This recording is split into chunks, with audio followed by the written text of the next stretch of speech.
Vision Telethon coming to you live from High Point University. I'm Jake Gutman, and for the next few hours, we're not just putting on a show, we are showing up for students right here in our community. Tonight, we're partnering with Communities in Schools of High Point, an organization built on a simple but powerful idea. When we surround students with support, they don't just get by, they thrive. CIS works inside schools every single day, making sure kids have what they need to be present in class, focused, and ready to learn. Maybe that's a warm coat or a backpack. Maybe it's a small group for kids who need encouragement. Maybe it's a mentor who shows up week after week and says, "You matter, and I'm not going anywhere."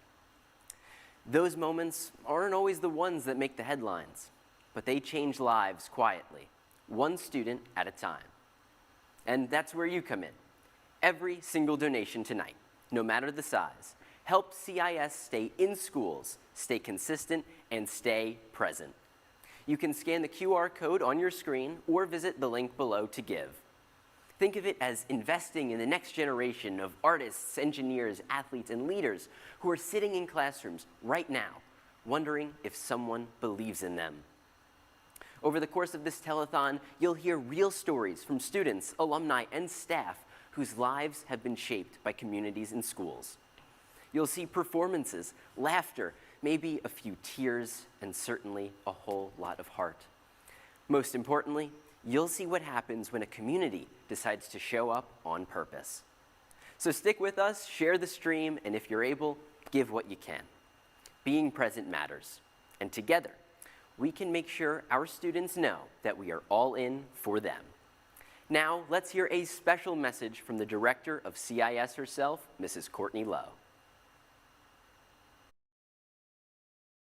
Well, I would like to thank HPU and HPU Vision for having us here today and for doing this in support of Communities in Schools of High Point. My name is Courtney Lowe, and I am the proud executive director of CIS HP. I'm going to share just a little bit with you about what we do at CIS. Our mission is to surround students with a community of support, empowering them to stay in school and achieve in life. We do this by really providing 5 different areas of support. We like to provide a one-on-one relationship with a caring adult, because if a student has somebody that they know that they can count on and that they know is in their corner and rooting for them every day, they are much more likely to show up to school and to achieve their dreams. Next, we like to provide a safe place to learn and grow. Our schools and our teachers and principals are so busy trying to get in all of the educational aspects that are required in the school. We want to make sure that these students are always feeling like they are loved and they are safe and that they have someone to turn to. We also have a healthy start and a healthy future. We like to help these students get off on the right foot, whether it's from a health standpoint, a physical health standpoint, a mental health standpoint. We want to make sure that they get launched into their next stage of life in the best possible way. We also have a marketable skill to provide upon graduation. We want to make sure that these students graduate ready to go out into the workforce or go into a college atmosphere. We want to make sure that they are competitive and they are ready both mentally and within the education system. And number 5, we want to give these students a chance to give back to their community. We like to provide community opportunities so that they can feel what it's like to give back to their community and feel that love come right back to them from their community. We do all this with an integrated service-based type approach. We want to make sure that these students, many of them who are at risk for dropping out, have the opportunity to succeed in life. We are a very large network. Not only do we exist here in High Point, but we are all across the country. We have served over 3,500 students and community sites in 23 and 24. All of these states have programs, so we are making a difference at communities and schools across the nation, not just here in High Point. So this is our model. This is what we call our student success model. We start with developing relationships with a caring adult. which then helps increase their attendance, which then helps improve their behavior. And then we go on to enhancing their coursework and college and career readiness. And we're always going to engage those parents and families, because for many of these students, their families really are the backbone of their success. And then we want to take them into graduating, ready to achieve, and then they have success in life. We call this our ABC+P system. These are all of the school-based programs that we offer at communities and schools. As you can see, we touch on a lot of different areas. We work on academic assistance through intervention and tutoring, basic needs. I'm going to talk a little bit about the school resource room and how you can help us with our school resource room. That really helps make sure that those barriers of simple basic needs are met for these children, so that we don't want them to be hungry. We don't want them to feel like they don't have the proper clothes to wear. We don't want them to be cold. We want to make sure that they are fully ready for success. We also work on attendance. Attendance is really what we do at our core. Attendance is truly the gateway to success for children in schools, because if they're not at school, they're not able to do any of these things. So we provide incentives. We give them a reason to want to come to school. We monitor their attendance. We reward when they're there. We discuss with them why they weren't there. And then we also work with the student and their families, because oftentimes for those younger students, their attendance really relies upon their parents and not necessarily them. So we work together as one to make sure that those students are able to show up to school. We also help with life and social skills. We do mentoring programs, both peer mentoring and with adults, giving them opportunities to not only be a mentee, but also a mentor. We help them with digital literacy, leadership training, social and emotional learning, and relationship skill building, because those are all keys to succeeding in life. We also have our family engagement. Like I said before, oftentimes for some of those students, having their parents involved in what's happening during the day, during the week at school, is really key to making sure that they continue to succeed. So our student support specialists work closely with our families, making sure that we're all on the same page, we're all on the same team, and we're all working towards success for their child. We also have our college and career preparation programs. We help these students get job skills training.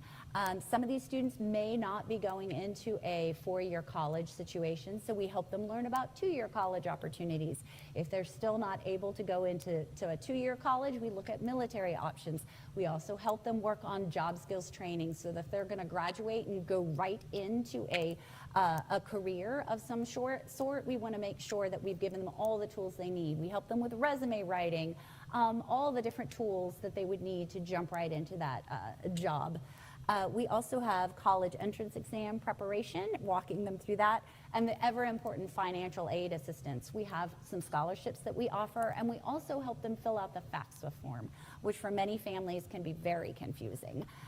We also have some physical health programs, substance abuse awareness, active play programs. Some of our schools have a mobile dental office. Some of them have a nurse that is on staff to help with some of the most basic type of physical needs. And we also have our behavioral interventions. We really work with the students on conflict resolution and restorative practices, because we believe that if we help prevent these types of things, we're also going to reduce the amount of times that students are expelled or in school detention. We do have a construction skills program, which is something I had mentioned before. We are, at our heart, a school program-based organization, which is what we just discussed, but our construction skills program is our community program, and it does some wonderful things. We work with about 25 high school students from around the county.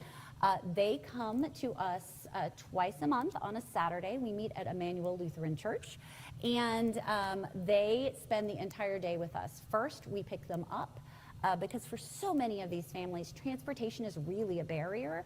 A lot of families don't have cars, so we will go pick them up. We bring them to the church. We feed them a good breakfast, and then we teach them a skill. So whether it be woodworking or electrical skills or putting in a floor, I know the other day they were working on some insulation in windows, just all different types of things that are related to construction. We do have 2 licensed contractors that work with them, and then we also work very closely with Habitat for Humanity. We also do some financial literacy training, some of that resume writing with them that I talked about before, and just some other basic job skills type training with those students. But for these students, it really becomes so much more than a Saturday program. They really start learning from each other. They become a group of students that really mentor each other and kind of build some friendships for life. We also have our school resource room, which is something that you're able to help us with today, hopefully. We do have a school resource room also at Emmanuel Lutheran Church. They're a wonderful partner of ours. The school resource room aims to provide essential items to students and their families that could hinder school attendance. So like I said before, some of these things, basic needs that we all take for granted, these students don't have. Some of these students don't have a toothbrush or toothpaste. They don't have a warm coat in the winter. They don't have food to eat. So what we try to do is make sure that all of those things that are just basic necessity items that really help lift these families and children up, that we have them on hand so that a counselor from a school can come visit us and get those things, any of our student support specialists.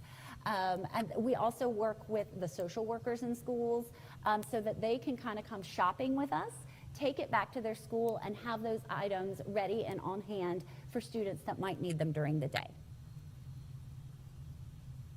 And so this is where you might be able to come in and help us. These are things that we're collecting today. We have all these items that we are in desperate need of over at the resource room. We are collecting them today from 2 to 6 at Emmanuel Lutheran Church. Or you can also bring them outside of the studio from 2 to 8. Today, but we are looking for all these items, and just a small donation can go such a long way with, because some of these things we take for granted. Like I said, every day we have these just on our shelves, but so many of these families don't have these things. So we would love for you to participate in the drive today, and if you are able, donate as soon as possible. And as the semester winds down and you have extra school supplies, donate what you can. Bring them here to the studio, and they would be more than happy to bring it to us over at CIS. But just to kind of give you an idea of what it is we are doing at CIS, these are our numbers. There was a study that was done a few years ago, and they looked at the schools in North Carolina, the high schools in North Carolina, and this clearly shows that the students that were served by by CIS of North Carolina affiliates were much less likely to drop out of school. And really, the numbers speak for themselves. Our program works. We've been doing it here in High Point since 1988, and we're very, very proud of what we're able to accomplish. Here at CIS of High Point, we have just under 4,000 students, and we're getting new students every day because these schools are enrolling students, new students, all the time. So we have just under 4,000. We have a 99% success rate for our K through 11 students that are moved on to the next grade. So we're extremely proud of that, and we're even more proud of our 100% percentage of students that graduate who are members of CIS. If they are a CIS student, if they are being worked with by one of our student support specialists, it is 100% that they will graduate from high school. And this is just a few more numbers. One of the great things about CIS is not only do we do wonderful things, but we're able to measure that. And we can show you with this data what it is we are able to do. So just a few things here. This is kind of a snapshot from some of our numbers from last year. But this shows you 77% are enrolled in post-secondary education. 16% went directly into employment, and 7% went into the armed forces. But we have so many partners, and we're so grateful for HPU being one of those partners. We have board members and funders and volunteers and community partners like you who are helping us and really making a difference for these students. And this is just to give you an idea of what it costs to run our programs. It costs approximately $62,351 per school, just for our basic programming costs. That's paying our student support specialists their salary and their benefits. That's providing opportunities, whether it be field trips or speakers, providing supplies, those incentives that I talked about, bringing in pizza and all these other types of things to really encourage these kids to keep coming back. Our construction skills program costs us $63,198 a year, but it's worth every penny. But it does, as you can see, cost us about $500,000 a year just in basic programming costs. That's not even our administrative costs. So I can't thank you enough for your help today to help us continue to serve these students here in High Point. And this is why we do it. These are our students. This is who you're helping whenever you're able to reach out today, whether it be by making a donation or by giving supplies for the student resource room. These are the faces of CIS of High Point, and if they were here, I know they would tell you thank you. And so on behalf of all of them, I want to say thank you so much for everything you are doing to help these students and to help them succeed in life.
Well, thank you so much for tuning in. Now, folks, if you are looking for how you can help, right here on your screen, we have a scannable QR code ready for you to use for you all at home to give monetarily.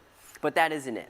Just as Mrs. Lowe said, as the semester winds down, if you're on HPU's campus and have extra school supplies, backpacks, pens, notebooks, in the Slane Student Center behind the campus concierge desk is a box ready to receive your donations. All that is collected will be given to CIS so that these students have the best opportunity to be extraordinary. When you donate tonight, you're helping write a different story. And that kind of presence can change everything. But don't just take our word for it, don't just take Mrs. Lowe's, but hear it from the ones who benefited the most from this organization. Now, to open us up, I would like to introduce HPU Vision's very own talk show, Point Blank, as they seek to understand more about the community here within our very own school at HPU. This is the look into our latest show for Women's History Month.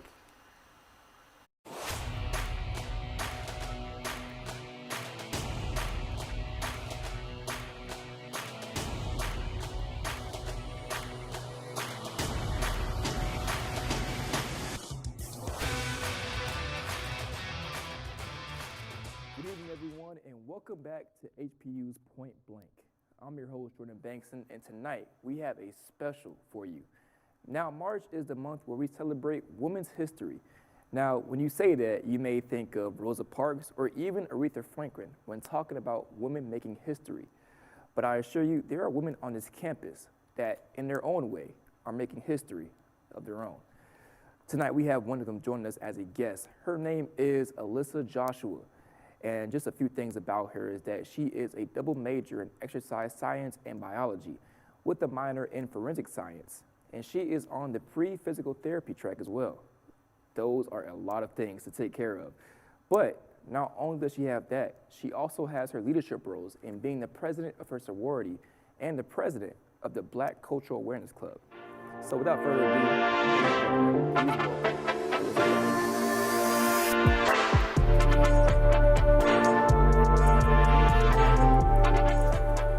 Alyssa, well, I would say, how are you? You know, like I just did, but I don't know because you are a lady of many talents and a lady of many leadership roles.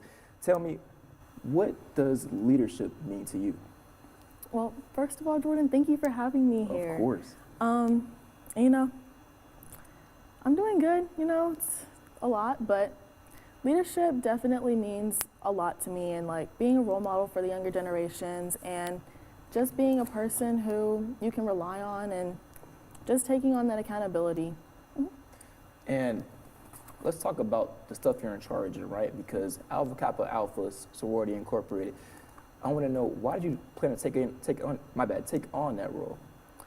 So I initially took on the presidency role because not only did I see myself, you know, trying to be a better person and like bring up the sorority even more, but also taking on those roles to bring more awareness to D9 organizations on a PWI's campus, and also to you know, bring attention and awareness to MPHC. So what stuff have you done specifically to bring that attention to PWI campus? Of course, thank you for the question. Of course. So I have actually, you know, talked to our regional director and gone to a leadership conference over the summer and talked to a lot of my sorority sisters that, you know, I had the pleasure of meeting, and also getting around on campus, going to Duke University and having the opportunity to have the ability to be, a student observer for the Duke Health Center, and just wearing my letters and being presentable and having those questions that people have for me and just answering them. Now, when you talk about those letters, right, they mean a legacy. They You are do. taking on a big role. What do those letters mean to you, and what does legacy for being an AKA mean to you as well? Yes. So wearing my letters is definitely something that all of us take pride in. Anytime that you wear your letters, you could have one of your sorority sisters who is over 80 say, "Hey, you're my sorority sister." Or you could have somebody who is 18 who just joined the sorority say, "Hey, you're my sorority sister. What does wearing those letters mean to you?" And I'm like, it means a lot, because we're standing on the shoulders of undergraduate members who did found us, and we're also standing on that legacy that they upheld and the leadership roles that they wanted to take on, and have a space for Black women like us who want to step out and be role models. Now tell me, right, because we know that D9 is all about legacy, and like you said, you may have an 80-year-old sorority sister. What type of wisdom have you gained from having sisters that have pretty much lived their life and now feeding back into your generation? Absolutely. So it's definitely been a lot of my sorority sisters who have, you know, talked to me and have had conversations with me. And one thing that I definitely take back is, don't take it for granted, because you're standing on the shoulders of greatness. You're standing on the shoulders of a lot of your sisters who have came before you, who have done amazing things. So I don't take that lightheartedly.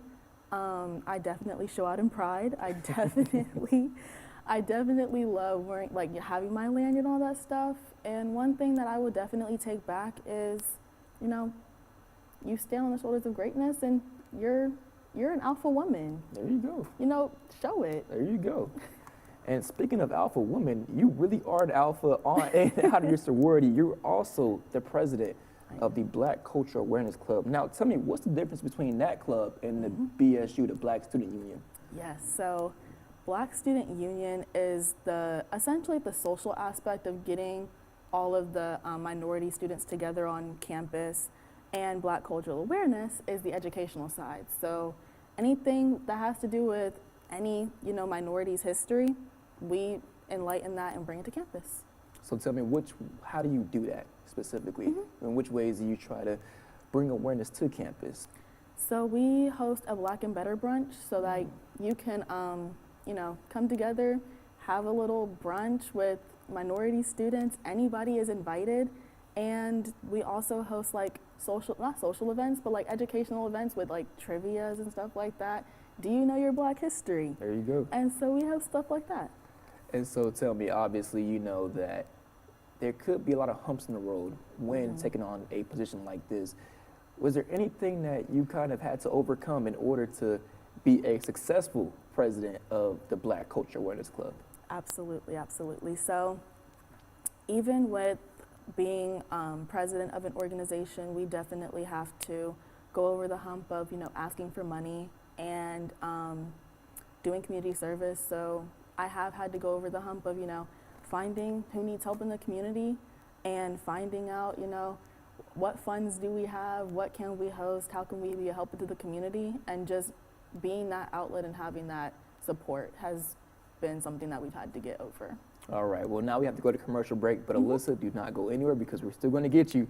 And you, don't go anywhere because Point Blank will be right back. We'll see you. The fresh hotness is back in Pizza Hut, baby. Detroit-style pizza with the cheese all the way to the crispy edges. Layered with 80, no they didn't, 80 pepperonis. And the savory sauce poured right on top. Go ahead, get yourself some Detroit style. I think I'll send Detroit a thank you card. Dear Detroit, thank you. The Detroit-style pizza. Create your own or pick from 3 signature recipes. No one out-pizzas the Hut. All right, welcome back, everyone, as we are still here with Alyssa and her wonderful story about how she's making history on the campus. Now, Alyssa, I do want to ask you a follow-up to being a Black Cultural Awareness President and also the president of your sorority, AKA. Now, what is the message that you want to send to young Black girls who want to get in leadership roles but are probably scared to get in those roles? Absolutely. So I would definitely say, be the leader that you desire to be. And if you haven't seen somebody do it, why not you? What's stopping you from being that voice and being that person that outshines somebody who came before you? Wow. Is there somewhere you learned that, or is that just straight experience?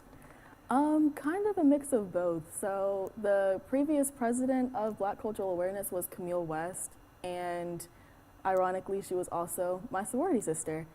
And she was in the chapter while I was in the chapter, and I look after her, I definitely look up to her, and also Chloe Hernandez. Both of them definitely kind of mentored me into the position that I am today. Now I want to go back, right? I want to know what made Alyssa Joshua the person she is today. I want to know a little bit about your childhood, right? Going through the pictures that our producer Sydney sent me, I noticed that you are a very active person. You played sports growing up, soccer being one of them. Yep. Talk to me about that. Did you get that spirit of kind of leadership from soccer or other sports, or where did it come from? Did someone pour that into you at a young age? So definitely my parents. My parents have been there for me left and right. My sister has been there for me left and right. And it's definitely been a rocky road with sports. I ended up having a spinal injury when I was, like a junior in high school. I ended up having a spinal injury, so it was definitely a setback that took a lot of my confidence away because I outshined on the soccer field. So I definitely had to find something that was made for me, and I've always been a STEM girl. I've always loved STEM. I've always been a science girly. And so I had to find something, and then when I came to High Point, I found my roles, I got into the clubs that I wanted to be into, and then I found my mentors. And then I've been here ever since. All right, so you pretty much beat me to it now. Because now I want to go ahead and get into, you are majoring in the hardest stuff that made me stutter on that teleprompter right there. Tell me, what really made you a STEM girl? I know that you said that you kind of grew up with it and it kind of just came natural, but what was something that really inspired you to get in the field that you are now, which is wanting to become a physical therapist? Is that correct? Yes, sir. So I would definitely say growing up in Northern Virginia, they have a lot of STEM programs. Northern Virginia is one of the biggest STEM states and STEM regions within the state, because we have George Mason University and we have James Madison University, VCU, and all of those schools, they heavily push science or health sciences. And then when I got here, I was originally a chem major. I ended up switching my major to biology, but I did not want to take that MCAT. So I did end up doing a lot of research on health science things that I could do, and then I ended up finding myself double majoring with a minor on the pre-physical therapy track. Now, that's a great answer, but I remember what you told me before the show. You said that you love working with athletes as well. I do. What, is that because of the fact that you were, like you said, outshined on the soccer field, and that's your way of paying back tribute to other athletes? What's the main reason, what do you look forward to most, I should say, to being a physical therapist? So one of my main reasons for wanting to be a physical therapist is I was sent back on the field early, which is how I ended up getting my spinal injury. And I want to take that malpractice and learn from it. And I want to be there for the athletes at their lowest state so that I can be the one that's like, I brought that person back to where they are, and that's why they're strong on the field now than they were when they came off. That's right. And I just want to ask you one more question. Is there anything that you want to say to any maybe young girl? I know I asked this before, but I'm going to switch up a little bit. Any young girl that's already in a leadership position, she may be struggling, she may be wanting to give up. Is there anything that you want to say to that young woman? Absolutely. I will definitely say, and I'm going to look right at the camera when I say this. Take I'm control. going to look right at the camera when I say this. If you know you can do it, go and do it. The only thing that is stopping you is yourself. You cannot doubt yourself, because if you doubt yourself, it will not get done. And I have learned that the hard way. If you doubt yourself, it will not get done, and anybody who is in your corner for a reason. You are in that position for a reason, and show it. Ooh. Did you hear Sydney? She's going crazy right there. I heard it from right here. But listen, Alyssa, thank you so much for being here. Now, before you go, absolutely, we know that this month is March, which is what? Women's History Month. That's right. So how well do you know your women's history? We're going to quiz you. We're going to quiz you. So here we go. If you look up on the screen right there, and for those at home, it will be on your screen. Now we're going to go ahead and guess these public figures that shape Women's History Month the way it is right now. All right, our first picture. Let's see if you can guess this. I think it's a pretty easy guess. Let's see if you got it. I got it. That's Queen Elizabeth II. Oh, there you go. Okay, there you go. Okay, let's see if you get this one right quick. Okay, let's see this one. Aretha Franklin. Oh, you got that right away. You got that right. Okay. Hold on. Okay, maybe a little harder one. All right, maybe it's someone that's may not be as known, but a little bit more known. Oh, the Rock, the Tree, and the River. Oh, my goodness. Maya Angelou. Now, this was a given. Rosa Parks. That was a given. She's also an Kappa Alpha woman. Now, speaking of which, that's my girl, Ethel Hedgeman Lyle. Don't come and play with me. All right, well, 5 for 5 for Alyssa Joshua. I mean, did we expect anything different? Anyway, guys, I appreciate you for being here, Alyssa. First of all, happy March, number one. But thank you so much for being here. And thank you all for joining us today on this special edition episode. Now, look out for a big announcement on our social media platforms at HPU Point Blank. But with that, right now, we'll see you next time.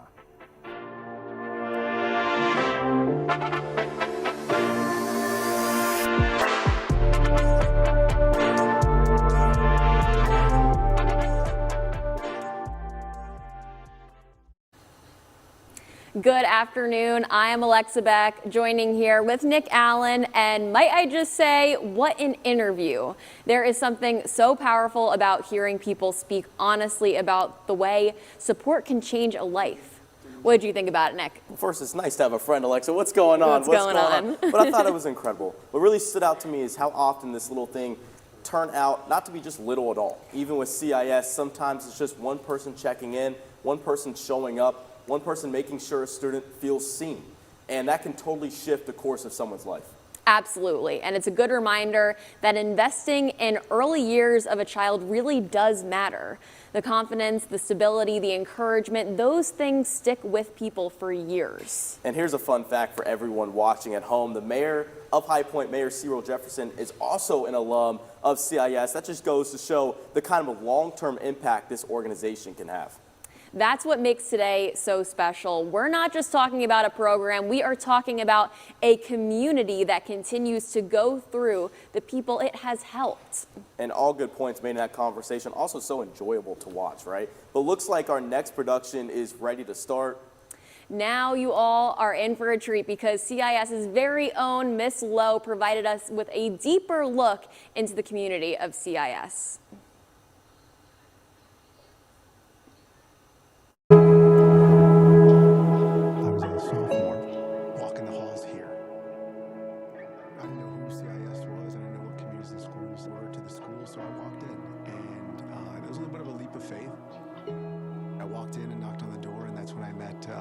Miss Reyes, who is the reason for me in many ways getting to see a future that I hadn't ever even thought of for myself.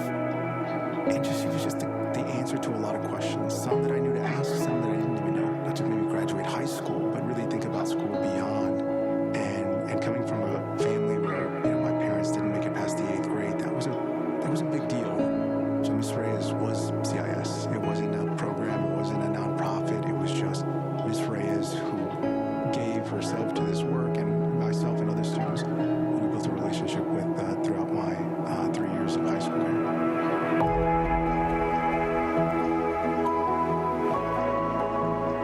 Community Schools is a national nonprofit. We've been doing this work now for 45 years, and we are in 26 states all across the country. That translates into 3,000 schools, serving 1.6 million students. We have a vision, which is that we want to surround students with the community support, ensuring that they have the ability to not just achieve in school, but achieve in life. And to do that, we partner with teachers and principals who oftentimes are overburdened with so much. And so the centerpiece of our work really is that trained, caring adult that we call a psych coordinator. That is the person who not only understands how to connect resources from outside into the school, but connect the most vulnerable students or the students who may be most at risk to the resources and support that they need to be successful. So why did I join CIS? I joined because I wanted to be able to make a difference. I just wanted to be able to come in and just let these students know that, there's someone here that cares about them. Just knowing that there's someone there that they're going to be able to rely on, that's going to be there to support them whenever they're having a tough time. I've been a site coordinator at both an elementary and a high school now, and seeing the smile that some of the kids have when they approach my office, or feeling comfortable with me to talk about things that they don't necessarily want other adults or even their friends to know about. Building relationships is, I would say, the most important part of being a site coordinator for me. The attributes needed to be a great site coordinator, the attributes needed to be a great Swiss Army knife. You have to have a little bit of every kind of tool. Every day it's different. Whether you have a student coming in that's in a crisis situation and needs immediate attention, right? But really the biggest day-to-day part of my job is meeting with students. So that's checking in with them. I pulled them from class, kind of see how their day's going, see if, how they're doing in their classes. If they need food for their families, I have a food pantry on campus, as well as kind of a clothes closet, so if they need a jacket because it's cold outside, or a pair of shoes or something like that.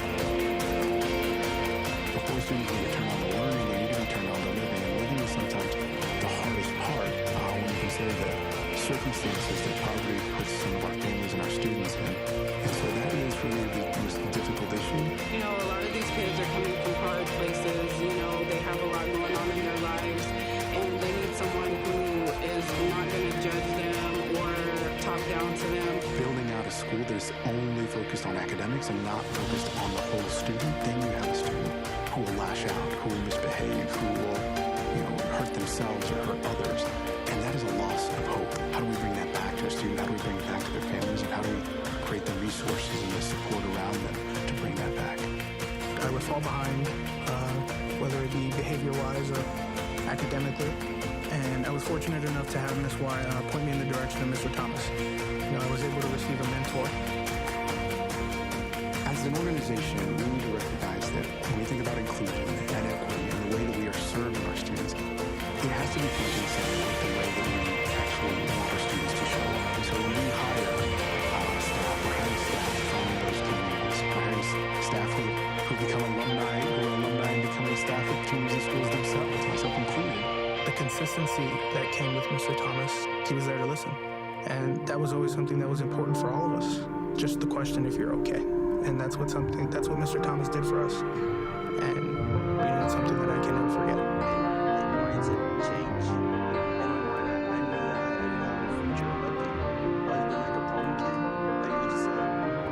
It's not programs that are changing young people's lives, it's relationships.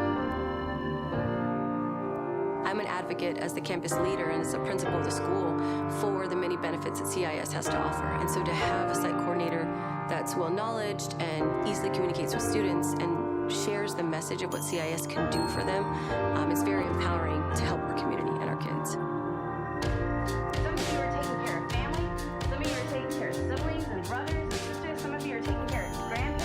That was my biggest fear, was allowing others to see how vulnerable I really was and just how scared I really was. And as time has gone on, I've seen vulnerability more as a strength than a weakness. CIS allowed me to do that. Gabriel's transformation from freshman year till his senior year has been phenomenal.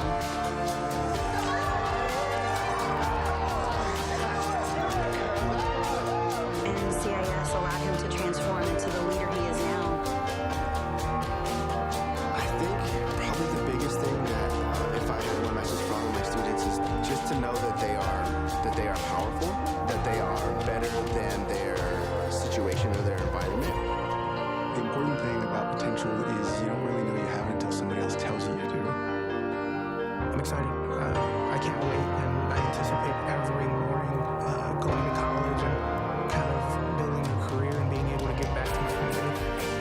This is the kind of role that we get to play at community schools with 3,000 staff all across the country who are in this work. I think CIS brings a sense of hope to our campus. Being a teacher is probably one of the most difficult tasks. CIS makes it easy to meet kids where they are, when they are, in every single moment.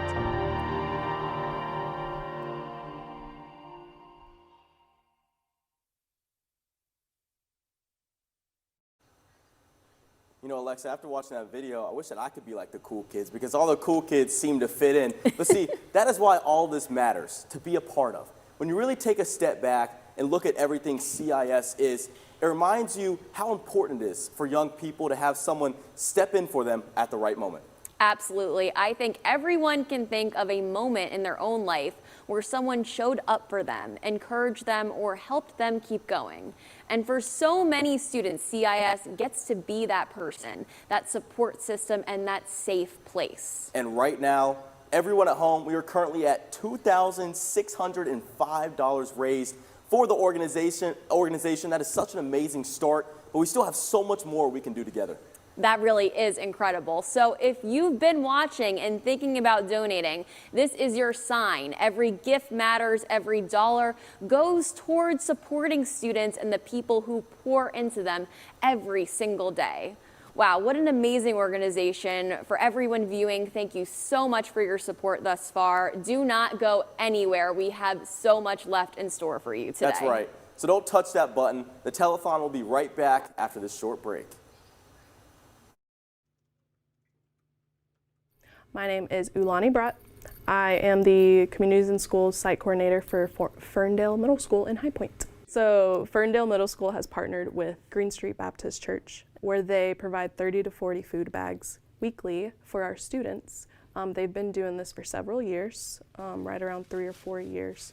They have a lot of Ferndale students that come to the church. They recognize the need and have made it just a thing consecutively for years. Students come throughout the day on Thursday. They will come pick up a bag, and it's usually for students that need it most. A lot of our student population, they do need the extra food. I'd say most of our population, school population, needs that. The most impactful part of being able to give the food bags out to the kids is the joy they feel, but also that they're really grateful. Sometimes the kids that they need this food, they are always like, thank you so much. And they put themselves out there very vulnerably, but also very humbly. They're willing to admit they need this, and it's special to be a safe place for them to be able to provide this, and just they look forward to this time every week. Don't forget, if you don't want something, don't throw it away, give it to someone. This board shows one of the wonderful programs that we have through Communities and Schools at Northwood. My name is Albert Lambert. I'm the Program Director for Communities and Schools Construction Skills Program. What the program does, it allows us to work with young men and women ages from 13 and up to 18 to teach them all kinds of construction skills. Everything from flooring all the way to the top of the roof. We can teach them all the skills in between, from electrical, plumbing, roofing, drywall, sheetrock. Everything needs to be done with the home building process or any kind of construction outside. We're currently working on a project called Sit High Point, where we're building park benches for the community. The kids come out every other Saturday. We build 2 park benches every time we're here, and then we get to go out in the community and deliver them out to different places like churches, parks, or whatever, or even residential. Right now, we're currently working on 2 today. The kids will be finished these 2 today, and they'll be prepared to go out next Saturday when we meet to go out and be delivered. The most important thing is that we have people in the community that work with us, professionals in certain fields such as plumbing or electrical. They help come out and do educational processes with the young men and women. We also, every Saturday, over here at the community center at Another Chance Ministry Center, we also help with the food bank process. The kids come in, they volunteer to help out, get the food out for the people. They pack all the boxes that we can, that we get in, and then we actually deliver them out to the people in the cars for they come in and get boxes to help out the community, to help those who are less fortunate and have needs for food and stuff. They do this every Saturday. The best part about the whole program is that when the kids get to do something from scratch, from scrap wood, and they get to build something, it's like they get the aha moment, and they're surprised that they was able to do that by themselves. Happy Fun, Red Heart! Happy Fun, Red Heart! Good afternoon. My name is Kim Gross. I am CIS. Thank you for joining us. I'm going to tell you a little bit about our program that we work with High Point University. My name is Pam Green. I'm with Communities and Schools here at Fairview Elementary. For the last 8 years, we have partnered with the Department of Education and Dr. Leslie Cavendish for this program. And in this program, we match our K-2 students with juniors who are education majors in the program. And the whole purpose of it is to allow the juniors an opportunity to work one-on-one with our children in both in ELA or reading and mathematics. The real purpose of doing this is giving the HPU students an opportunity to see what it's like working on one-on-one with students and tutoring. It also gives our students more intentional tutoring to have that one-on-one time every week, an hour, for the entire semester. So the result for us is the children feel important. They feel like an important component of this tutoring. They feel like they're participating. They feel like they're valued and heard from. That, after 22 years of watching this with Communities and Schools, it makes them realize that they can do the work. This school resource room is located at Emmanuel Lutheran Church. It is a resource room in which we provide clothing, shoes, food, and school supplies to not only the site coordinators of our partner schools, but also the social workers and school counselors working at a High Point Guilford County school.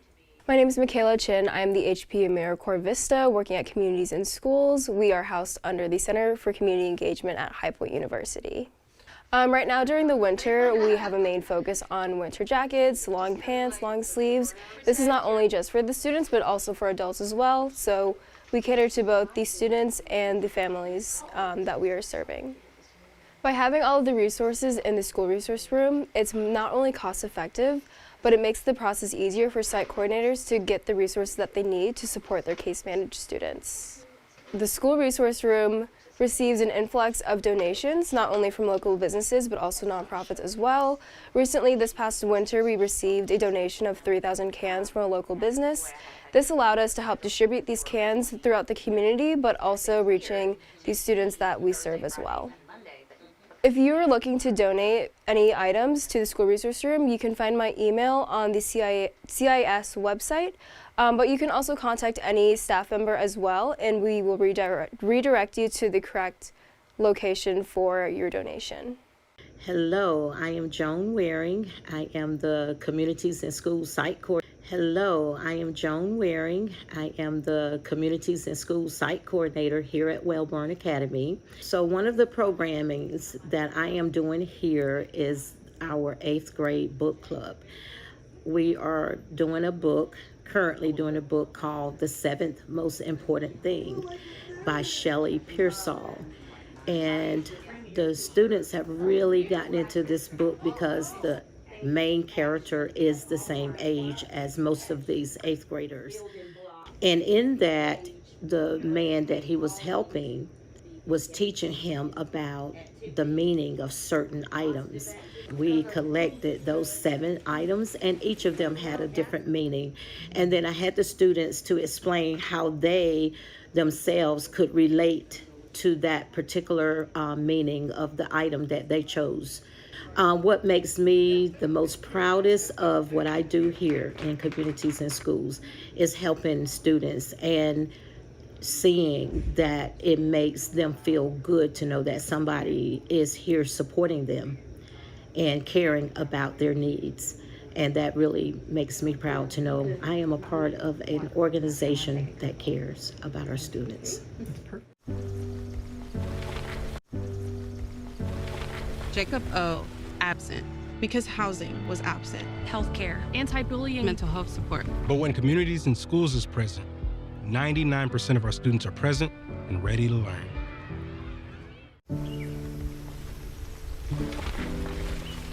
Sophia A, absent, because transportation was absent. Maria J, absent, because child care for siblings was absent. Julio M, absent, because housing was absent. Cole W, Darren L, Olivia H, Absent. absent, Absent. absent. When Communities and Schools is present, 99% of our students are present and ready to learn.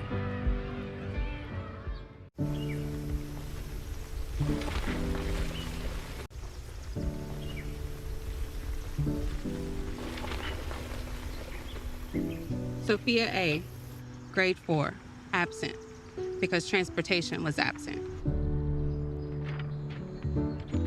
Julio M, grade 6, absent, because Wi-Fi was absent. Maria J, grade 12, absent, because child care for siblings was absent. Jacob O, grade 12, absent, because housing was absent. Aisha S, Olivia H, Darren L, Cole W, Preston L. Absent. absent, Absent. absent. because healthcare, anti-bullying, Mental health support was absent. We're calling roll on the 15 million absent students. Their reasons why are very real. And yet the solution is a present, caring adult to help them along their path. When Communities and Schools is present, 99% of our students are present and ready to learn.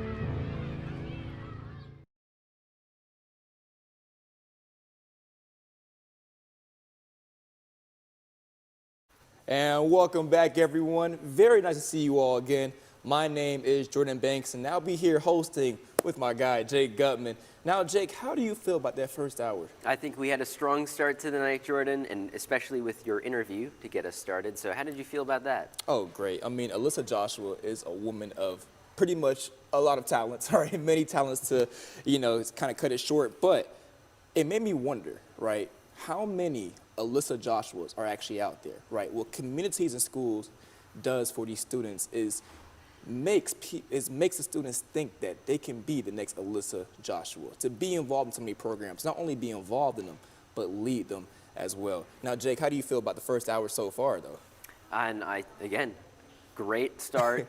To go off your point, I think with students getting that mentorship that they have with Communities in the Schools, defining what success actually means for them. That's right. And then whether it be what Alyssa does or whatever they are looking to do in the future, any impact that they can make is an extraordinary one. And I know High Point University loves to promote that word extraordinary. And so what CIS can do with their students here in the High Point community, it truly is extraordinary. And you know what? Shout out our president of HPU Vision, Jack O'Donnell, right? This was his idea. This was his focus, not only to promote the school in a positive way, but also just to help these kids out in the community. Jack is not even from High Point, but he wants to promote the kids here because obviously you know that in a lot of communities here in the Triad, there are underserved communities. We have D-Up that also help kids in those type of communities as well. So when you see those kids with high potentials and just needs an extra boost, you want to always be the person that always tries to motivate them to be the best version that they can be. Right, and again, thank you to Jack, and thank you to Sydney Jones as well, our producers, both of them tonight. So putting all this together, working day in, day out to get us to where we are today. I mean, a college telethon, right? I mean, Student produced. There we go. I mean, I told my dad about this, we're doing a telethon. He was like, I haven't heard of a telethon since the 80s. I'm like, with the phones picking up. Yeah, exactly, you know. But I mean, what a unique idea. We also have some news outlets coming here to cover it as well. Just goes to show, I mean, High Point University, I'm not to brag or anything like that, but we go to the school, we're doing things a little bit differently. So we appreciate everyone who's also helping out behind the scenes, but also you who are donating in the community as well. Yes, and thank you to all of you at home. That's right. Now, what we have coming up next, do you know what it is? I don't know what it is. Charcoal Pony Improv. Oh. And I know you never get tired of watching them perform. Of course not. No. So we are very, very excited to have them come up as well. So excited is an understatement even. And so again, Charcoal Pony is here, ready to excite us with their improv skills. Take it away, ponies.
Confetti. Balloons. Computers. I like computers. Let's see you guys do a scene on computers. In 3, 2, 1, Bodie, race!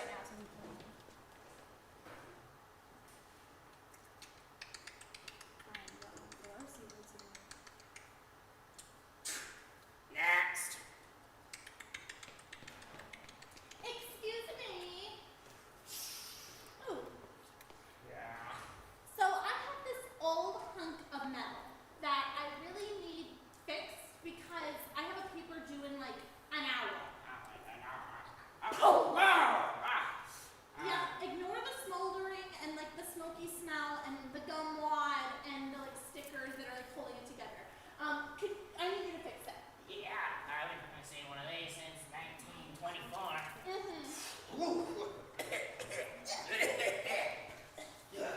That is not supposed to come out of these. Switch! Oh, gosh.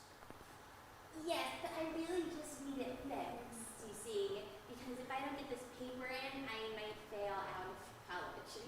And you didn't just want to buy a new computer. A new computer would be much easier and more simple than fixing this hunk of junk. As I stated, I'm in college, so I don't think I really have the funds for that at the moment, considering I'm paying $200,000 in tuition per semester. This is gonna cost a lot of money to fix, Girly Pop. You know, are you gonna be able to do that?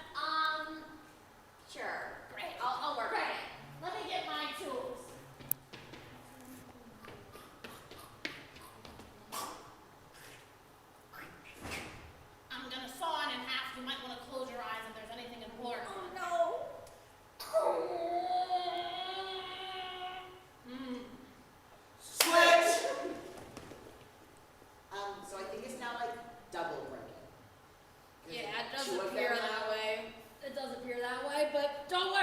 because I got a plan. I got more tools.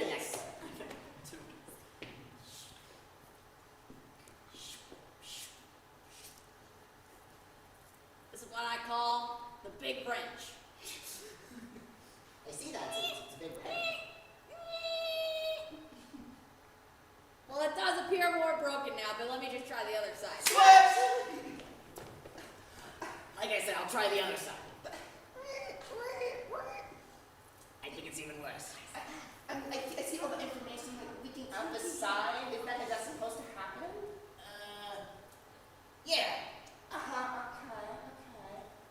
And you know, I think that this is the best that I can do. So I'm gonna put this back in my bag. No, you don't understand. I have a paper. Switch! If I don't get this paper in now, I'm failing out of college and then I won't become an esthetician. Listen, you know, I got something better for you that's more ancient, but introducing the typewriter. This bad boy may not be electric, but it'll get you everything you need. Yeah. Let me show you. You take this whole thing. I know people your age haven't seen it. Called paper. Ew. You slide it in. Ew. Press a button. Switch! And then you type, and then your paper is on paper. You know, it is quite interesting. How much would the price be?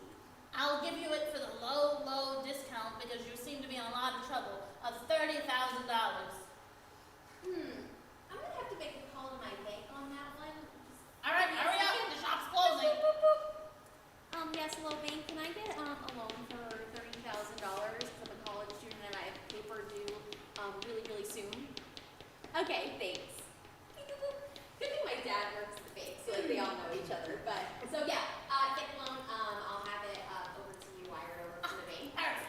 Take the whole thing. Just take it all. I'll take your junk and we'll swap there and you call it in. So can I like submit this online still? No.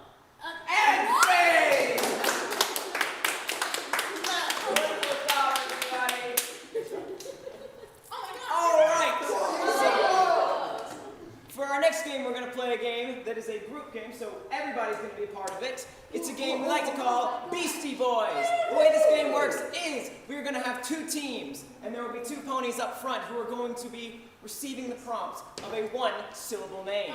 It is then their job to make as many rhymes with that one-syllable name as they can, in such a manner that their team is going to be able to guess what they're trying to rhyme. Now, can I get a suggestion of a one-syllable name? Timothy. Ash. One syllable. Not even close. Not even close. So, let's see this game of Beastie Boys on Ash. In 3, 2, 1, Pony, ride it. I got a friend, her name is Ash. I am home. Smash. I run super quick, I am the Dash. I'm gonna pay with Cash. If I run, then I dash.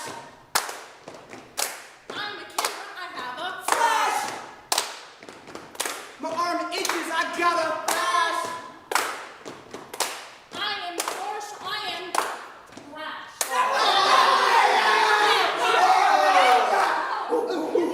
Okay. No one knows literacy. All right. Daniel, do better than that, Daniel, please, for our team. All right, can I get another name? Do better. Max. Rue. Man, this Rue. audience. Rue. R-U-E. Rue. Let's see Rue in 3, 2, 1. Buddy, ride it. I got a friend, her name is Rue.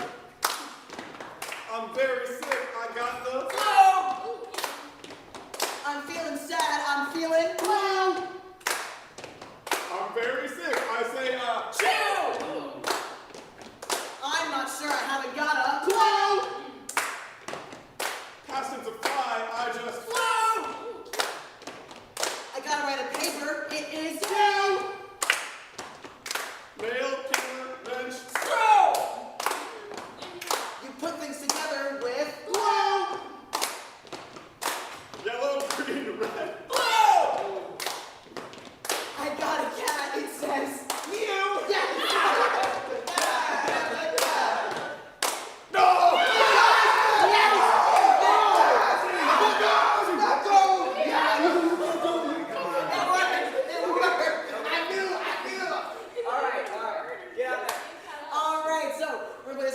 can we get another one-syllable name? Max. Okay, Max it is. So let's do this game of BC Boys on the game Max in 3, 2, 1, Pony, ride it!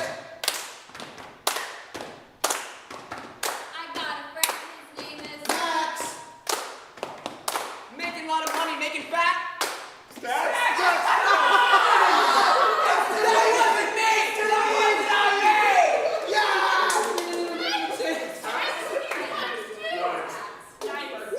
It was a slant ride! Oh my God. I was trying to be creative. That's what they call it. Sue me. This is improv, we're not creative. All right. Let's see. What else we got? Let's do another round. Yeah, let's keep it going. Let's keep it going. All right. Oh, I'm back. Wait for this match. Let's see if we can get a point. A point. All right. So let's get one more, not one syllable name. Cam. Cam. All right. Let's see Cam in 3, 2, 1. Pony, ride it. I've got a friend. His name is Cam. It's short for family. It is Cam. It's my camera. It's my Cam. I'm gonna smack it. I'm gonna slam. Yes! It's fake meat. It is Sam. enough. I'm running fluffy. I'm a...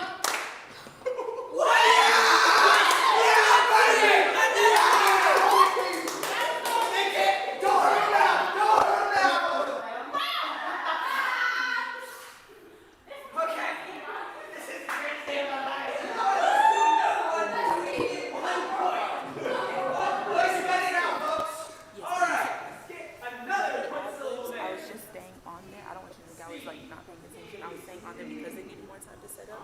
That is how I'm going about like giving y'all more time to like talk about things. Is there a different way that would be better to communicate? Would be a better way for me to communicate that y'all need to keep. I got a friend. His name is Steve.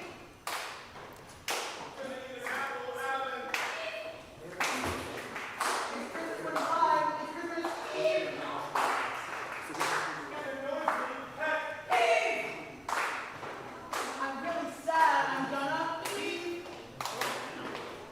I'm making a pitch, but I'm gonna leave. I'm still very sad. I'm gonna. We got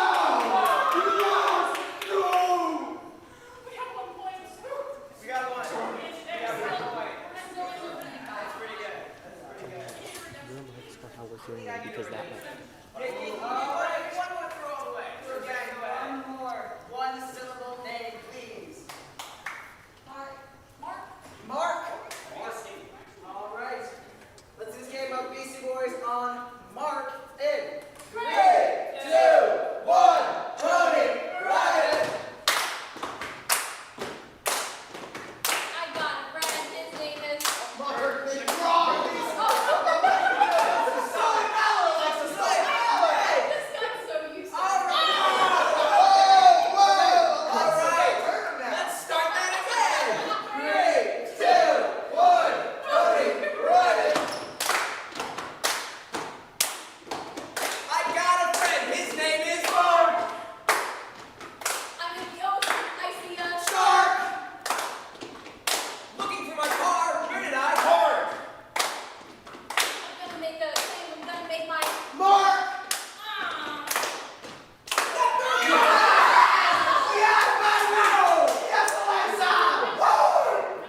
Well, you know, we got 1 point, so that's something. Thank you all so much for watching. We've been Charcoal Pony. We'll see you guys again. But now I'm going to turn it over to our wonderful, wonderful hosts. Thank you again.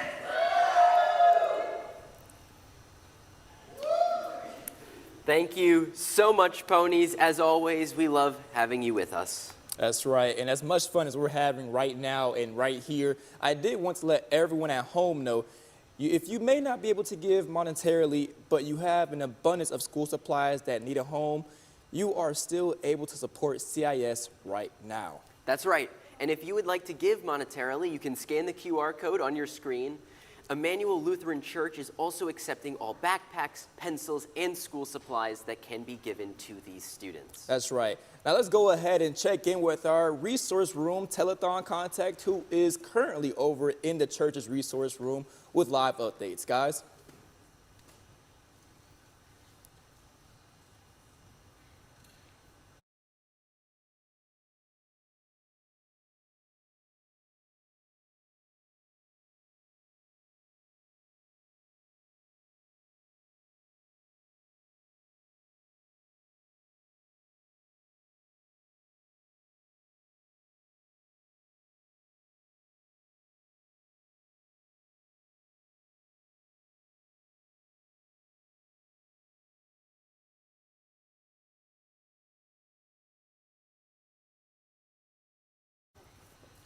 Okay, well,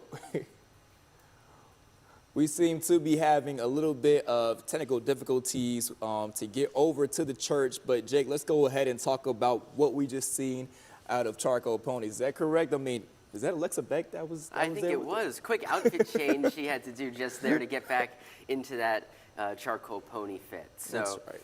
what did you think of their games that they played? I'm kind of mad, right? Because I did scream out, they asked for one syllabus name. I screamed out J because, you know, Jordan stands for J, obviously. But, you know, I just really want them to do it, but they didn't do it. But it's all right because right now we're going to go ahead and head over to the church. We should have the technical difficulties over with now, so we're going to go ahead and check in with them. Rolling action. Rolling action. Good afternoon, everyone. I'm Catherine Cankro here in charge of your resource room drive-in check-in, where I will be explaining what we have collected so far for the children of CIS. To start off under our food category, we have 3 ramen packs, and it looks like there are about 12 packs in each box. So this will definitely help some kids out for a couple of weeks. Who knows, maybe even longer if they resource ration them out. Then we have 2 boxes of 8 cups worth of mac and cheese from Great Value, which personally one of my favorites. And now to start off with our hygiene products, we have let's see, we've got Extreme Blast Degree for all day sweat and odor protection body deodorant or body wash. I'm pretty sure it's deodorant. Then we have some more deodorant, this time from Sav. Let's hope I'm pronouncing that right. We've got some chapstick. We have, moisturizer for the ladies out there. Some more moisturizer. And I can see some other pieces of mouthwash under our hygiene category for the first check-in. Now, we have not gotten any school supplies quite yet, but you do, for everyone out there, if you are hoping to donate to this drive, you can donate backpacks, notebooks, pencils, sharpeners, pretty much anything that you find, oh, I have too much of this, or oh, I bought this on accident. You could send it right over here to the Emmanuel Lutheran Church. It's the only one in High Point, so it should be easy to find in your Google Maps. And if you are not in High Point, do not worry. We also have an online donation area where you can go to the website for the CIS. They are accepting online donations through there. Now, why are we doing all of this for the CIS? Well, as a college ourselves, we find that it is very important to help students not only who are struggling academically, but also economically, behaviorally, and many other aspects. The CIS not only helps provide resources to these people, but also provides behavioral assistance. Now, thank you guys so much for hopping on for this check-in. I'm gonna hand you guys back to Jordan and Jake.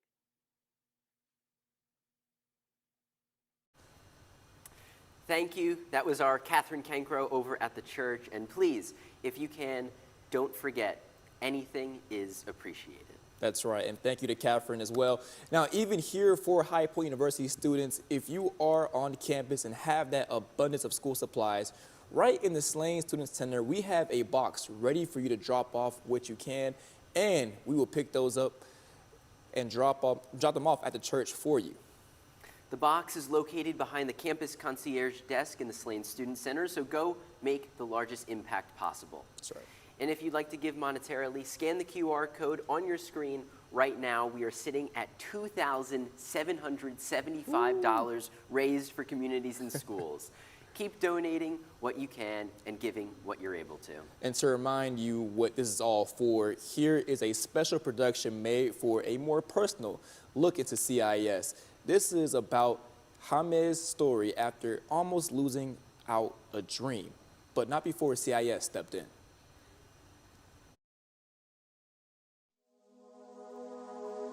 When I was teaching, I was a classroom teacher. And I was told by my assistant principal, people with good hearts usually don't last that long in education because you have the want to help every single person that you come in contact. But there are going to be some situations where you just can't do anything about it. That's something that really stuck with me. Every day I'm coming in trying to plant seeds, and I don't know when it's going to grow.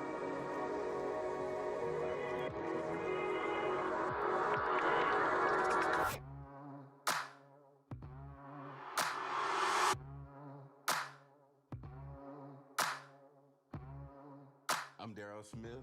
I'm originally from Atlanta, Georgia. I'm currently a site coordinator here at Stone Mountain High School.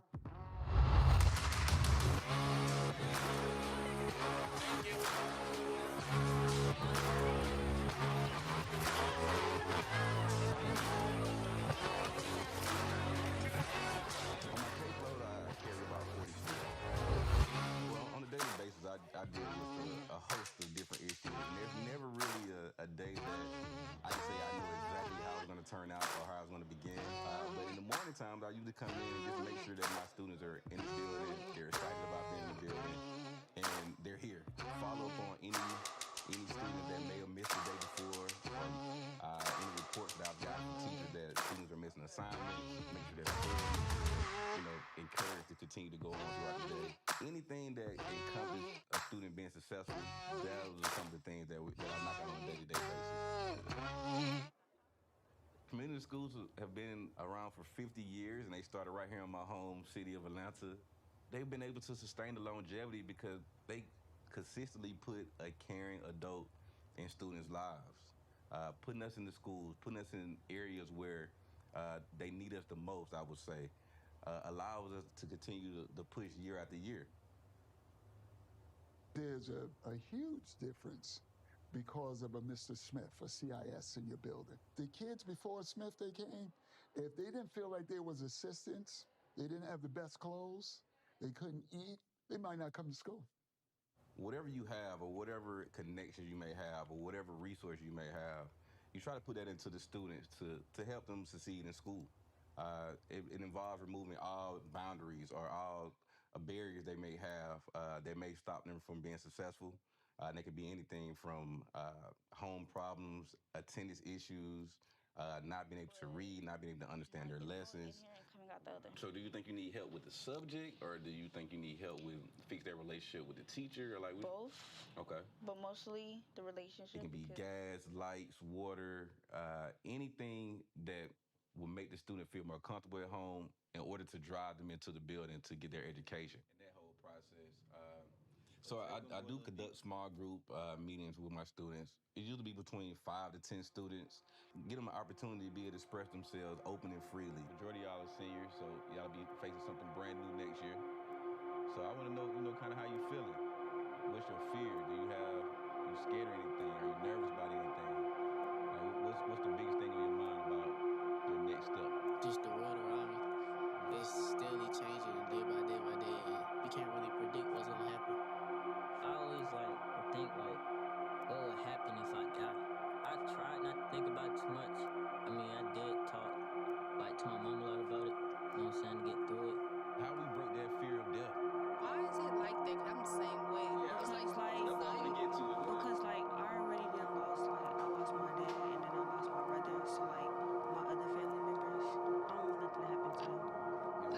ticking bomb on your shoulder. We can't let it control us. We realize that we go on every day fearing the next day or fearing that we're gonna die any moment now. But that stifles or that stumps your potential of what you could be. What about you, Jamel? It's like you got a little something on your mind today. So you wanna share with the group? Not today? All right, well, I still appreciate you coming.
Talk to me.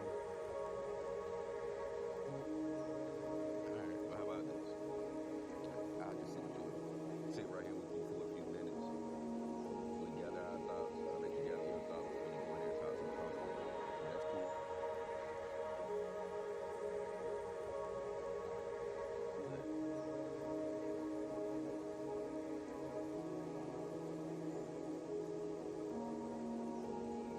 Back then, I didn't really see a future in myself.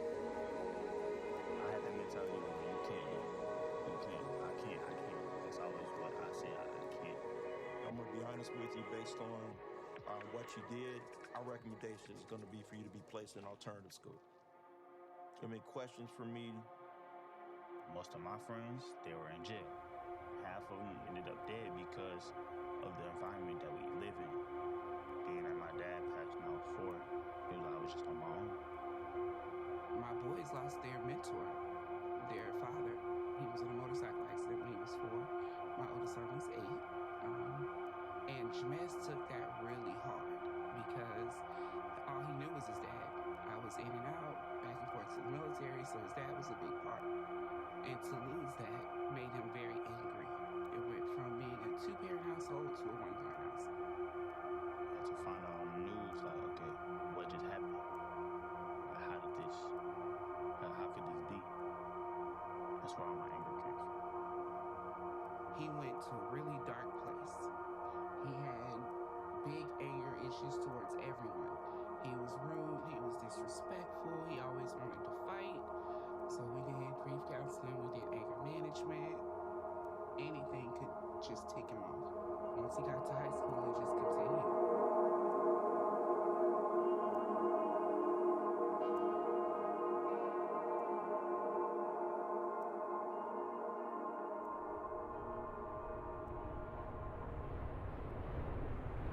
When I'm dealing with students, I'm always looking for context. That shapes the action of the student. And it's not necessarily who the student is, it's more so their environment. Central Drive is a notorious street known for a lot of violence, known for, of course, drug use, drug selling. This is the main area where a majority of our kids come from. They have witnessed a lot of different, trauma or violence on this street. The household median income is under $25,000. Because in actuality, I mean, that's not enough money really to suffice a 2-person household, let alone having a family of 3 and 4, kids in the house as well. So you always try to find a way to keep pushing, to try to do more for yourself and do better than your parents did. Or you could end up in the same predicament that you're complaining about now. The top 3 issues are usually behavior, academics, and poverty. Most of the time they're acting out behavior-wise because they haven't ate, or they don't have a place to sleep, or it may be some abuse going on at the home. Those are some of the challenges that our students are dealing with in the building. Hey, man, I was wondering if I could talk to you about something. For sure, you know, you can talk to me about anything. What's up? Just trying to get, like, your word or a piece of advice. I realize that every student, you know, will not take on what you're saying for face value, you know, or it may click in later on in life. But, you know, some of those cases, you just have to wait and see how they play out. Biggest thing I want you to do, hey, bro. And it's not that they look at him as a peer, the respect is there. Because he knows what to say, he doesn't judge them, but he believes that they deserve an opportunity. I created a program called Stepping in the Right Direction. And it's pretty much a play on, you know, giving students shoes based on their performance or even based on their needs. So students can walk by every day, they see all the shoes lined up, all the boxes, you know, different brands. I do have students that can do better, you know, they want to do better, they just need a little extra push. So I use the shoes as an incentive, as a goal. You come in, you grab your pair of shoes off the wall, you know. And we also have other cases where there are students that are directly in need of shoes. Absolutely. Okay, thank you. I witness students come in with, you know, flip-flops on in the wintertime, and I'm like, man, it's 20 degrees out there, you don't have on socks. So those type of students, I bring them in and just let them select something off the shelf. Somebody needed help with rent. I went with him, he said, hey, come out there with me, pay your rent. Hey, what's up, Kaylee? It's Mrs. Smith, what's up? How y'all doing today? I was in a car accident, so I lost a leg. Things was getting real tough, but when Mr. Smith came, he just changed our lives around for the better. I told her right then, like, hey, like, we're gonna put you up in this motel for 6 weeks until you figure out your next move for yourself and your family. It helps knowing that I have somebody in my corner. Man, it is something extraordinary that I have never seen before. You go into the hotel and you pay that rental check, or you go into a home and, you know, their gas, their light, their power is off, and you pay the power bill and you have to flick that switch. You know, that's the instant impact that you have for these families, and that's the biggest difference. That's the big driver for why I do this work.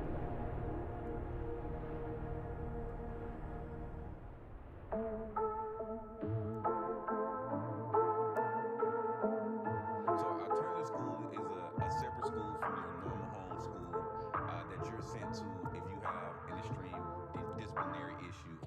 Most of the time, the student is sent there for either a semester or an entire school year, and it's supposed to be a place for them to get their behavior on track and, you know, pass a few courses and then eventually return to their home school. Alternative school is really like prison that you don't want to be in. It was like you always was looking over your shoulder and see, okay, what's next? Being that it was my low point in my life, okay, I had to overcome some issues. You know, I spoke to him while he was at the alternative school to see how he was doing, just to check up on him. He wasn't even my caseload student at that time. I knew that he had the mental capacity to be able to be successful in school. It was just working through that emotional piece. I wasn't worried about Jabez passing courses or figuring out, you know, the academic side of it. I just didn't want him to get lost in his anger where he would go out in the streets and make a terrible decision that would cost him the rest of his life. And I knew I had to share more about myself to allow him to feel comfortable to open up more about himself. I told him about my past, you know, growing up with a single mother. I knew my father, but my father wasn't directly in my life.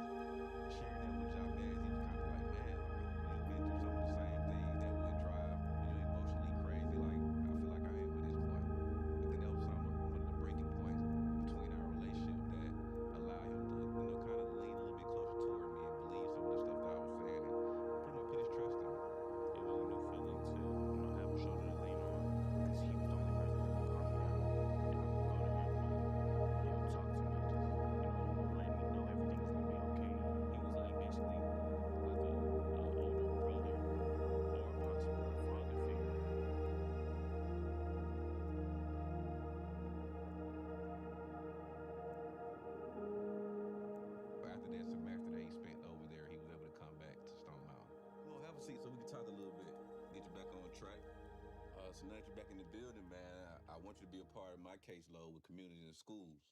So what that entails, I'm just gonna be following up with you on your academics, your attendance, and I'll be following up with you, you know, on any behavior incidents you might have.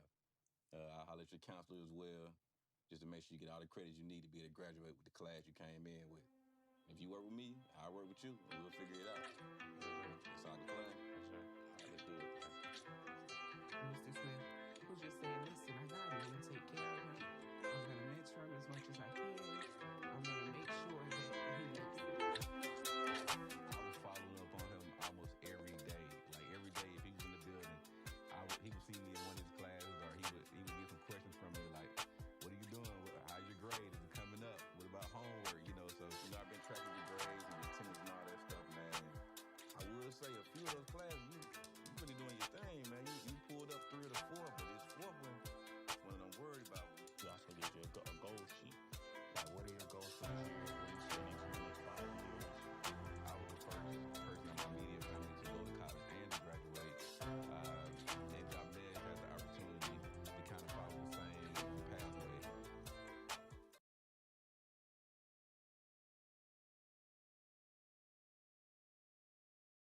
Communities in Schools site coordinator for Ferndale Middle School in High Point. So Ferndale Middle School has partnered with Green Street Baptist Church, where they provide 30 to 40 food bags weekly for our students. They've been doing this for several years, right around 3 or 4 years. They have a lot of Ferndale students that come to the church. They recognize the need and have made it just a thing consecutively for years. Students come throughout the day on Thursday. They will come pick up a bag, and it's usually for students that need it most. A lot of our student population, they do need the extra food. I'd say most of our population, school population, needs that. The most impactful part of being able to give the food bags out to the kids is the joy they feel, but also that they're really grateful sometimes. The kids that they need this food, they are always like, "Thank you so much." And they put themselves out there very vulnerably, but also very humbly. They're willing to admit they need this, and it's special to be a safe place for them to be able to provide this, and just they look forward to this. Well, my name is Albert Lambert. I'm the program director for Communities in Schools Construction Skills Program. What the program does, it allows us to work with young men and women ages from 13 and up to 18 to teach them all kinds of construction skills.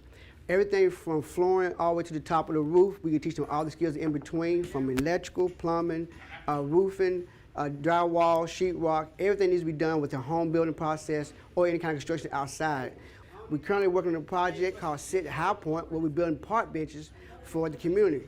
The kids come out every other Saturday. We build 2 park benches every time we're here, and then we get to go out in the community and deliver them out to different places like churches, parks, or whatever, or even residential. Right now, we're currently working on 2 today. The kids will be finished these 2 today, and they'll be prepared to go out next Saturday when we meet to go out and be delivered. The most important thing is that we have people in the community that work with us, professionals in certain fields such as plumbing or electrical. They help come out and do educational processes with the young men and women. We also, every Saturday, over here at the community center at Another Chance Ministry Center, we also help with the food bank process. The kids come in, they volunteer to help out, get the food out for the people. They pack all the boxes that we can, that we get in, and then we actually deliver them out to the people in the cars so they come in and get boxes to help out the community, to help those who are less fortunate have needs for food and stuff. They do this every Saturday. The best part about the whole program is that when the kids get to do something from scratch, from scrap wood, and they get to build something, it's like they get the aha moment, and they're surprised that they was able to do that by themselves. Happy Fall! Good afternoon. My name is Kim Gross. I am CIS Site Coordinator here at Kirkman Park Elementary. We're located on North Centennial Street, right across from HPU. We are out on this gorgeous fall day enjoying a fall festival.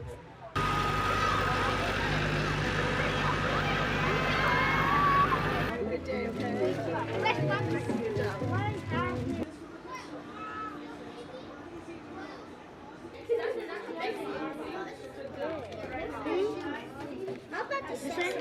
We've been having this event for 4 years. We invite the parents, and all students get to participate. It is completely free. We have game stations, arts and crafts. We have a hayride. We have popcorn, cotton candy, drinks, and pizza. And it's just a wonderful time to come out and enjoy each other's company. And we get the parents to be involved.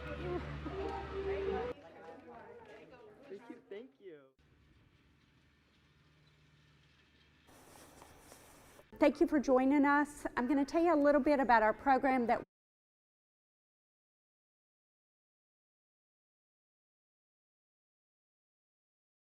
of the Panthers. We have two Panthers of our very own. So for our next segment, we are going to introduce you to Sideline Shuffle, HPU Vision's newest show talking everything you need to know about sports. Take it away, guys. Thank you, Jordan and Jake. My name is Nick Allen, and welcome to Sideline Shuffle, the extraordinary sports talk show. I'm your host. I'm joined this afternoon with Mr. Brian Hanway, and over the next 15 minutes, we're going to be diving into the college basketball frenzy of the last few weeks, which includes the NCAA tournament and its madness as usual, the transfer portal and all the moving parts that come with that, the discussion of NIL, which is taking over collegiate sports, as well as diving into High Point's newest women's basketball coach, Cameron Fletcher, returning for another year, HPU's Cinderella run in the big dance, and so much more. So kick back because Sideline Shuffle starts right now. Let's go.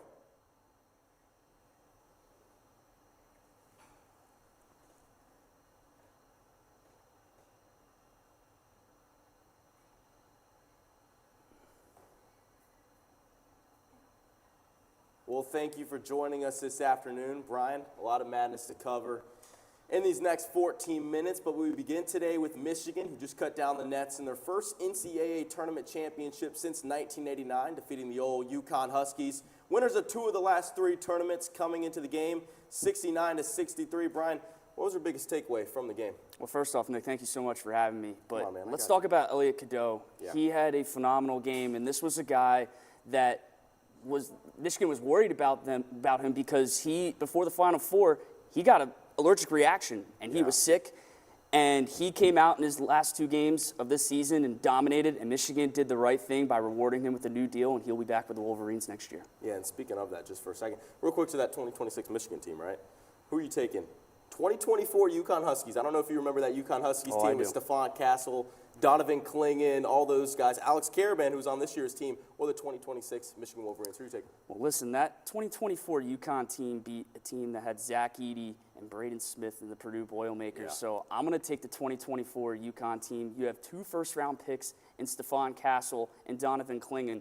And then Alex Caravan, who is arguably one of the greatest UConn Huskies of all time, played in 3 national championship games. I just don't see how Michigan could possibly beat that team. Look, I just think it's tough going up against a team that has so much experience in the Michigan Wolverines. I think that UConn team is tough. Stephon Castle was a top 5 pick in the draft. But going up against, I think Elliot Cadeau matches well against him. I think you have a guy like Axel Lindeborg, who you don't have anybody that can guard him, right? I think that Michigan team, it's going to be a close game. Obviously, they whooped on Purdue in that national championship game. I think Michigan's taking it, though. It would be a hard-fought battle. And speaking of Axel Lindeborg, what a story he's had. He was a late bloomer. He didn't start playing basketball until high school, and then he went the JUCO route, played at UAB, dominated at UAB, and then his first year in Michigan, he was the Big Ten Player of the Year and led his team to a national championship. I mean, there's not much of a better story than that. So we've seen we've seen freshmen dominate, but we've also seen guys like Axel Lindeborg, who has played years in college, went the JUCO route, went to UAB, now he's at Michigan.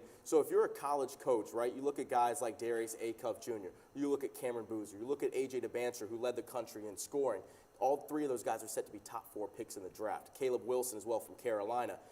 Would you, as a college coach, are you sticking with the route of going towards the transfers, or are you going to stick with the route of going towards the high school recruiting, which guys like John Calipari do so well? Well, I think if we look at this year's national championship winner, the Michigan Wolverines, their starting 5, all transfers. Yeah. I think we're seeing a new age of college basketball where the high school players aren't going to get as much love as the guys in the portal are getting. I mean, we're seeing all these players get 7-figure deals, which we'll get more into that later. Yeah. If I'm a college basketball coach, I'm hammering the transfer portal. Michigan did that last year, and look where they are now. They're national champions. And John Calipari has said it again, right? He's a guy that wants his kids to go to the NBA. He's a guy that he did it at Kentucky. I mean, Shai Gilgeous-Alexander, Devin Booker. He had all these guys, De'Aaron Fox, John Wall, Karl-Anthony Towns, all these guys go straight to the NBA, and obviously you see how that pays out. Yeah. Arkansas had a great run, but they ended up losing the Sweet 16, right? So, and then you look at schools like Michigan, who you just mentioned. All five of their starters were transfers. and they went to the national championship, won it, right? So I think we're in a new era of college basketball. But one thing also, one of the biggest notes in March Madness was Cinderella teams. We only saw one double-digit team in the Sweet 16. That was the 11 seed Texas. Do we think with the transfer portal and with NIL, do we think Cinderella teams are going to start to decline as the years come about? I think we've seen the last 2 years of the tournament that there just simply haven't been many mid-major teams that have made Cinderella runs. And the Texas Longhorns, they're an SEC team, and they have boatloads of NIL money to spend. And I just think they play in a really competitive SEC conference. That's why they got the 11 seed. I wouldn't really consider them a Cinderella team because they're a Power 4 school. But I think as the years go on, I don't think we're going to be seeing a lot of mid-major teams make runs in March Madness just simply because they can't compete with the amount of money and funding that all these other Power 4 schools are getting. You don't see a team like St. Peter's go all the way to the Elite Eight? I was hoping High Point was. But, you know, St. Peter's, really good run, but that was before when NIL really took off, which is when they went on that Cinderella run, and I really just don't see another mid-major team taking that extra step and getting it as far as the Elite Eight. And you could go along and say Loyola Chicago as well. They went to the Final Four 1 year, but again, that was before NIL. I just don't see it happening. Well, you just touched on it just for a second, High Point. They beat Wisconsin in the round of 64. We were in the airport, and we were screaming loud and proud for our Panthers right before we were about to go to Nashville. They beat Wisconsin 83-82. They go to the round of 32 against Arkansas. It was a tough battle, Darius Acuff and Rob Martin. How much did that tournament run mean to the High Point program? I think it meant more to just the program, but the school as a whole. I mean, we're seeing the school blow up. I mean, do you see all these groups coming in, visiting our school? And especially what John Calipari said after the round of 32 game, all the great things that High Point has got. There's so much publicity. But that was Flynn Clayman's goal, win a game and then potentially win more. They won a game. Next year, they're going to be going for more. I could see the High Point Panthers potentially maybe even winning 2 games next year. We could see some high-quality players come back this year. But again, Flynn Clayman and his coaching staff need to utilize the transfer portal, which we're going to get into that a little bit because a couple new guys are coming to the squad next year. But I'm really excited to see what this team, how this team takes the next step. And I don't know, we'll see. Maybe they'll run it back, 3-peat Big South champions, and maybe win a game or 2 in the tournament. Well, a big piece to that team this past season was Cameron Fletcher, who announced a couple days ago that he's going to be returning for another season. What are your initial thoughts on that? I love Cameron Fletcher. I've told a lot of people this. In the Big South Tournament Championship game, that is the best game I've ever seen a High Point player play in a High Point Panther uniform. 17 points, 19 rebounds. And he showed up in the tournament as well. He had a double-double against Wisconsin. He showed up as former coach John Calipari against Arkansas, had a 20-piece against them. And when I found out that he was coming back to the team next year, I was ecstatic. This is a guy that High Point desperately needs back. He has a ton of experience. He's a high-quality player. And I think he's the best transfer acquisition that this program has ever gotten. Well, and a couple of those other transfers that you touched on a little bit, we brought in 3 new guys so far. Can you hit me on a little on that for a quick second there? Well, yeah, the first guy that they got, Franquan Sherman from Kennesaw State. You know, he led the conference in rebounds per game at 8.5. And then we just got 2 new guys right before we hopped on air. Isaac Garrett from Oakland, a 6'9" forward, who averaged a little over 7 rebounds a game, just under 14. And then they got the guy from Monmouth, Jackson Torres, as well. He also 14 points per game, just under 8.5 rebounds. So they're getting rebounders, and that's how they won the Big South tournament. You know, Cameron Fletcher and then Terry Anderson as well, who's a dog on the boards. Those guys aren't 7-footers, but now typically you don't see a lot of 7-footers come through mid-major programs, especially in the Big South. But getting some size and getting some shooting ability, because Isaac Garrett can shoot the ball as well. But the fact that they've been able to get those guys and who have a lot of rebounds is huge for High Point next year. Some of the guys that have transferred, hit the transfer portal from High Point, Yusuf Singari, Vincent Brady, Josh Abukanalua, amongst a few others. Do any of those names stand out to you, shock you at all? I don't think any of those guys shock me. And just give a big thank you to those guys who really showed up this year and winning another Big South Tournament championship. But yeah, I mean, Josh Abukanalua just kind of fell behind the depth chart. I mean, they had Owen Aquino and Cameron and Yusuf. They were all in front of him. So, he's going to go to another school and get a chance to have some play time. A very talented player, and I could say the same thing about Yusuf Sangari. I mean, got him from UConn. He just kind of fell a little bit back in the depth chart a little bit. And then Vincent Brady, we had so many good guards on the team this year. I mean, we could go on and on about Rob Martin and Chase Johnston and Conrad Martinez. And again, he just kind of fell behind the depth chart there. But he was a guy that High Point got in the portal. And in the Cayman Islands tournament last year, he scored 27 against the Panthers. So that was a big get for High Point this year. He had a couple highlights earlier this year, but I think he just got lost in the depth chart a little bit. But best of luck to those guys, and I'm excited to see where they go next year. And big news on the women's side, right? Chelsea Banbury left to be the next head coach at VCU. High Point hired Wyatt Foss, who was the associate head coach at Murray State. And initial thoughts on that, on those movements? It's a bittersweet moment for the High Point women's basketball program. Chelsea Banbury has meant so much to that program for the last 7 years. I wish her all the best of luck. VCU got a heck of a coach. I'm so excited for her to thrive at the next level. She's going to be playing at a very competitive A10 conference. But I'm really fired up about Wyatt House. What I did my research on him. He was the associate head coach last year at Murray State, a team that went 31-4, 19-1 in conference play, and they made an NCAA tournament appearance. We'll see with all the transfer portal stuff that's going to go on the women's side. But I think, yes, High Point lost a really good coach in Banbury, but I think they're going to get a really good one in Wyatt House. I'm super excited for this program. Yeah, and he seems very family-oriented. He's got a wife and three young kids, and so they went back to Kentucky and came back down here, and they're going to be all settled in. A couple of those big names, though, that hit the transfer portal from High Point, Dom Nesland, Lexi Fleming, and, of course, Macy Spencer led the team in scoring. Can you give me a little bit more on that? Yeah, I mean, I think it's very interesting. I think we're constantly seeing a trend where players follow their former coaches to their new schools. So it'll be very interesting to see which of those players decide to follow Coach Banbury to VCU. But losing a player like Macy Spencer is going to hurt for this program. Someone who won the Conference Player of the Year, led the team in scoring, had 27 in the NCAA tournament game against a very good Vanderbilt team. Yeah. And then Lexi Fleming as well. I mean, she was a really big transfer portal recruit that High Point was able to get in the portal from Bowling Green State, and her season was cut short because she had an ACL injury in the fourth game of the season. So I'm excited to see what Lexi can do for her next team, and then Dom Nesland as well, someone who was a really key piece off the bench for High Point, provided some high-level scoring, shooting, finishing, down low in the paint, but her rebounding ability is what High Point's going to miss a lot as well, because I think she was third on the team in rebounds as a guard. So, best of luck to those players as well. But I'm excited to see what Wyatt House does in the transfer portal, and I trust in him. I trust in our athletic director, Dan Hauser. I think he's done a phenomenal job, and it's going to be a whole completely different team, brand new coaching staff, and I think only 5 or 6 returning players from this past year's team. So it'll be very interesting to see what happens. And one of the biggest topics is the transfer portal, right? We just saw Floyd Benduga, who just committed to Louisville. Literally, as we're sitting in the control room right there prepping for this. And he asked for $5 million. His price tag was $5 million. I was doing a little research. He was a projected 29th pick if he was to enter his name in this NBA draft. The 29th pick, meaning his salary would be a little under $2.5 million. His price tag is $5 million. That's double what he would be making if he were to go to the NBA. Yep. He would need to be a top 10 pick in order to get a $5 million contract. And he's not worth $5 million. He's not going to be a top 10 pick. What are your thoughts on the entire landscape of NIL, this transfer portal and all that? Does anything need to change? Does there need to be something happen?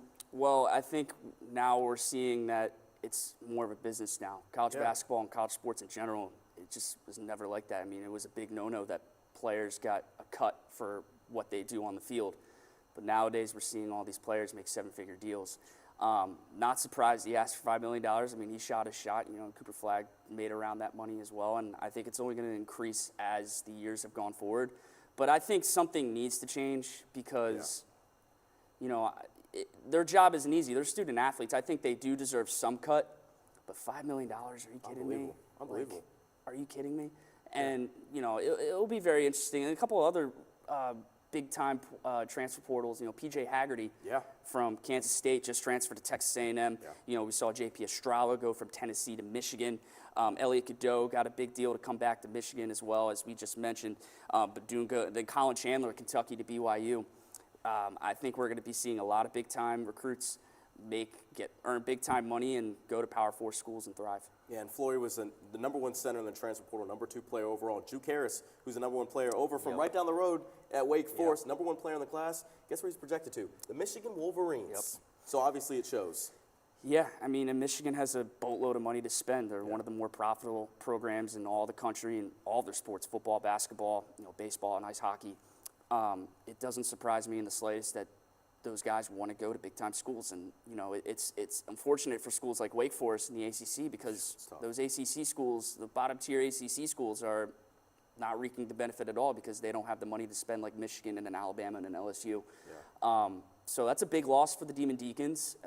It could potentially be a big upgrade for the Wolverines if they're able to land him. Imagine Juke Harris and Elliot Cadeau. That backcourt. Could they run it back next year? I think they could run it back. If Landenborg's able to get another year, which I don't think he is, that would be an insane trio. But yeah, I mean, it's just the world of college sports nowadays, it astonishes me. And another news for the Louisville Cardinals, who have been making all these movements in the transfer portal. They just got the number 19th recruit in the class as well, Jackson Shellstad from Oregon, who kid can just shoot the basketball. Yeah. Now they got Flory Benduga, Jackson Shellstad. They're bringing in a bunch of new kids. They had Mikael Brown from this past season, who's going to be a top 10 pick. And this is a Louisville team that's a mid-ACC team. They're going to be they were a fifth seed this year, right, in the ACC tournament. I mean, it's crazy. But how does a team like a High Point or like a Wake Forest and ACC compete with the schools like a Carolina, like a Duke, like the big dogs, like the Blue Bloods? How does a team like Wake Forest compete? I've been asked this question many times, and I just don't think they could ever compete. I mean, unless if they were to move to a bigger conference, I think they need to take it one step at a time. I think jumping from Big South to the ACC is such an enormous big step.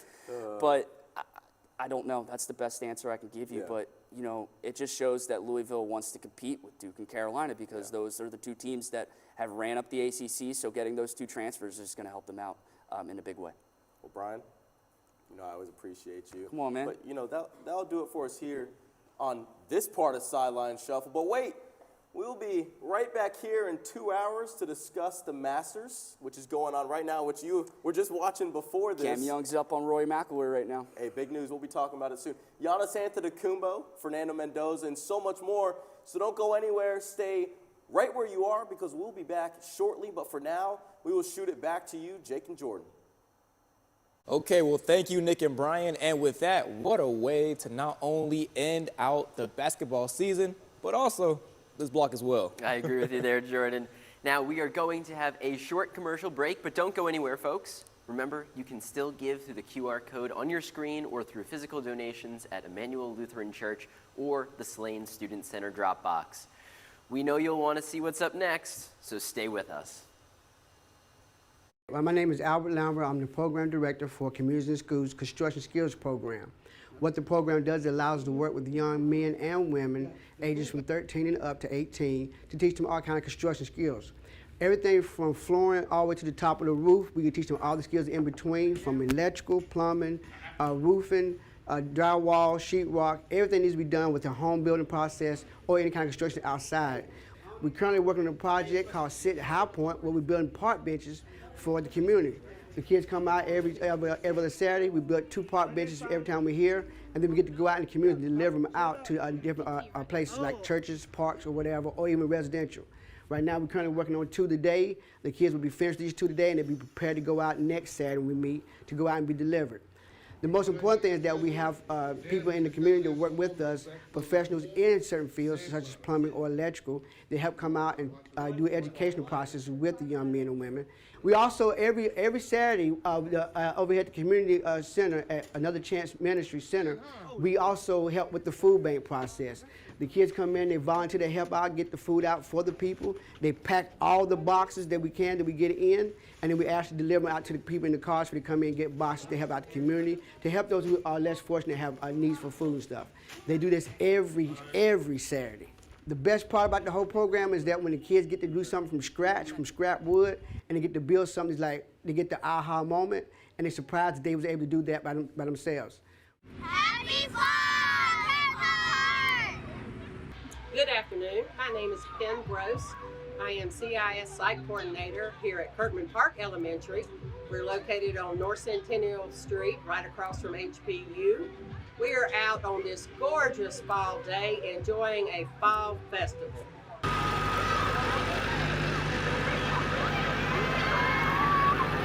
We've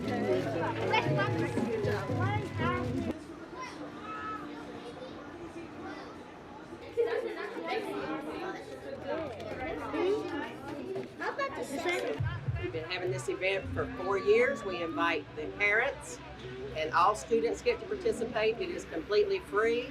We have game stations, arts and crafts, we have a hayride, we have popcorn, cotton candy, drinks, and pizza. And it's just a wonderful time to come out and enjoy each other's company, and we get the parents to be involved. My name is Albert Lambert. I'm the program director for Communities and Schools Construction Skills Program. What the program does, it allows us to work with young men and women ages from 13 and up to 18 to teach them all kinds of construction skills. Everything from flooring all the way to the top of the roof. We can teach them all the skills in between, from electrical, plumbing, roofing, drywall, sheetrock. Everything needs to be done with the home building process or any kind of construction outside. We're currently working on a project called Sit High Point, where we're building park benches for the community. The kids come out every other Saturday. We build 2 park benches every time we're here, and then we get to go out in the community and deliver them out to different places like churches, parks, or whatever, or even residential. Right now, we're currently working on 2 today. The kids will be finished these 2 today, and they'll be prepared to go out next Saturday when we meet to go out and be delivered.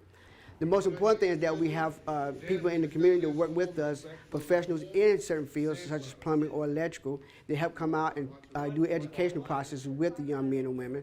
We also, every Saturday, over here at the community center, at Another Chance Ministry Center, we also help with the food bank process. The kids come in, they volunteer to help out, get the food out for the people. They pack all the boxes that we can, that we get in, and then we actually deliver them out to the people in the cars for they come in and get boxes to help out the community, to help those who are less fortunate have needs for food and stuff. They do this every Saturday. The best part about the whole program is that when the kids get to do something from scratch, from scrap wood, and they get to build something, it's like they get the aha moment, and they're surprised that they was able to do that by themselves. Happy Good afternoon. My name is Kim Gross. I am CIS Site Coordinator here at Kirkman Park Elementary. We're located on North Centennial Street, right across from HPU. We are out on this gorgeous fall day enjoying a fall festival.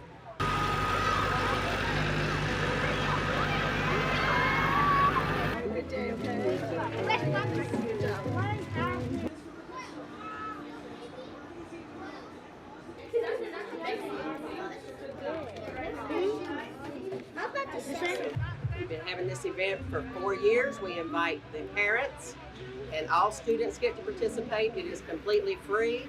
We have game stations, arts and crafts, we have a hayride, we have popcorn, cotton candy, drinks, and pizza.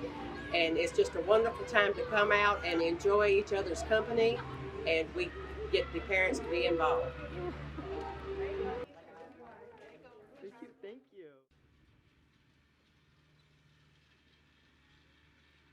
Every community has a population that has no future after high school.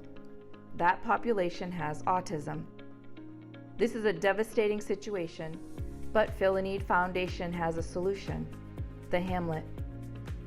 The Hamlet will give 250 adults with autism a future after high school with vocational training skills, therapy, and much more.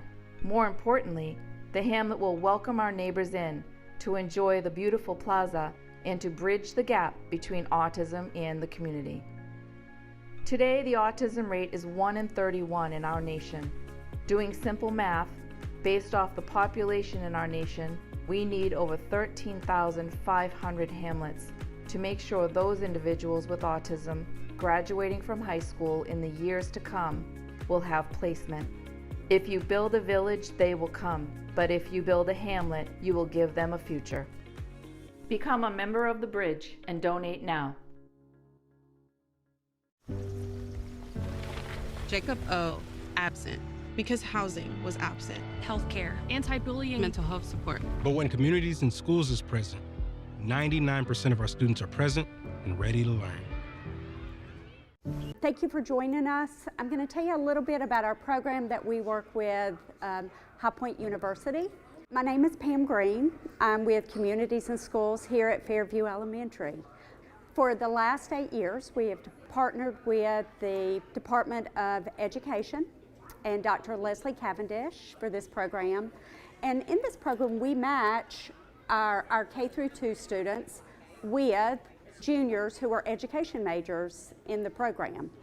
And the whole purpose of it is to allow the juniors an opportunity to work one-on-one with our children in both in ELA or reading and mathematics. The real purpose of doing this is giving the HPU students an opportunity to see what it's like working on one-on-one with students and tutoring. It also gives our students more intentional tutoring to have that one-on-one time every week, an hour for the entire semester. So the result for us is the children feel important. They feel like an important component of this tutoring. They feel like they're participating. They feel like they're valued and heard from. That, after 22 years of watching this with communities and schools, it makes them realize that they can do the work. The school resource room is located at Emmanuel Lutheran Church. It is a resource room in which we provide clothing, shoes, food, and school supplies to not only the site coordinators of our partner schools, but also the social workers and school counselors working at a High Point Guilford County school. My name is Michaela Chin. I am the HPU AmeriCorps Vista working at Communities in Schools. We are housed under the Center for Community Engagement at High Point University. Right now during the winter, we have a main focus on winter jackets, long pants, long sleeves. This is not only just for the students, but also for adults as well. So we cater to both the students and the families that we are serving. By having all of the resources in the school resource room, it's not only cost effective, but it makes the process easier for site coordinators to get the resources that they need to support their case managed students. The school resource room receives an influx of donations, not only from local businesses, but also nonprofits as well. Recently, this past winter, we received a donation of 3,000 cans from a local business. This allowed us to help distribute these cans throughout the community, but also reaching these students that we serve as well. If you are looking to donate any items to the school resource room, you can find my email on the CIS website. But you can also contact any staff member as well, and we will redirect you to the correct location for your donation. Hello, I am Joan. Coming up for the third hour of our HPU Vision Telethon. If you are just joining us, my name is Alexa Beck, and what an amazing night it has been so far with all of our outstanding performances and student-led productions. And as we get back into things, don't forget that you can donate through the QR code on your screen or by giving physical donations of school supplies. Well, look, Alexa, they said we wouldn't get back together, but we're back together. Come on, Alexa. Oh, you know all too well that I wanted to be back up here with you. My name is Nick Allen. I definitely agree. Alexa, we're going to continue seeing performances like these as we go throughout the rest of tonight. Speaking of which, let's toss it over to our HPU comedy skit show, What's the Point for a Performance Like No Other.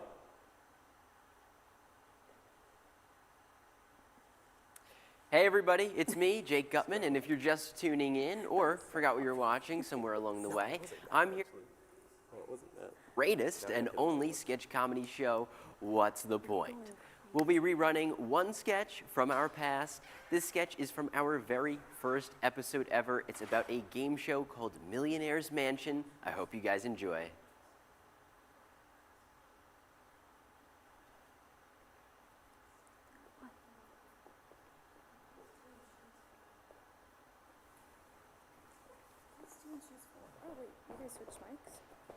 I just took the mic that was given to me. I'm Johnny Powers, and welcome to Millionaire's Mansion, the show where you can make millions by answering a few short questions. Let's meet our contestants. There's Shirley, a librarian from Dade County, South Dakota. First time viewer, long time listener. It's happy to be here, Johnny. Okay, and Norm. Says here you're a insurance salesperson.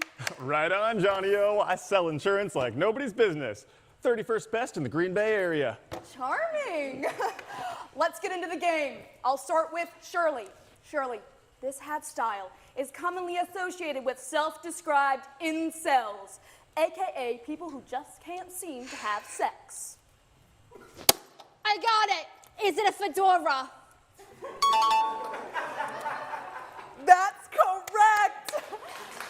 Yes. Now, Norm, this one's for you. This giant robot from cartoon Phineas and Ferb shares a frankly incredibly stupid name with a weekend night host. Elliot? Oh, sorry, it's Norm. You really should have gotten that one, right, Norm?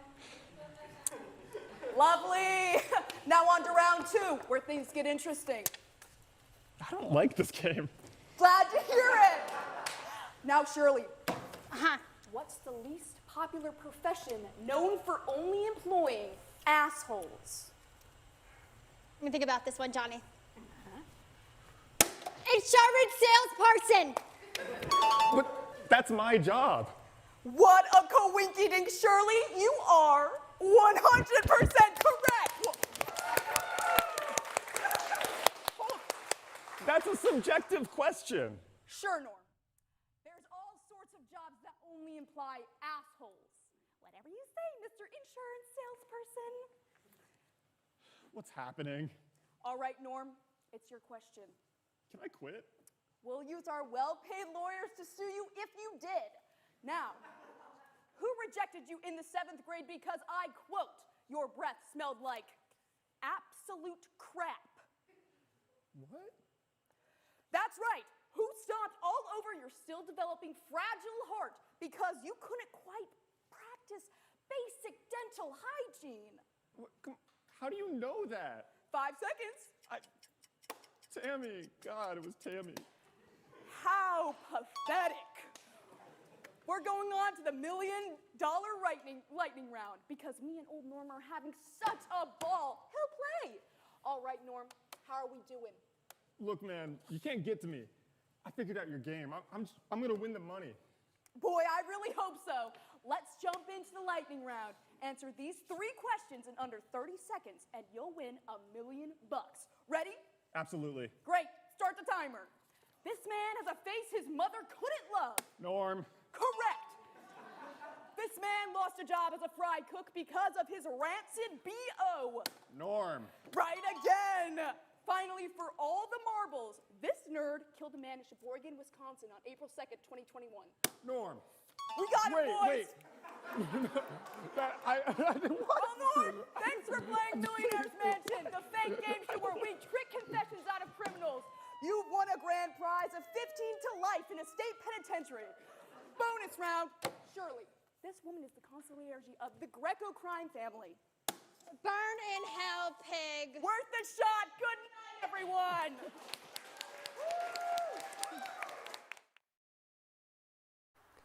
Wow, wow, wow. I did not see that twist coming. That's just because I was covering my eyes, though.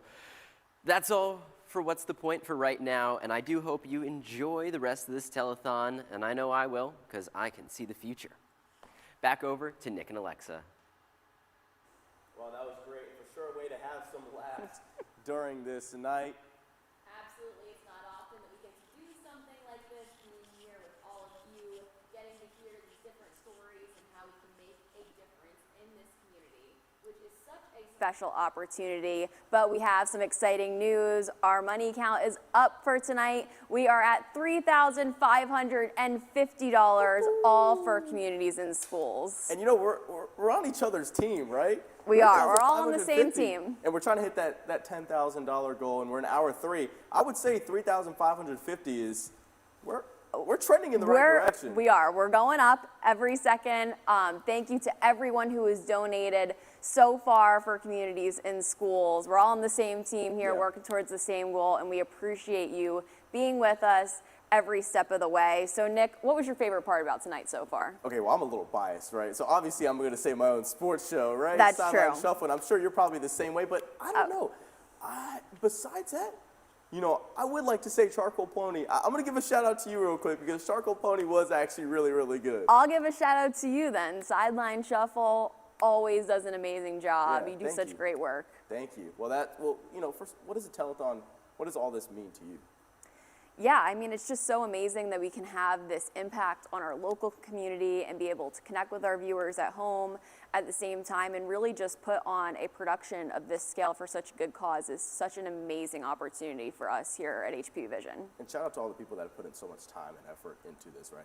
Yes. Starting with Jack O'Donnell, starting with everybody else. I'm looking at the entire studio right now. Everybody's put in so much time and effort into this. And you know, as you said, $3,550. That just shows all the hard work that, you know, everybody's done to put into the show. And we're still super early on in the evening at this point. We got plenty to go to get towards our goal. And we're going up with our money count every step of the way. So thank you so much for sticking around with us. And thanks to our High Point Friends School for a $250 donation. Now, I do want to make sure we remember the reason we are here tonight, and you saw first in the first half earlier, but now we join back with Jasmez's story to see just how far his hard work and the support of CIS has taken him.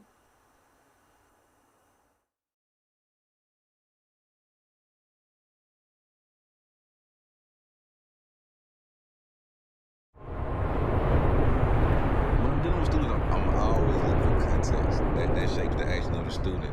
And it's not necessarily who the student is, it's more so their environment. Central Drive is a notorious street known for a lot of violence, known for, of course, drug use, drug selling. This is the main area where a majority of our kids come from. They have witnessed a lot of different, you know, trauma or violence on this street. The household median income is under $25,000. Because actuality, I mean, that's not enough money really to suffice a two-person household, let alone having a family of 3 and 4, you know, kids in the house as well. So you should always try to find a way to keep pushing, to try to do more for yourself and do better than your parents did. Or you could end up in the same predicament that you're complaining about now. The top 3 issues are usually behavior, academics, and poverty. Most of the time they're acting out behavior-wise because they haven't ate, or they don't have a place to sleep, or it may be some abuse going on at the home. Those are some of the challenges that our students are dealing with in the building. Hey man, I was wondering if I could talk to you about something. Sure, you know, you can talk to me about anything. What's up? I was trying to get like your word or a piece of advice. I realize that every student, you know, will not take on what you're saying for face value, you know, or it may click in later on in life. But, you know, some of those cases, you just have to wait and see how they play out. Biggest thing I want you to hear, bro. And it's not that they look at him as a peer, the respect is there. Because he knows what to say, he doesn't judge them, but he believes that they deserve an opportunity. I created a program called Stepping in the Right Direction, and it's pretty much a play on, you know, giving students shoes based on their performance or even based on their needs. So students can walk by every day, they see all the shoes lined up, all the boxes, you know, different brands. I do have students that can do better, you know, they want to do better, they just need a little extra push. So I use the shoes as an incentive, as a goal. You come in, you grab your pair of shoes off the wall, you know. And we also have other cases where there are students that are directly in need of shoes. Those are for me? Absolutely. Okay, thank you. I witness students come in with, you know, flip-flops on in the wintertime, and I'm like, man, it's 20 degrees out there. You don't have on these socks. So with those type of students, I bring them in and just let them select something off the shelf. Somebody needed help with rent. I went with him, he said, hey, come out there with me. Paid their rent. Hey, what's up, Kaylee? It's Mr. Smith, what's up? What's up? How y'all doing today? I was in a car accident, so I lost a leg. Things was getting real tough. But when Mr. Smith came, he just changed our lives around for the better. I told her right then, like, hey, like, we're gonna put you up in this Motel 6 for 6 weeks until you figure out your next move for yourself and your family. It helps knowing that I have somebody in my corner. Man, it is something extraordinary that I have never seen before.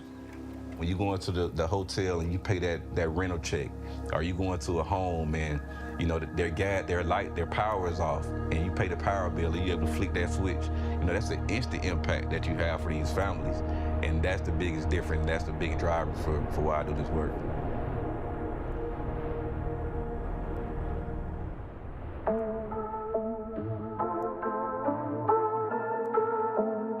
So alternative school is a separate school from your normal home school that you're sent to if you have an extreme disciplinary issue. Most of the time, the student is sent there for either a semester or an entire school year, and it's supposed to be a place for them to get their behavior on track and, you know, pass a few courses and then eventually to return to their home school. Alternative school was really like prison that you don't want to be in. It was like you always was looking over your shoulder and see, okay, what's next? Being that it was my low point in my life, okay, I had to overcome some issues. You know, I spoke to him while he was at the alternative school to see how he was doing, just to check up on him. He wasn't even my caseload student at that time. I knew that he had the mental capacity to be able to be successful in school. It would just bring through that emotional piece. I wasn't worried about Jamez passing courses or figuring out, you know, the academic side of it. I just didn't want him to get lost in his anger where he would go out in the streets and make a terrible decision that would cost him the rest of his life. And I knew I had to share more about myself to allow him to feel comfortable to open up more about himself. I told him about my past, you know, growing up with a single mother. I knew my father, but my father wasn't directly in my life. Sharing that with Jamez, he was kind of like, man, like, you've been through some of the same things that would drive you emotionally crazy, like I feel like I am at this point. I think that was one of the breaking points between our relationship that allowed him to, you know, kind of lean a little bit closer toward me and believe some of the stuff that I was saying and pretty much put his trust in me. It was a new feeling to, you know, have a shoulder to lean on, because he was the only person that could calm me down. I could go to him and he'll talk to me and just, you know, let me know everything's gonna be okay. He was like basically like a older brother or possibly a father figure.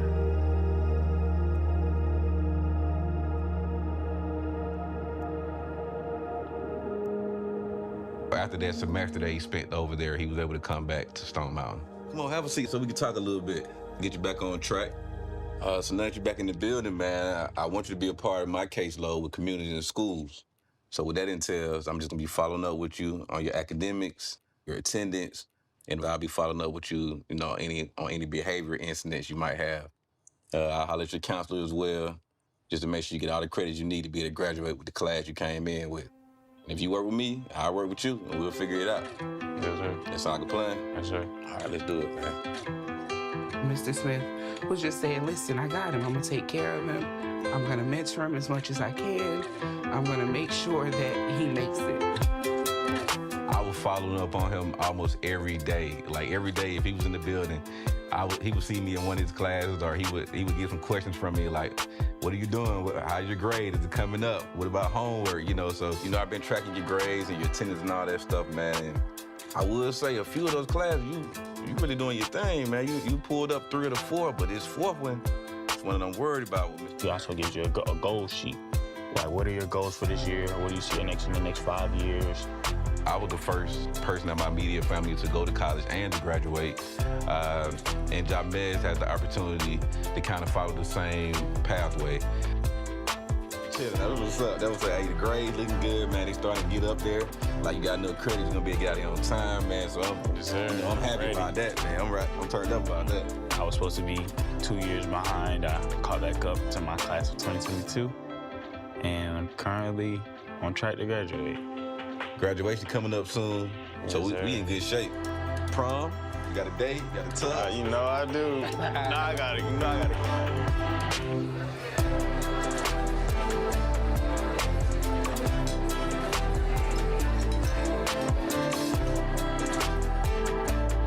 Minor setback, major comeback. I wouldn't miss graduation for the world. Yeah, I'll be there. I would say he's the best step-in dad that there is, because Jamez really appreciates. I feel like he loves him. You learned a lot in a short period of time, so I think you'll be ready to take on life. We also have like a bond outside of school as well, to where we can also teach each other things along the way. I appreciate you for being that support system as well. You know, just, you know, pretty much being there, being a shoulder to lean on, being somebody, you know, to talk to. Appreciate that, man. Yes, sir. Make sure you continue to be there for somebody else, too. I mean, somebody had to do that for me. I'm sure the person that did it for me, somebody did it for them as well, man. Right. So the biggest thing is to keep giving back. speaking of giving back, what you want to learn today? Oh, I forgot you teaching me today. Okay, Yes, sir. let's go, man. Let's do it. So actually, I am teaching him how to skate. Oh, that's always the hardest part. I've been skating myself 16 years. Man, he's an extraordinary skater. He's an extraordinary skater, man. He's a manager over at the local skating ring. I used to skate every day, 7 days a week. I could clear my mind with skating. I could get anything off my chest with skating. And I noticed that was one thing that kept him not so angry. So every Saturday we'd go and I'd put him on skates and I would fall or whatever just to keep him. It was just one of the things that excited him. That's just part of the bond, man. You know, we can joke on each other at this point now. We're able to joke and laugh about different things, but I can tell that he's, excited about showing me something now or teaching me something now. So we take advantage of it. Really all about, how far you pick your feet up and everything. You want to just keep resetting yourself and pull yourself back.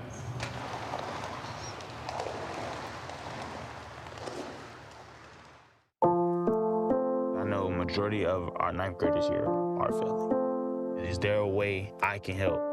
I want them to see, okay, there's somebody in y'all's same school that was in y'all footsteps and y'all could be graduating in y'all class just like I am. 26 states, 3,000 schools, 1.6 million students all across the country started right here in Atlanta. And then I think about a student like Jamaz, completely different student today. It takes strength, it takes courage, it takes, being brave. Find that one person or two people that you can trust. Education is the primary driver to reducing the wealth gap in this country. CIS's mission to surround students with a community of support is just as critical now as it was 50 years ago. I tell people all the time, it's not me, it's not the board, it's the site coordinators who are the most important asset of what we do every day. Students deserve every opportunity to succeed no matter what zip code or part of the city they come from. The American dream should be accessible to all of our children. I know I'm impacting the students that are here, that are in front of me every day, but the work extends well beyond Stone Mountain. It pretty much increased nationwide because every student needs the guidance, every student needs a caring adult in their life to be able to help them navigate through life. Communities in school, they go over and beyond. They go over and beyond.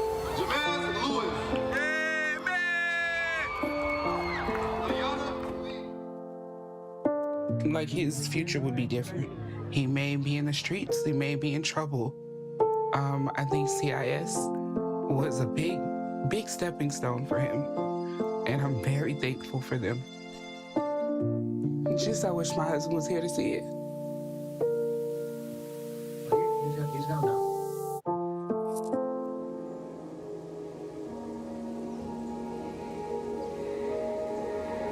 As we call it in football term, is the trenches.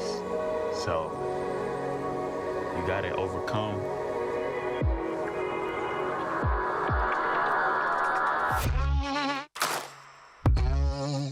Believe in yourself, believe in the people that's helping you, and you will definitely succeed.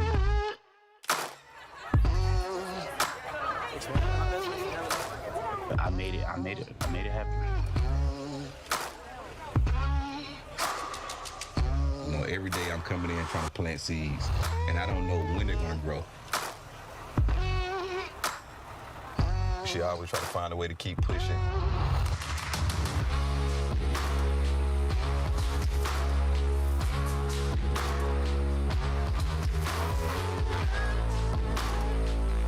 Well, Stone Mountain, I love the people.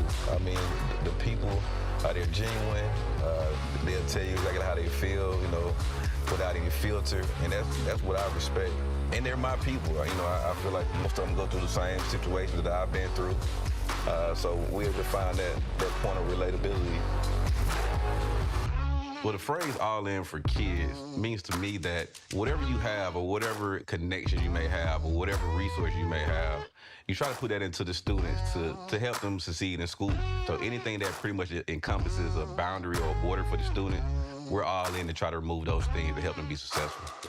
So we're gonna say faith over fear on 3. Faith over fear. 1, 2, 3. Faith over fear. As always, I love y'all. Y'all have a good week.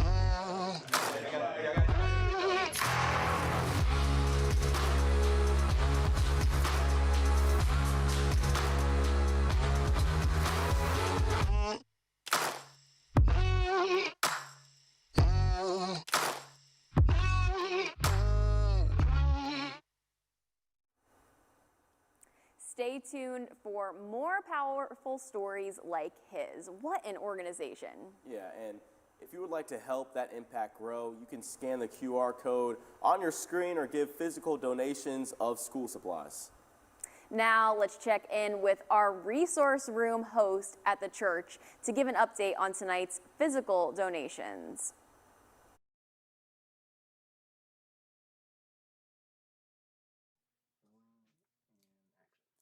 Welcome back, everyone, to the drive-in check-in here. I'm Catherine Cancro, back to you to give you guys an update on how much more we've collected since the live drive. Now, clearly, you guys have listened to what I said last time because we have a good chunk more stuff, but I'm only going to be showing a few of them. So, to start off with our food category, we got 3 great value elbows mac and cheese. So, you guys, it's not going to me, but I know the kids are going to like it a lot. Now, onto the school supplies category. We have a whole bunch of pens, which, I mean, I lose mine all the time, so this would have helped me, but these kids are going to be benefiting a lot. We got a whole box of toothbrushes, and we have these notebooks. Oh my God, I love sketching, so I know these kids are going to be loving this. And, oh, what's this? We have a little kit for school supplies. We got little safety pins, no bobby pins. I thought there were some batteries too. Pretty neat. Whoever gets this is very lucky. And then lastly, we've got pens and markers. Got to make sure what we're writing down for our notes is colorful and fun. Now, as I mentioned in our last blog, the CIS isn't only going to be helping with school supplies, hygiene products, and food. They also help a lot with behavioral skills and being very on top of showing up to school.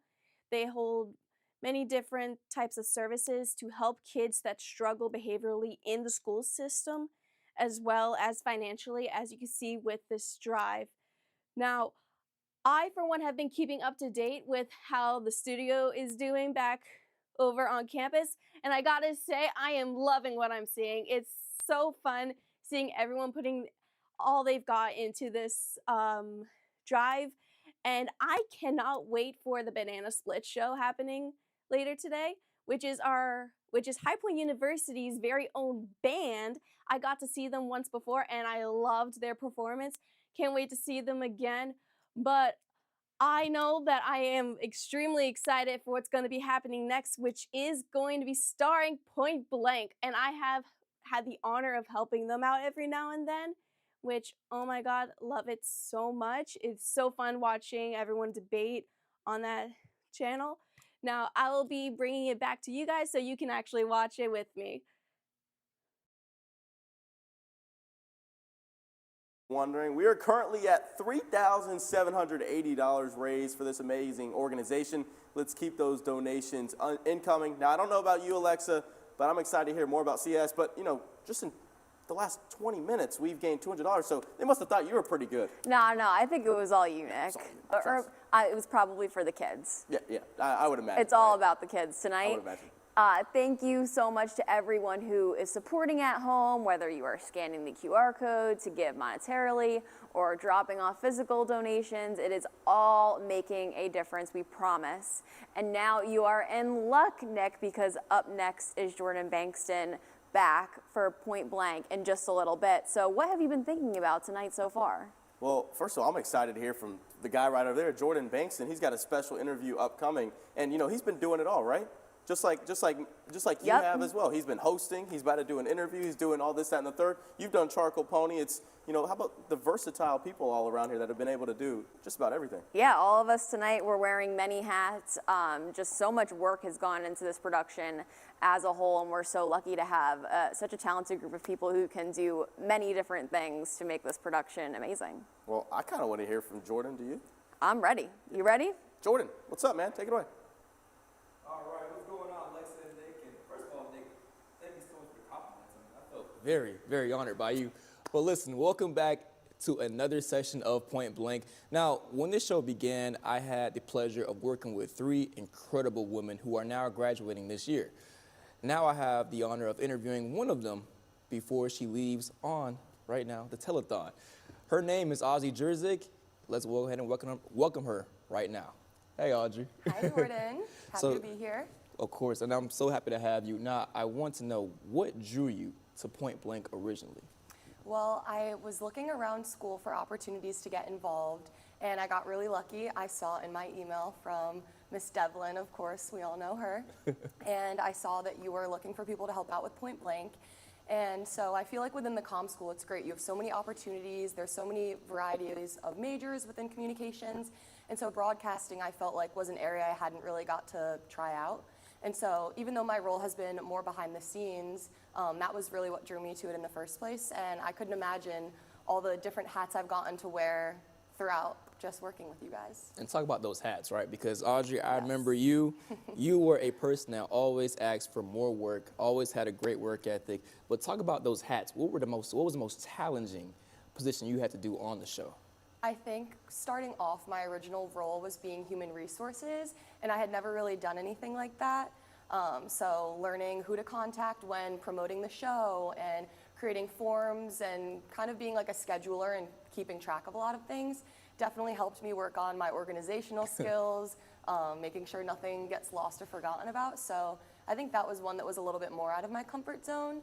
And then I got to transition into helping out with our amazing director of social media, Sarah. That's right. And so I've done that with my sorority in the past, which has been great. And so I grew up doing theater, so anything creative or design-oriented, I just love to do. So I got to do that for the past few months, especially our Tiny Mike Tuesdays. There we go. Which are my favorite. They're really funny if you ever get a chance to watch. They're on our Instagram every Tuesday. And then I've also gotten to go on camera a few times, which I never thought, but Jordan is really motivating and encouraging, and he had me step out of my comfort zone, and I've had a blast. I got to do it twice, and now here's my 3rd time. I'm so excited. That's right. And you talk about your sorority, right? Your sorority sister actually works with us now. You texted me over the summer, right? Yes, Last summer, you said, hey, I have this person, Victoria. She's ready to work. And she has came in and did extraordinary things for Point Blank. But I want to talk about how important your sorority is to you. Yeah, I mean, wow, I actually just had my last sorority formal yesterday. Oh, man. So it's a very bittersweet feeling, I think, the entirety of the college experience ending. But my sorority has given me my bridesmaids, my lifelong friends. My experience here wouldn't have been half of what it was without joining that. And same with Point Blank, I've gotten to experience many things within Kappa Delta that I wouldn't have otherwise. A lot of different positions. I got to work as director of finance within there. So yeah, it's been great. And just talking about your leadership, right? We obviously put you as the head of HR. When I first saw you, I knew, okay, I want this person as my human resources. What motivated you to take on that role? Not only, like you said, to take on it, but to do an extraordinary job in it as well. I feel like I'm always looking for ways to grow and to, learn how to do things. So that was an area that was maybe a little bit more underdeveloped for me. So by getting a chance to do that, I'm obviously growing and strengthening those skills. So I feel like I'm always on the radar looking out for different ways that I can improve areas that maybe I'm lacking or continuing strengthening skills that maybe I already do have. So definitely that. And of course, I feel like in everything I do, I want to give it 110%. Obviously, I don't want to do, half of the job. And I think my position is especially important when, for example, we have a show coming up and making sure we know who actually can be there, what roles they can work. So being on top of that, I think is important. So I wanted to make sure that I hit the nail on the head. There you go. And hitting the nail on the head and doing everything at 110%. Let's talk about your legacy, right? What legacy do you want to leave behind for the show? I think encouraging other people to try out as many things as I got to do. I feel like we do a really great job. Everyone gets an opportunity. If, say, you want to work cameras one show and then the next week you maybe want to be in the control room. So I would say for me getting to experience that, that was probably one of my favorite parts. Also, I got to meet so many great people. So I would say just stepping out of your comfort zone, interacting with people you've maybe never got the chance to. Like, we would have never got to form such a great friendship if That's right. we, never met to do this. So I would say that, and then just, stepping out of your comfort zone and taking advantage of the opportunity. That's right. And Audrey, what people may not know about you is that you're also involved in a lot of other things as well. PRSSA, correct? Yes. Talk about that and talk about what that means to you as well. Yeah, totally. So PRSSA is the Public Relations Student Society of America. So I am their treasurer. I am a communications major, but I have a finance minor. So if that was confusing. Busy person, okay. Yeah, so for that we do basically bi-weekly meetings. We bring in public relations professionals that will come in. It's like building your own personal brand. So we've done resume workshops, we've done like crisis simulations. So if we all remember what happened at the Coldplay concert, that was something we went over in the club and learned how to navigate. If you were that company, how would you get yourself out of that situation and well. So that's been another great opportunity where I've gotten to strengthen those finance skills. And again, meet people that I probably wouldn't have otherwise. Moving on to meeting people and mentorship, was there a mentor in PRSSA that kind of helped you through the whole club and even now when graduating? Well, we have a wonderful club advisor, Dr. Emerson, That's right. And she's actually a crisis communication professional. So she has been such a big support for our club. We actually had a big change in leadership last year, so it's been a lot for us to navigate, and she was a really big support in that. She's been able to come along with us. We went to one of our conferences in the fall, and she got to attend, and it's really great having her there as a constant support. And moving on now to what other things you're involved in as well. You're going to DC, and yes, I am. And just a week you told me before the show, or on Tuesday. I leave in 2 days to go to DC. Days. Yes. Talk about what you're going to do over there. Yeah. So one of the great things about High Point is obviously our experiential learning. And so through my capstone class for communications, it's a political campaigns class. So basically at the beginning of the year, we were put into groups. You picked an issue that was something that maybe you could connect with or something you cared about. So my issue is the Click to Cancel Act. So it's all about making subscriptions as easy to cancel as it was to sign up for it. Companies are actually intentionally making it tricky for people to, save some money. So we've been building a campaign all semester, building media lists, researching our issue, and then we're going to meet. My group has 15 meetings set up with members of Congress within the Energy and Commerce Committee. That's where our bill is in. So we're going to go have those meetings and hopefully get more co-signers onto our bill and get it passed into a law. So not only are you doing all this stuff, but you're making your own bill along with your class, of course. What has been that process like of making your own bill? Well, so we didn't actually create the bill that we decided to choose. It's one that's already developed. Gotcha. So it's basically a follow-up of something the FTC tried to pass last year. They weren't allowed to due to a regulatory analysis. So now people are fighting to help them get it passed through Congress, which they wouldn't have needed originally. But due to this error and the delay for the next year, that's why people created this act to help. So. Gotcha. So you guys are more of advocating for the bill. Got you. Advocating, right? Your sorority obviously advocates for other things as well that are important, just like CIS. You told me that you guys had your own little telethon, is that correct? Not telethon, but we do a philanthropy week in the fall and in the spring, so it has a variety of events all week, like doing things. We did like a dirty soda sale, and then we do a big event. It was a volleyball tournament. So we're raising money for Prevent Child Abuse America, and then we actually have a local beneficiary in the community that gets money as well, the Randolph County Crisis Center. So that's been great to see that direct impact in the community, which is why I was so grateful when Jack asked me to be a part of this. It's for such a great cause. So yeah, we just raised $10,000 for that as well. So keep donating and the QR code. That's right. And so when you go into these things where we're raising money for children, what does communities and schools actually mean to you?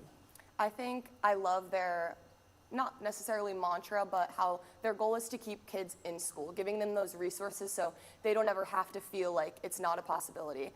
I think everyone deserves to be able to attend school and get an education, so I think it's really important what they do and how everyone in the community, especially in High Point, really all supports each other. So I think it's a really great cause, and it's made such a great impact. Audrey, you're like I said before many times also, You're involved in a lot. You know, you're going to DC in a few days. What's the end goal for you? What does Audrey Jerzyk want to do when she graduates college? That is a really great question. I'm currently in the application process if you're hiring. There you go. But no, I think my long-term goal, just like within Point Blank, I see myself wearing many hats.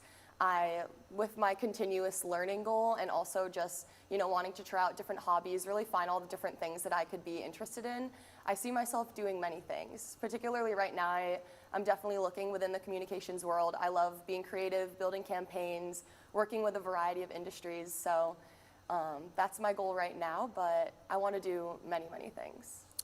And tell me, who motivates you when you're at home? Who's the person that is always in your ear telling you, hey, make sure you go above and beyond in everything you do? I would say both of my parents have been a really big support, especially my dad. I feel like he's one of the most emotionally intelligent people I know. I can go to him about anything and he has the best advice all the time. And just knowing that they're always there cheering me on. I'm from Connecticut, so I don't get to see them as much as I would like throughout the year, but I'm texting and calling them all the time for advice, pretending that my mom is a congresswoman and I'm giving her my pitch. So both of them have been, I wouldn't be here without them. So. And when you say your dad is emotionally intelligent and he gives great advice, what is one piece of advice that you will always remember that he gave you that you will never forget? I don't know if I could get his words as perfect as he did, but I think he's a really authentic, honest, and loyal person. He's very selfless as well. I feel like just watching the way he is, and he's just always doing things for other people. And I think that's something that I've always looked up to him for. So just being true to yourself and being a good person to everyone that you come across in life. And tell me, being from Connecticut, coming down to North Carolina, kind of a little bit of a culture shock. Was it for you? Tell me the process of coming down. Yeah. Because I could tell you for me right now, I'm from Miami, and coming over here was definitely a culture shock. So tell me the process of coming down from Connecticut and making an impact in High Point University, a small city in High Point, North Carolina. I wouldn't say there was a big culture shock. To me, it was all positive. I want to move down here now. Maybe not necessarily North Carolina, but I love the Southern lifestyle. It's a lot slower paced. People are a lot friendlier than us New Englanders. So I would say I love all the Southern food. I love how it gets warmer here. Months earlier, I have to go back to Connecticut where it's cold and rainy until June. So yeah, I would say I love it down here. I couldn't imagine being anywhere else. Okay, well, you can't say that and not give me a city, right? So please give me a city where you want to move to, hopefully in the future. I've been looking maybe potentially in the Fort Myers area. I want to be somewhere warm. I feel like I just do better when it's warm out. I'm definitely more motivated when it's a pretty day out. So yeah, Florida is within the next year. That's my goal, is to be in Florida. And being in Florida, you are pretty much on the opposite side of the map from Connecticut. Yes. Living by yourself and also making an impact by yourself as well. Do you think that you're ready for that? I really do. Yeah, I feel like, especially this year, I've worked a lot on mindset and, being in control of my thoughts and just, continuously pushing forward. So as much as I'm sad to leave this all behind, I'm so excited. I feel life is just beginning, truly. So I'm really excited. And one more question before we finally get off here. What is one thing you're going to take away from High Point University when you move to Florida and hopefully become this big person who has many hats on her head? What is one thing that you learned here that you're going to take with you for the rest of your life? I would say how powerful networking is, not even always in a professional way, but even just relationships, friendships, mentors. I think that's been key to all the successes and opportunities I've had here, is talking to people that you might have never thought before. Someone, you walk into the hallway, I'll stop random people and say hello and start a conversation, because you always have something you can learn from someone, and kind of similar to you and I. All right, well, Audrey, thank you so much for being a part of our team. I know me personally, I'm going to miss you a lot for how much you do for this TV show, but also the whole club will miss you as well. And thank you to everyone at home. Please tune back in on the 22nd of this month, where I will be sitting down with our other 2 Point Blank graduates, Sydney Jones and Sarah Lamb. And before we go, make sure to follow us on Instagram at HPU Point Blank for all updates. All right, Nick and Alexa, you heard from me. Back to you guys. That was awesome, guys. It's so hard to believe that another hour is done in this telethon, but I'm glad to have been here for it. Yeah, it was great to hear from you, Audrey. Thank you so much for sharing more about your story. It was great to highlight one of our seniors. Jordan did an amazing job with that interview. And that tie of his, too. He did have a great tie. But you have seen everything here tonight, the amount of support that has gone into making this show happen. Stay tuned for what we have in store tonight. And remember, you can still donate through the QR code on your screen or by giving physical donations of school supplies. That's right, and you won't want to miss what's coming up next on this HPU Vision and Communities in Schools Telethon.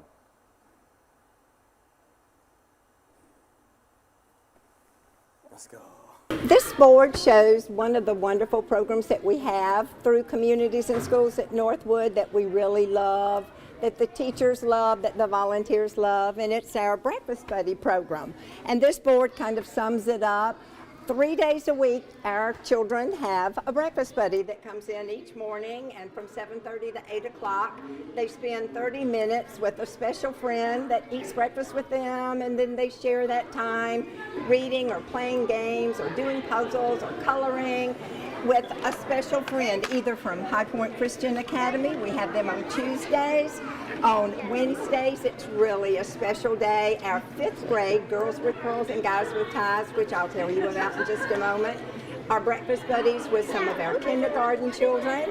And then on Thursdays, we have students from High Point Central High School that come and serve as breakfast buddies for some of our children. And what's really special about those that come from High Point Central is that many of them were Northwood students themselves and possibly had breakfast buddies when they were students here. So our children love it that are students here, and our volunteer big high school students that are breakfast buddies love it, and they always remember it. We really love the days that we have these. It's involving the community and doing things for children.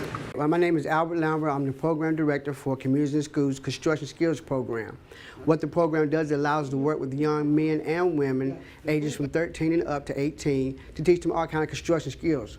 Everything from flooring all the way to the top of the roof. We can teach them all the skills in between, from electrical, plumbing, roofing, drywall, sheetrock. Everything needs to be done with the home building process or any kind of construction outside.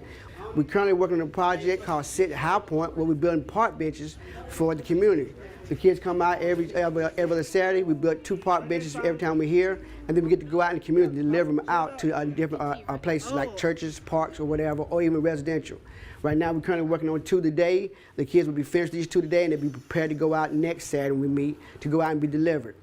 The most important thing is that we have people in the community that work with us, professionals in certain fields such as plumbing or electrical. They help come out and do educational processes with the young men and women. We also, every Saturday, over here at the community center, at Another Chance Ministry Center, we also help with the food bank process. The kids come in, they volunteer to help out, get the food out for the people. They pack all the boxes that we can, that we get in, and then we actually deliver them out to the people in the cars for they come in and get boxes to help out the community, to help those who are less fortunate and have needs for food and stuff. They do this every Saturday. The best part about the whole program is that when the kids get to do something from scratch, from scrap wood, and they get to build something, it's like they get the aha moment, and they're surprised that they was able to do that by themselves. Happy Good afternoon. My name is Kim Gross. I am CIS Site Coordinator here at Kirkman Park Elementary. We're located on North Centennial Street, right across from HPU. We are out on this gorgeous fall day enjoying a fall festival.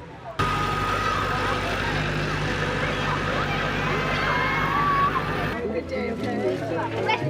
Good job.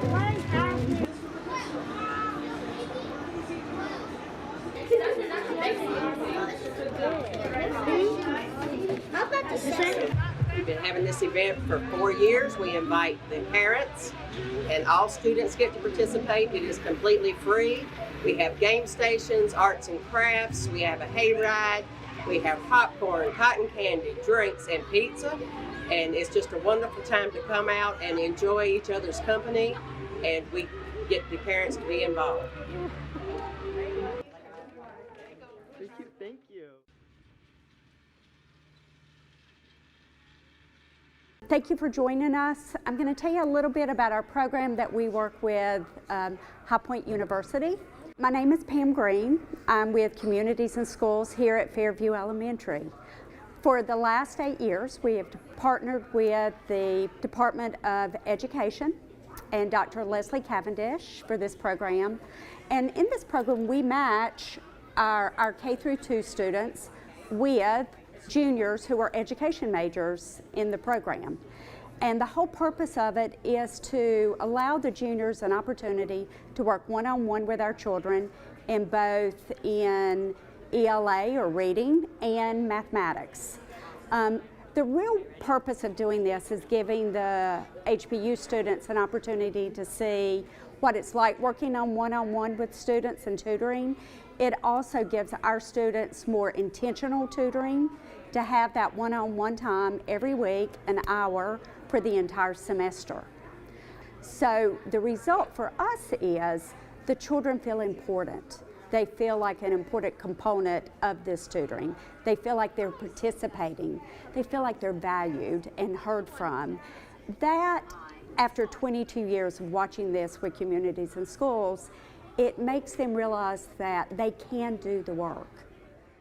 The school resource room is located at Emmanuel Lutheran Church. It is a resource room in which we provide clothing, shoes, food, and school supplies to not only the site coordinators of our partner schools, but also the social workers and school counselors working at a High Point Guilford County school. My name is Michaela Chin. I am the HPU AmeriCorps Vista working at Communities and Schools. We are housed under the Center for Community Engagement at High Point University.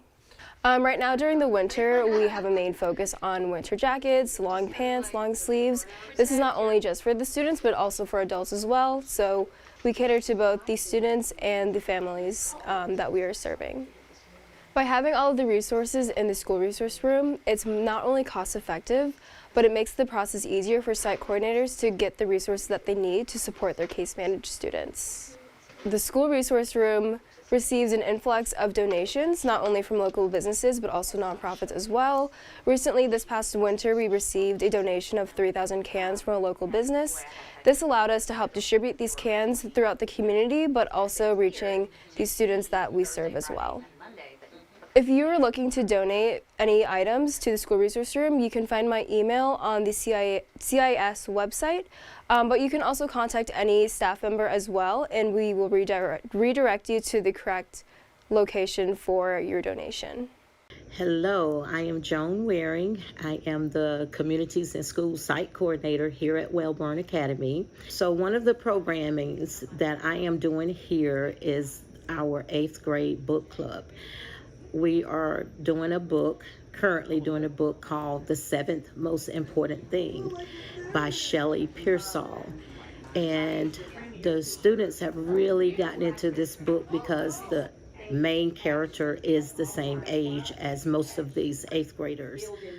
And in that, the man that he was helping was teaching him about the meaning of certain items.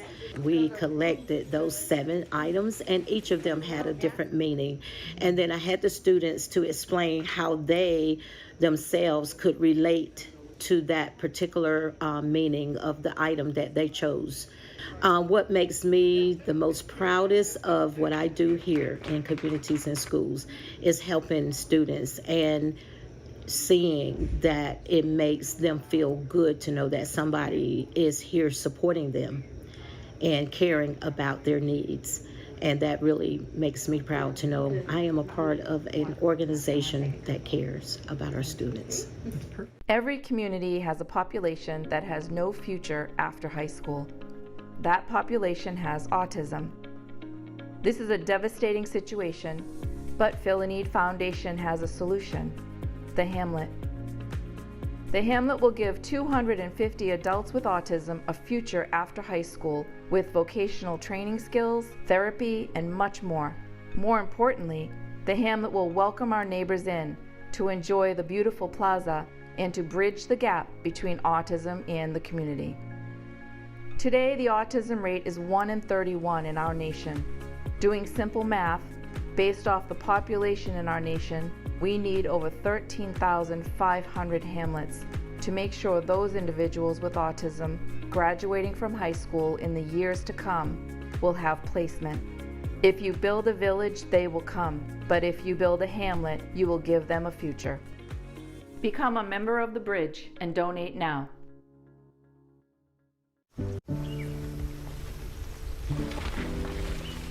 Sophia A., absent, because transportation was absent. Maria J., absent, because child care for siblings was absent. Julio M., absent, because housing was absent. Cole W. Darren L. Olivia H. Absent. Absent. Absent. Absent. When Communities in Schools is present, 99% of our students are present and ready to learn.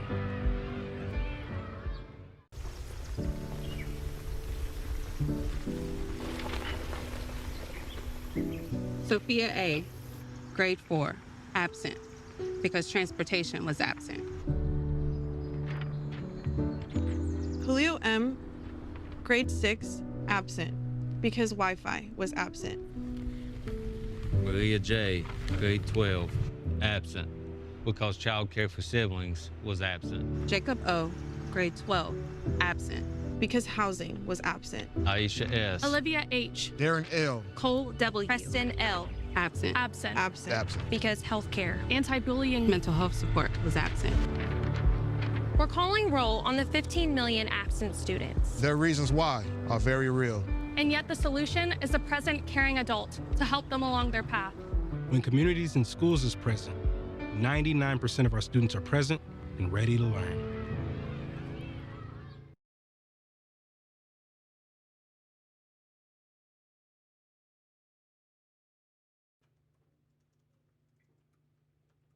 My name is Ulani Brett.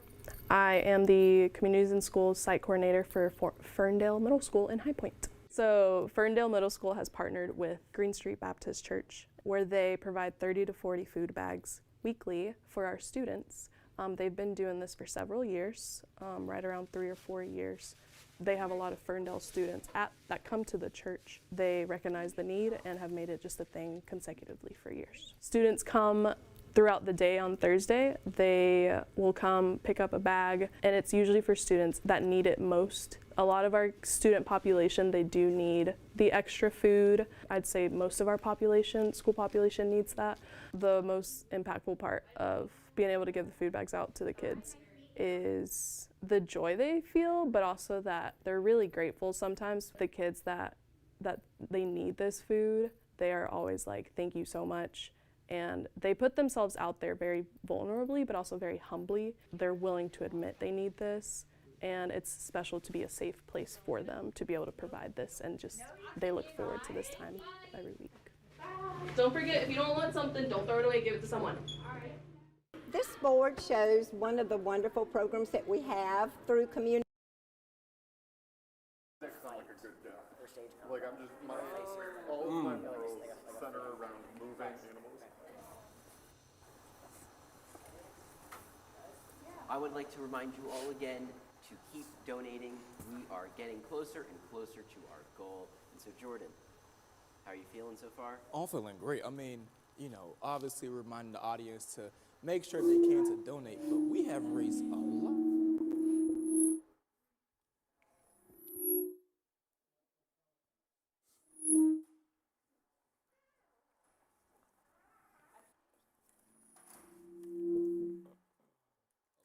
And now it's like he said, I'm Jordan Bankston, and we are so glad you are still here with us.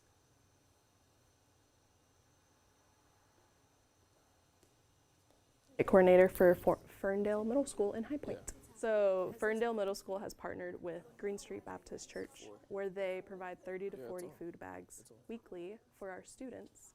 They've been doing this for several years, right around 3 or 4 years.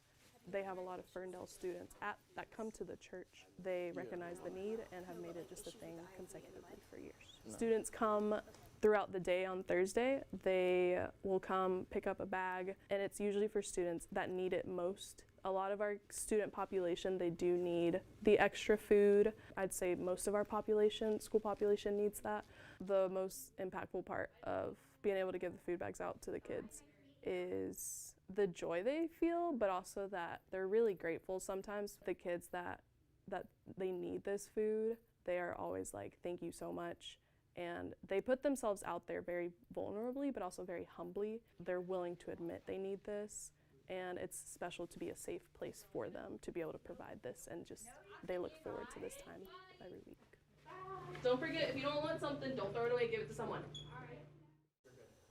Welcome back to the 4th hour of the HPU Vision Telethon. I'm the one and only Jake Gutman, and before we get back into it, don't forget you can support CIS by scanning the QR code on your screen right over here, or by giving physical donations of school supplies. That's right, Jake, and I'm yours truly, Jordan Banks, and we are so glad you are still here with us. We've got a great lineup coming your way, some laughs with our Charcoal Pony improv, some impactful stories, and a little March Madness. Okay, now we all need a little madness, but first up, get ready to laugh. HPU's very own improv group, Charcoal Pony, is once again taking the stage. Now, we told them that they are allowed to go as wild as possible over there, and to be honest, I am extremely excited. Okay, well, you're excited. I'm a little bit worried, but in the best way possible. So let's go ahead and take a look. Charcoal Pony, take it away.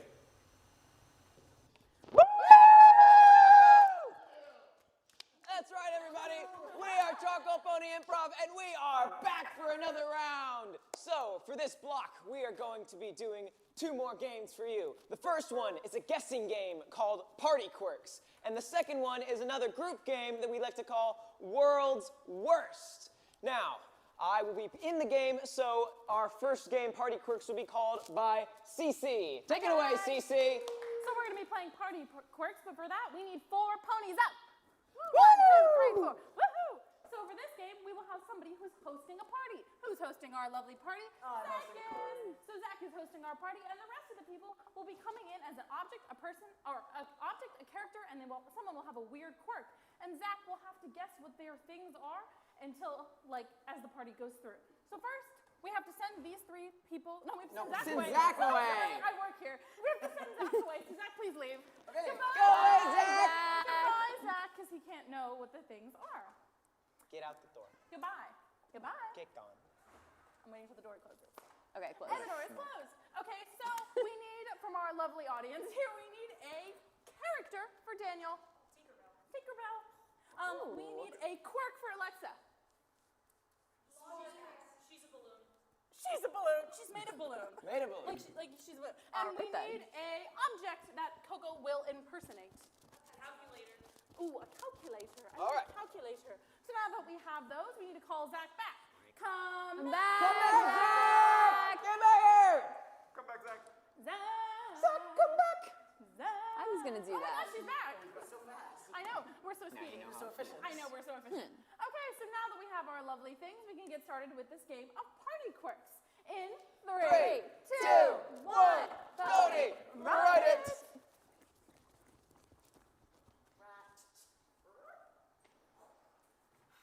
Party set up. Now let's see. It is my dog Cheryl's 96th birthday party. I'm really proud of her. See what I have in the cabinets. Tablecloth out. My table down. Little party platter. I love a good charcuterie board. Cheryl loves them too. And what else? Silverware.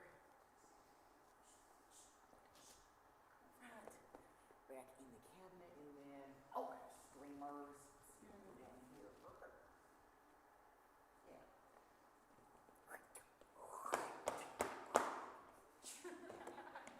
My first guess. Hi, I'm here for Cheryl's birthday. Well, I am so glad. Come on in. If I'm not mistaken, she's turning 95, right? So close, 96. Ah, right, +1. Yeah, my sweet little Cheryl. I think she's taking a nap upstairs. Can I offer you some charcuterie? No. No. I'm all right. That's not Thanks, your though. interest. Oh. I don't really eat. Right. Although, if you got a couple of double A's, I'd sure can go through some of those. Oh, like a remote? I mean, you could take them from the remote and put me in me. I'd be a lot more productive. Oh, okay. That is so interesting. Ding dong, ding dong. We will get back to Ding you. dong, ding dong.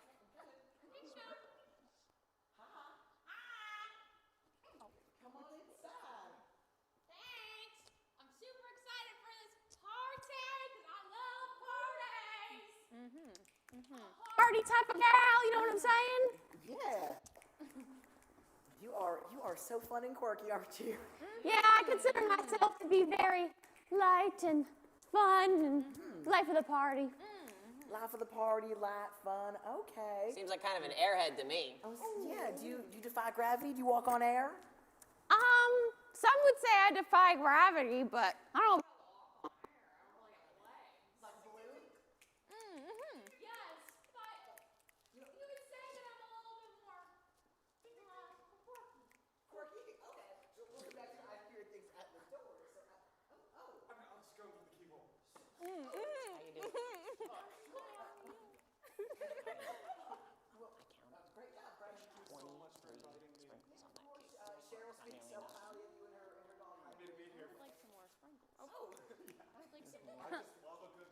I'm gonna grab some more sprinkles.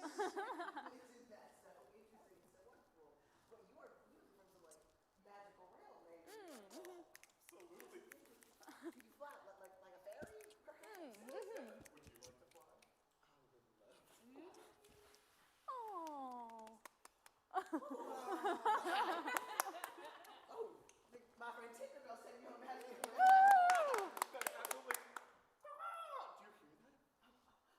He's growing. I've got to go. Oh, back to the keyhole. That was highly illogical. Interesting. So logic, that's how your brain works. Yeah, basically anything that, you can see and makes sense, that's my bag. Okay. Sense like physical sense? Just like mental sense, like make sense, or like sense like money sense? Oh, I can certainly help out with some money sense, but more like sense, not like money sense. Silly. Just one part of the many things that I can help you out with. Interesting. Mind if I cut this cake? Go for it. I'm interested to see what happens.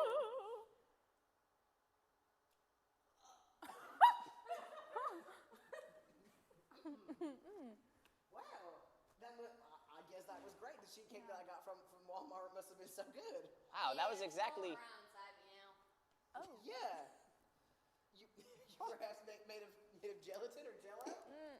No, not quite. That was silly. Yeah, Apologies. what you were saying I left my glasses upstairs. We're closer. Yeah. So go back to the air thing, like made of air. Yeah, pretty much. Yeah, pretty much. Yeah, the cake's now in there with all the air and it's kind of just all together. Your stomach is air? Or just you're made of air? No, I'm more made of like a silicone, something or another plastic latex. But I don't really know plastics, but It's something along those lines. well, some would say that I identify kind of with that community. With that community?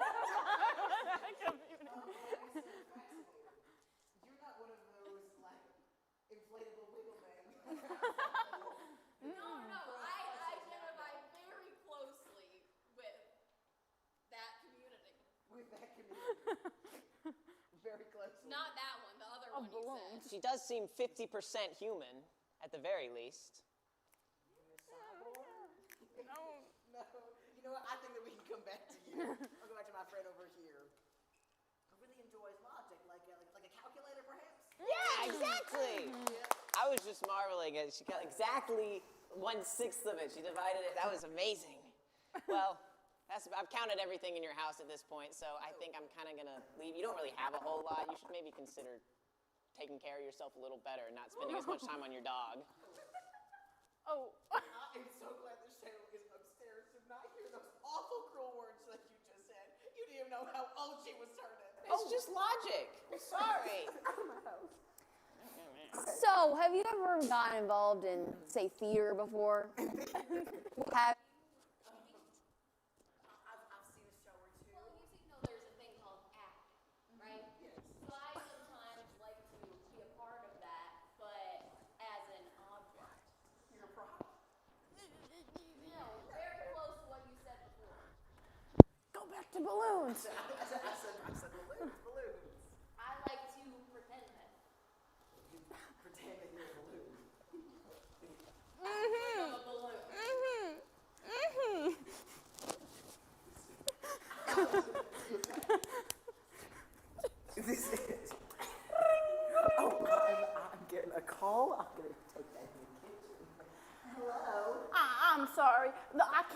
your party and make anything out of balloons. I'm all booked out. All my balloons have been already made into something else. And there's already something that's living and breathing created by them, so I can't make any balloon dogs at your party. I'm so sorry.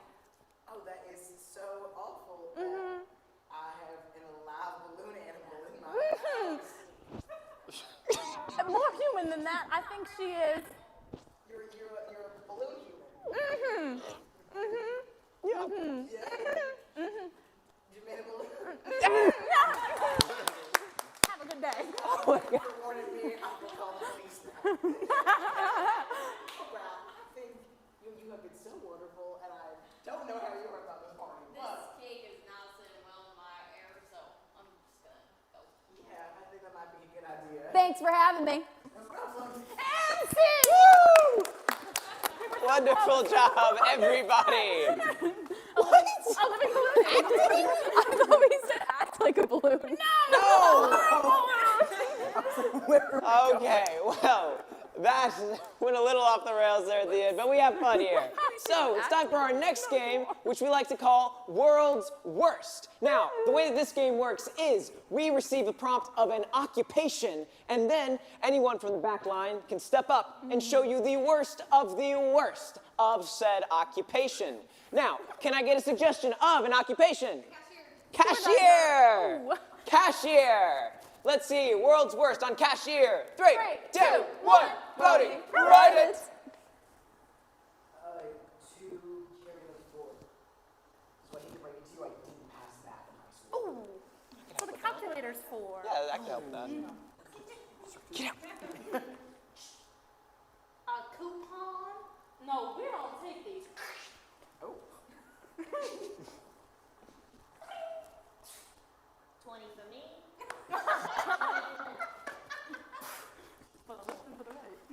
Wow, a TV. That's expensive. You should steal it.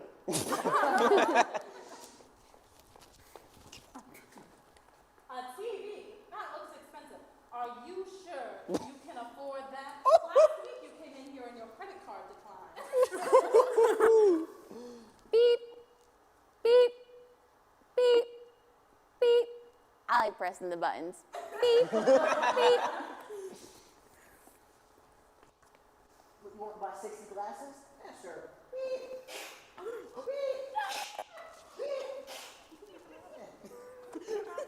No. You really gonna eat all that?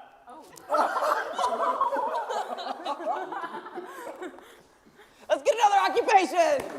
Scuba diver. Scuba diver is an occupation? A scuba diver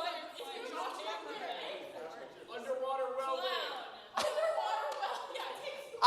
Underwater welding, I guess. Let's see how much we can do with that. 3, 2, 1, voting. Let's go!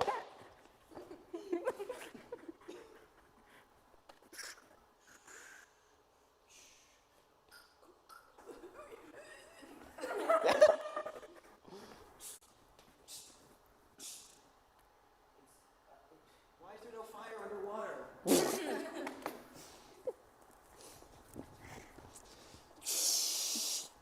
All right, I'm done. I'm coming up.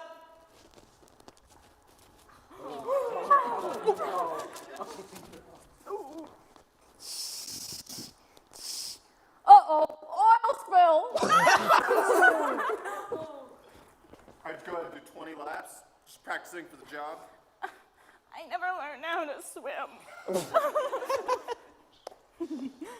All right, that was more than I thought. Let's get another occupation. Florist. Ooh, zoologist. Let's see zoologist. 3, 2, 1, voting.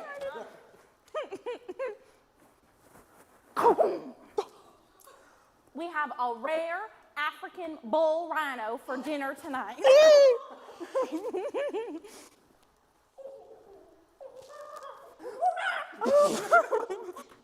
as you'll see here, we have a kangaroo in the wild. I've been told they're very, very friendly. Aw,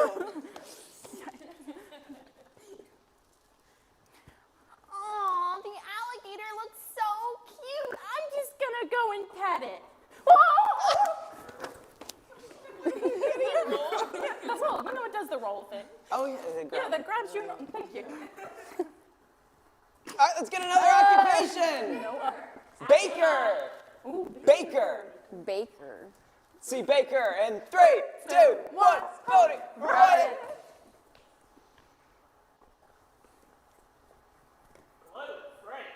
What the heck is a gloat? Because of glue. You know, the secret ingredient is just love. Oh. And, you know, a little bit of drugs. Just a bit. Oh.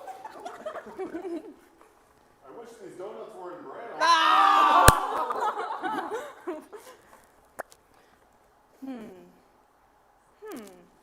Man, I wish I put labels on all these white substances in here. This could be salt. This could be sugar. Oh. Both. You're 50% chance of being correct. All right, let's get another occupation. Actor. Actor. 3, 2, 1, voting. Write it. I'm a balloon. Oh my gosh. B. Or, what's my line again? Not to be.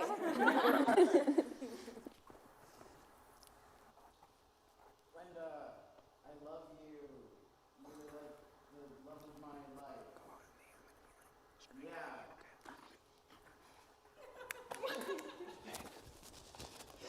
I can't believe you would do that. Oh, I was supposed to do it for pretend? You should let me fall on the floor. Sorry. All right, let's get it out. Oh, you got one. Go. Go on, stand over there. You're over there. This prop bow and arrow surely is a prop bow and arrow and won't kill him at all. Something that happened. Unrelated. Let's get another occupation. One more to go. Commercial fisherman. Commercial fisherman. Let's see commercial fisherman in 3, 2, 1, voting. Write it.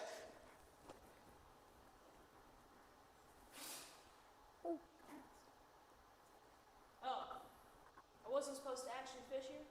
Oh. Endangered species. Oh, pish posh. Hey, costs more.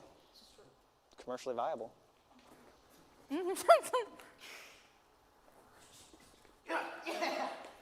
hell you mean catch and release? It's supper.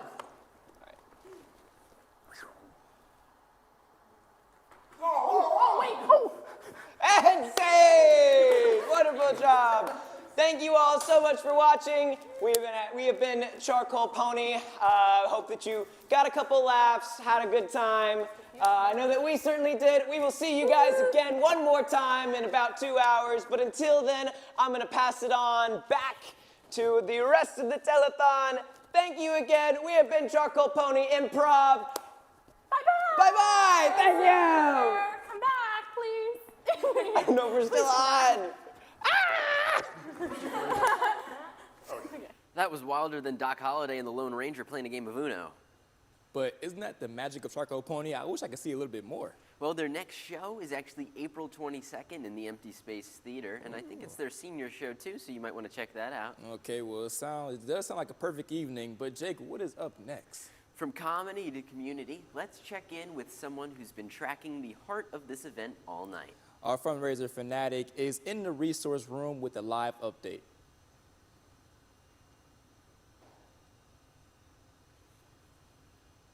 Don't say Been check-in for the CIS fundraiser. I am here to give you guys an update on what everyone brought. This is the heaviest box yet that we have received. Other than everything else outside, like people in the back have been throwing stuff in and throwing it in here for me to show you all. So let's see what we've got right now. To start off, we got a lovely binder for everyone to put their papers in. I know I had a lot of teachers back in high school tell me, make sure you buy a binder, and I was always solely on doing that. Next up, we got two things of toothbrush sets for all those people who didn't get one at the dentist. Next up, we have some dental floss right here. Some more deodorant from Suave and Degree. And let's see here. Ooh, this is Irish Spring Original Body Wash. This looks fun. I haven't used it, but it's from Ireland, I'm guessing. What else do we have in here? Ooh, some more toothbrushes. Oh, these are fun. Little Peppa Pig and George. I actually heard some crazy things about this show, like George is actually deaf, When we get back on. which I found very shocking. Like the school What else in here? We have some toothpaste. It seems like we have about 10 of those. Some more toothbrushes, and we have mac and cheese here from Great Value. And on top of that, we also have some more penny pasta from Great Value. Are these both from Great Value? Oh my God, they are. A lot of stuff from this brand. Love to see that. And Catherine. last but especially not least, we've got some more pens. Me and Jake. These ones actually have High Point written on them, so I guess they bought them from the bookstore. Give them out. That is wonderful. Yep, that seems about everything in this box. Now, everything that I've been seeing on the show is absolutely amazing. I'm so happy to be a part of it. I literally stepped outside over to where the drive is happening like 5 minutes ago, and it is crazy out there. Like, everyone's coming in, dropping off their backpacks, their notebooks. I saw like a bunch of boxes of macaroni, so I think everyone loves that. But that's enough about the drive for now. I'll let you guys go back to the show with Jordan and Jake. Okay. Thank you very much, Catherine. It is amazing to see how much support is coming in. And every single donation, big or small, makes a real difference. And right now, we are at $3,930 raised for CIS. Jordan, that's really close to 4,000. Really close, that's right. And if you want to help push that number a little bit higher, even to 10,000, you can scan that QR code right on your screen or give a physical donation of school supplies. Coming up next, we're taking a more personal look at that impact. That's right. This is part 2 of the special production short film from earlier that dives deeper into the stories behind CIS. Get ready. This one really sticks with you as it takes that deeper dive into the students of CIS and their stories of mentorship and brighter futures.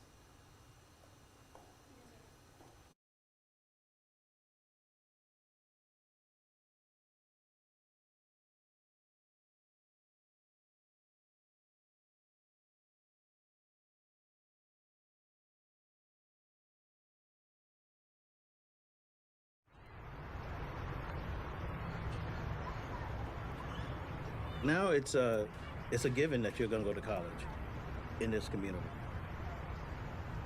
It wasn't like that when we started because guys were dropping out of school. Education was the last thing on your mind. A lot of history. I met Bill in the Smith Project. We were out playing basketball, and he was sitting on the bench, and we kept saying, well, you know, who is this guy? What's he doing sitting on our bench for, you know? But he came out every day. He would come out, and pretty soon this guy knew all our names. So he was different. He was always talking to us about what do we want to do? You know, what do you see yourself doing? And no one ever asked us those questions before. And so that started my journey with Bill. I mean, it totally changed my life. Communities and schools, from the beginning, it's all about relationships. We kept focused on what turned us around that got started. I mean, I'm here because of a caring adult, and that it's relationships that change people, not programs, that you got to get kids turned on to living before they're going to get turned on to learning. By keeping it focused on love and keeping it focused, as that's the only transformational thing we have.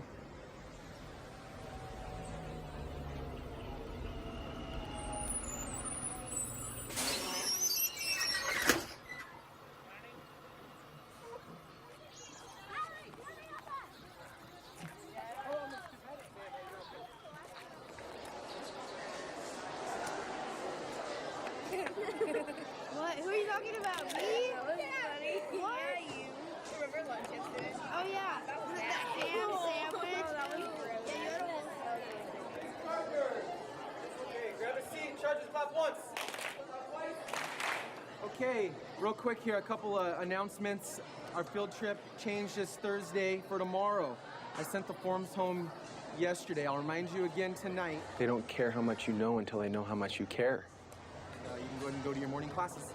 But to sit down with every student you come across, when you can find those moments to do that, obviously, you know, almost life-changing.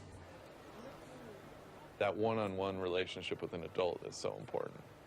If every day somebody is touching base with somebody, and then they get to spend some time each week with that person, there's a relationship that develops. And they can pinpoint in 4th and 5th grade the kids that are misbehaving, have attendance problems, and are failing one or more classes are the kids that in 9th and 10th grade drop out. So you start early.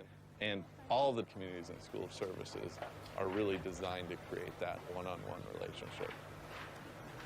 So if 10% is 7, what's 5%? What's half of 7? My last school, I didn't feel like I fit in there, but I learned to be a poet there.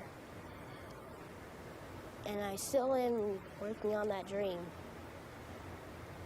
When I look into these kids' faces and you look into their eyes, and you hope that they know you have open arms for them. I think a lot of times that actually enables a child to just think outside of the box and realize like it's okay to be me. And when they finally do that, those are the times where I think they have moments of brilliance and they realize, you know, what they're capable of. My poems, I didn't know I could write good until I wrote my first one to my mom. I think I remember it now. What lies before us and what lies behind us are tiny matters compared to what lies within us. This school has taught me so much to be the best that I can be. Yeah, see, got it. They never give up on me. They never give up on anyone here. It just seems like it brings out the real me. It's staying focused on the kids. And when you start there, then you can build out. So you keep getting people focused back on what are we doing this for? What's this all about? And then you're able to listen to the needs, because if you love somebody, you want to find out what their need is, what they are, just like you would for your own kids. It's not brain surgery, it's what we all want for our children and grandchildren. Not all children have that.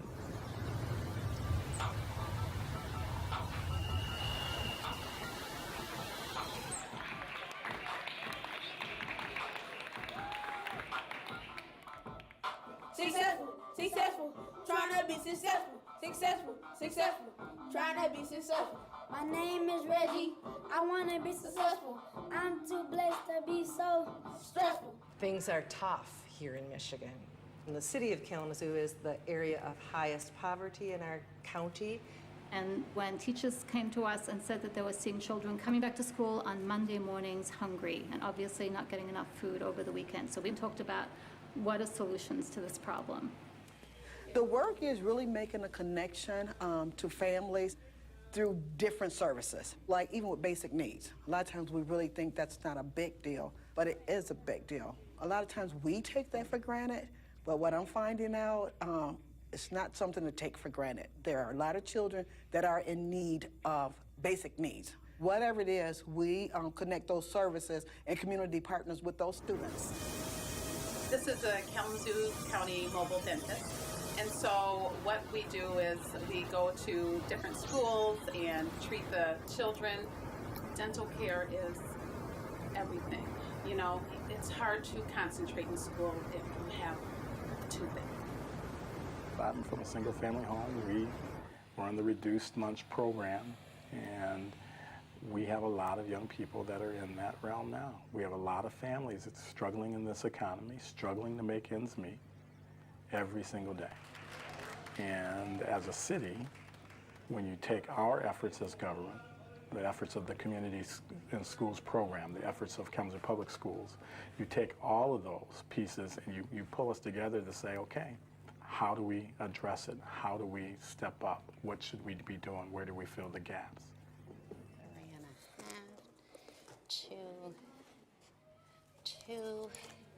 Communities in Schools is really great at making sure that the children get that extra support that they need, not simply academically, but in terms of the teeth and the ears and the eyes and the shoes. A pair of shoes may be the difference between kids showing up the first week and them not showing up.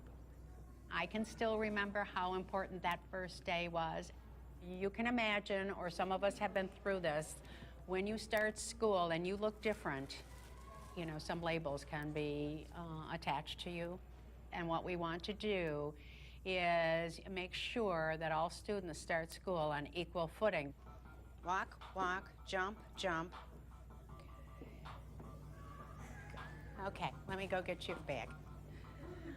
I'm all about them A's and I'm not about them B's, and I'm from K-Zoo and I'm not from the D. Successful, successful, trying to be successful, successful, successful, trying to be successful, successful, successful, trying to be successful. Keep your feet far apart. There you go, Trey. Okay, switch.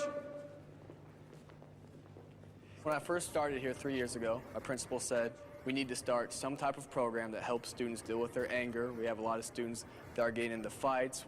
Unfortunately, one of the situations that we deal with here in this school is we have gangs. A lot of times the reason students will get put into these gangs and sucked into these gangs is not they're not bad kids, but they want to belong to something. They want to identify with something. We're trying to deal with those things that are most important and most basic so that our schools can be successful. But how can school run with gangs? Right here. So you're going to go, your jab is right, your one is going to go. We want to give them as many options as possible to stay out of that life. So that's why we wanted to really create kind of a family or a team here. One. Good. And you give them an option, you give them an outlet, and they prove everybody what they really are. Good. You might think boxing, we're teaching these kids how to fight. That's not the object. The object is to teach them self-control and discipline. Your way out here, you step into it, create space, and come back. All right, here we go. Ready? When you've been around and seen so many of your friends killed, and so many people dying, and so many young girls having babies, you don't know if you haven't been exposed to something else, and that's the environment you live in. If you don't know any better, I think people do better when they know better. School wasn't even an option for most of the people. I look back at the guys that I started in the 6th grade with, but I can't name 5 or 6 that probably graduated from high school during that time. Well, physical science, if you took physics, then that will qualify for that credit. Okay, so let me look at this. Have you retaken personal fitness? No, I take that next year. Or she might, if I don't have to take Spanish tuition, I'm gonna ask her. It's not a program, it's a way of life. It's changing the culture of the school completely. It is a big deal to us that we not only impact a child's life today, but we ensure that they're prepared for tomorrow. And we did some interviews recently with school district leadership as part of our new strategic plan and asked them, why do you invest in communities and schools? The first thing they said is they're results oriented. We invest and then they give us back on a regular basis data that says attendance is improving, suspensions are going down, grades are improving. I don't like to say community schools came into my life. I know now, as a man, looking at the path I was going, I know communities and schools saved my life. We want to pivot on our ball or foot right here. So, boom, boom. They got me back in mainstream to make me start believing that I had so much ability to do so many things. What we feel like the secret to the effectiveness of what we're trying to do is safe emotionally. When that happens, and any of us, when we feel that love from somebody else, we get safe. And then our ability to actualize is huge. Don't quit, go. There you go, that girl. Showing that you care for this student, providing this healthy learning environment, it's a safe place to learn and grow. And then once you do all those things, well, they help me see a long-term as opposed to short-term gratification. They helped me with that. I was the first college graduate in my community. Bill, don't you think, though, there's so much worry about the kids today, this worry and that worry, but it seems to me the young people of today are more committed to helping their fellow man than at any time maybe in history. You hit it right, and that's why I have so much hope. I mean, there's all this doom and gloom out there beyond the headlines. You stay focused on the kids, often it doesn't make the headlines, but the stuff that's going on out there that is absolutely transformational. And when people all understand that it's always been a combination of the streets and Wall Street, that it's not, hey, only you can do it or only I can do it. It's all of us bringing our gifts to the table. And that's why we're doing what we're doing, and we need each other to do it. Wow. That was a one-of-a-kind story that really puts everything into a great perspective. Yeah, and it's easy to talk about impact, but seeing it like that is really different. That's right. And that's exactly why we're here tonight. To keep that momentum going. So let's switch it up. All right. Our Sideline Shuffle team is back again with more to say on this season's plays and off the court. Guys? Take it away, guys. That's right. Thank you again, Jake and Jordan. I hope you all didn't go anywhere. From the guy next to me, Brian Hanway, and myself, Nick Allen, are back better than ever and ready to dive into what's been a busy week of headlines in the world of sports. But we start in Augusta, Georgia at the Masters, where Rory McIlroy is a few holes away from winning his second consecutive green jacket. Brian, McIlroy can hold on to his lead. Has he solidified himself as the best golfer in the world? Well, I think it's really hard to take over a guy like Scottie Scheffler, who's already done so much in the game of golf, who's only tied for 6th right now, shooting 9 under. He could win his 3rd jacket in 3 out of the last 5 years. But, I mean, Rory's done it all. I mean, he won the Players last year. He won the Masters right after that. He's on track to win his 2nd Masters. He's leading by 2 strokes at the moment. It should be very interesting. I think, fellow Irishman myself, I'm going to say yes, just because I have a little bias. But, yeah, Rory's been doing phenomenal. I'm excited to see if he can pull it off. Yeah, if he can pull it off, that's something. Like you just mentioned, Scottie Scheffler, it's tough to be in the world #1 right now, 20 PGA wins. You just mentioned he's on track to possibly win his 3rd green jacket in the last 5 years. He's got 4 major championships. He's the only player to win the Players' Championship in back-to-back years in 2023 and 2024.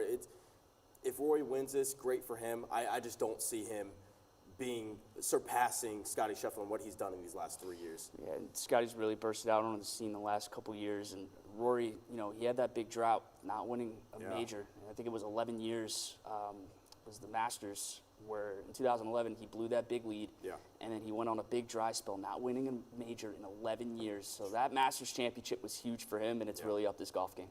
Well, did you see on Friday? I mean, he was up a 6-stroke lead, and kind of on yesterday, he kind of dropped down a little bit. You think he's going to pull it out? We're through 12 holes right now, and he's got a 2-stroke lead. I mean, Rory kind of blew it a little bit last year, and he was able to win the playoff against Justin Rose. And speaking of Justin Rose, him and Cam Young have really reaped the benefit of McIlroy having a bit of a slip when he blew that lead. So him, Rose, Russell Henley, Tyrrell Hatton, they're all tied for 2nd right now at 10 under, 2 strokes behind McIlroy, and there's a lot of golf left to play. But Rory's been lights out, and he's looking like he's going to win it again this year. Tough position to be in. For sure. 2 strokes up. You got 6 holes left. That's a tough position to be in for sure. Yeah, I mean, we almost saw him blew it last year. Yeah. I think now that he's won it, he has that extra confidence. He knows what to do in big time situations. And I think, this year is a year where Rory becomes the first player to win back-to-back green jackets since 2001, 2002, when Tiger Woods did it at just 25 years old. Unbelievable. So something that's been drawing a lot of steam is the controversy with the NBA's 65-game rule, which doesn't allow players that have missed 18 or more games in the regular season to qualify for any individual award to be selected to any All-NBA team. So, Nick, what do you make of this rule? Does it need to be changed? Because there's a lot of candidates that could win the MVP this year, but they just don't qualify because they haven't played enough. Look at Luka Doncic. Look at Nikola Jokic, Nikola Jokic needs to play 20 minutes in the regular season finale against the Spurs to qualify for those awards. And those are 2 guys that are heavily in the running for the MVP. Right? Mm-hmm. You look at Luka Doncic. You look at Cade Cunningham are not going to qualify. Cade Cunningham, for the longest part of the season, was the MVP favorite. And now that some of these guys are out, it looks like Shai Gilgeous-Alexander, deservedly so, will win back-to-back MVP awards. This award, I mean, the 65-game rule needs to be put in place. Because if not, you're going to have guys sitting out half the season. Yep. You're going to have guys not playing. They're only going to be playing until in the postseason. That's not what you want if you're Adam Silver. If you want fans watching the NBA, which the NBA has seen a decline a little bit in viewership and fan attendance, if you don't want to see those numbers consistently drop, you've got to keep the 65-game place in rule. Yeah, I mean, going back to Cade Cunningham, he's really taking that Pistons team and taking it to another level. To me, in my opinion, he is the most valuable player. But unfortunately, he just doesn't qualify for that accolade this year. Yeah. So do you think Shea deserves it? Like, okay? I think absolutely Shea does deserve it. He's averaging well over 30 a game, 6.5 assists, and he's on arguably the best team in the league right now. Yeah. So I think without a doubt he does qualify. But I think fans like to see different players win. I think Cade Cunningham would have been a really good story this year. Man, if those two, if Luka Doncic and Cade Cunningham would have played over 65 games, that would have been one tight race. Because you look at it last year, Shea was a clear favorite last year. Nikola Jokic was a little far behind. But man, this year you had Cade Cunningham, who was, like you just meant, probably would have won. Look at where the Pistons were 3 years ago. Look at where they were 3 years ago. Look at where they were 5 years ago. That was a franchise you did not want to get drafted by. Yeah, they've been like the worst team in the NBA for the longest time. The fact that Cade Cunningham has been able to produce with the players that he has on his team, not to bash anybody on the Pistons, but you see all these super teams in the NBA. Yeah. Pistons, not really a super team. I mean, Jalen Duren's on the rise, but other than that, I mean, Tobias Harris, he's been playing well, but Cade Cunningham, he's been the workhorse for that team all year long, and I think he is well deserving of the MVP, but unfortunately with this rule, he just doesn't qualify. The MVP is the most valuable player in the regular season. Not the postseason, the regular season. And to lead a team, look at Shea Gilgeous-Alexander down in Oklahoma City. He has every piece around him. You got Chet Holmgren, you got J-Dub, they just traded for Jared McCain, you got all the help around him. Like you just mentioned, man. I mean, the Pistons have worked their way into this position that they're at right now, and Cade Cunningham has worked his way to the MVP. He's the most valuable player to his team. If you stack up him and Shea Gilgeous-Alexander, who's more valuable, it's Cade Cunningham to the Pistons. Without Cade Cunningham, that Pistons team would be... I don't think they'd be a play-in team. No, they would be at the bottom tier of the Eastern Conference once again like they have been for the last 15 years. Yeah, it would be very interesting to see, what happens, who wins. But Jokic is averaging a triple-double. Unbelievable. It's unbelievable. And then Wemby, a double-double. I think he's averaging 30 and 11.5 rebounds. It's just, man, the 65-game rule, it's just, it kind of forces players to play. But I think the NBA needs to shorten the season a little bit. That triple-double shouldn't be overlooked because Russell Westbrook made it look like anybody can do this. There's only three guys in the history of the NBA that could do that. Russell Westbrook, Nikola Jokic, and go all the way back to 1960s, Oscar Robertson. The only three. Nobody else could do that. So when a player averages a triple-double, Nikola Jokic has got to be the lead front-runner for the MVP. And that's why he'll go down as one of the greatest players to ever play the game. Easily.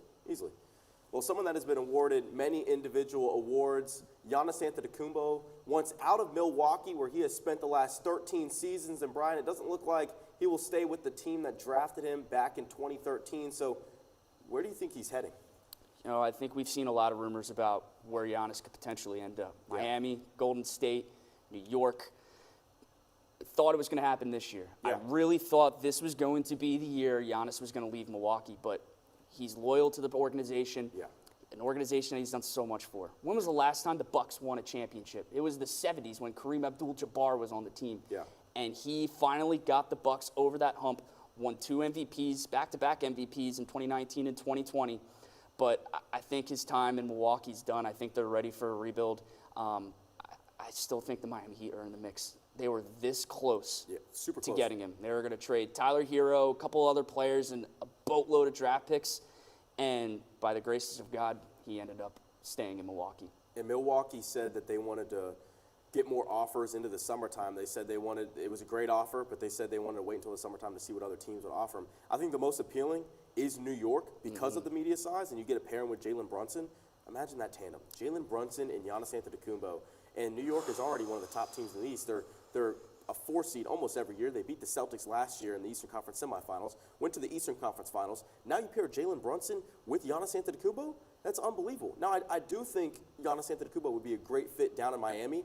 I don't know if the Bucks are taking a guy like Tyler Hero, Khalil Ware, and a few draft picks for him. I think New York has more to offer, but it's still tough when you're giving away some of your key pieces like New York would. who would you throw in? It's tough to say. Well, the thing with the Knicks is that they have so many players on the roster that are making a boatload of money. You got Brunson, you got Karl Anthony Towns, Mikal Bridges, and OG Anunoby. Yeah. I would think you would have to throw in either Anunoby, Bridges. For a guy like Giannis, you might have to throw in both. Yeah. But if Giannis is able to play with Cat and Brunson, the Knicks have to be a clear cut for the Eastern Conference Finals. Yeah. And Giannis still has a couple good years left, and so does Anthony Towns. And Jalen Brunson, who's still a really young player in this league, they're going to wreak havoc in that Eastern Conference for a very long time if they're able to land Giannis at some point. Well, we talked about the last debate. If we want to see the NBA uptick, you got to see Giannis in New York. And if I'm a GM at the Knicks, I'm giving away Mikal Bridges and OG Anunoby. For they have more to offer than the Miami Heat do. Yeah, and Giannis would still be playing with a much better team in New York than he would in Miami. You know, yes, you'd have Bam Adebayo in Miami, but who's their starting point guard? Who's going to feed Giannis the ball when he's red hot? So I think Jalen Brunson's the perfect guy for Giannis to go and play for. It's just, as you mentioned, New York has a lot to give up, and then you also have to play into factor, how are you going to pay him as well, because Brunson and Karl Anthony Towns are still making a lot of money for the Knicks. And it's something that we haven't seen, right? Giannis Antetokounmpo for the longest time said he wanted to stay home in Milwaukee. That was his home. That's where he was drafted. That's where he's been for the last 13 seasons. They drafted him from Greece, and they've been so well to him. They've been so well to him and his family, and to see him kind of depart, it's bittersweet. But I think the best spot for him is New York. I agree. And after the North Carolina Tar Heels have fired head coach Hubert Davis after 5 seasons, one resulting in a Final Four victory and a national championship appearance, Carolina hired former NBA head coach Michael Malone to replace Davis. Nick, I know you focused a lot on this news. We've talked about it a lot in Nashville, you and Professor Medlin. As soon as this hire went down, I was thinking of you both. Is Michael Malone the right guy for Chapel Hill? I've thought about it a lot. And when I was listening to the press conference and they said Michael Malone was the first guy they thought of, I don't believe that. There wasn't much left on the board. So I do think he was the right guy, but not originally. I think UNC would have rather had a guy like Tommy Lloyd, a guy like Dusty May. But we saw what Arizona did.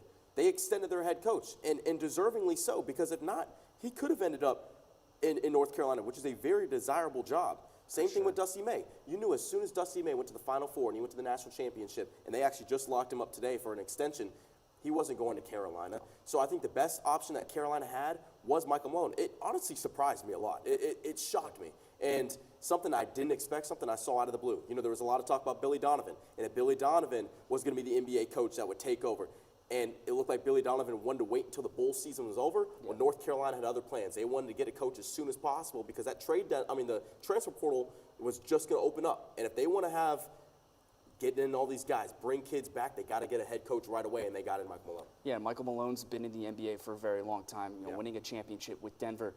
But he's also had really good stops as an assistant coach. Cleveland, Golden State. He's developed players like LeBron James, Steph Curry, Klay Thompson, Draymond Green. The list goes on and on. So how do you feel about the fact that Malone has been able to, develop these guys who are all going to be in the Hall of Fame one day and maybe help out with developing these young kids in Chapel Hill? One guy that Carolina didn't target, I think, as heavily was Mark Few. And I think the reason that Carolina people wanted Mark Few so bad was because of that international connection.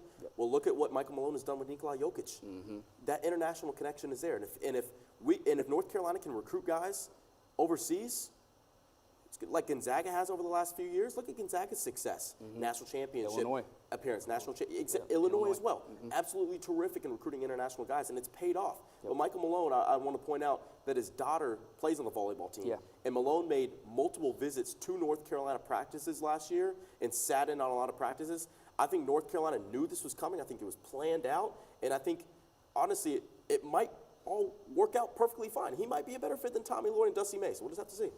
Yeah, it'll be very interesting to see when the NCAA season picks right back up. I'm excited for your Tar Heels, Nick. I know you're excited. We've been ecstatic about what was Chapel Hill going to do after the firing of Hubert Davis, so I wish you all the best of luck. Thank you, man.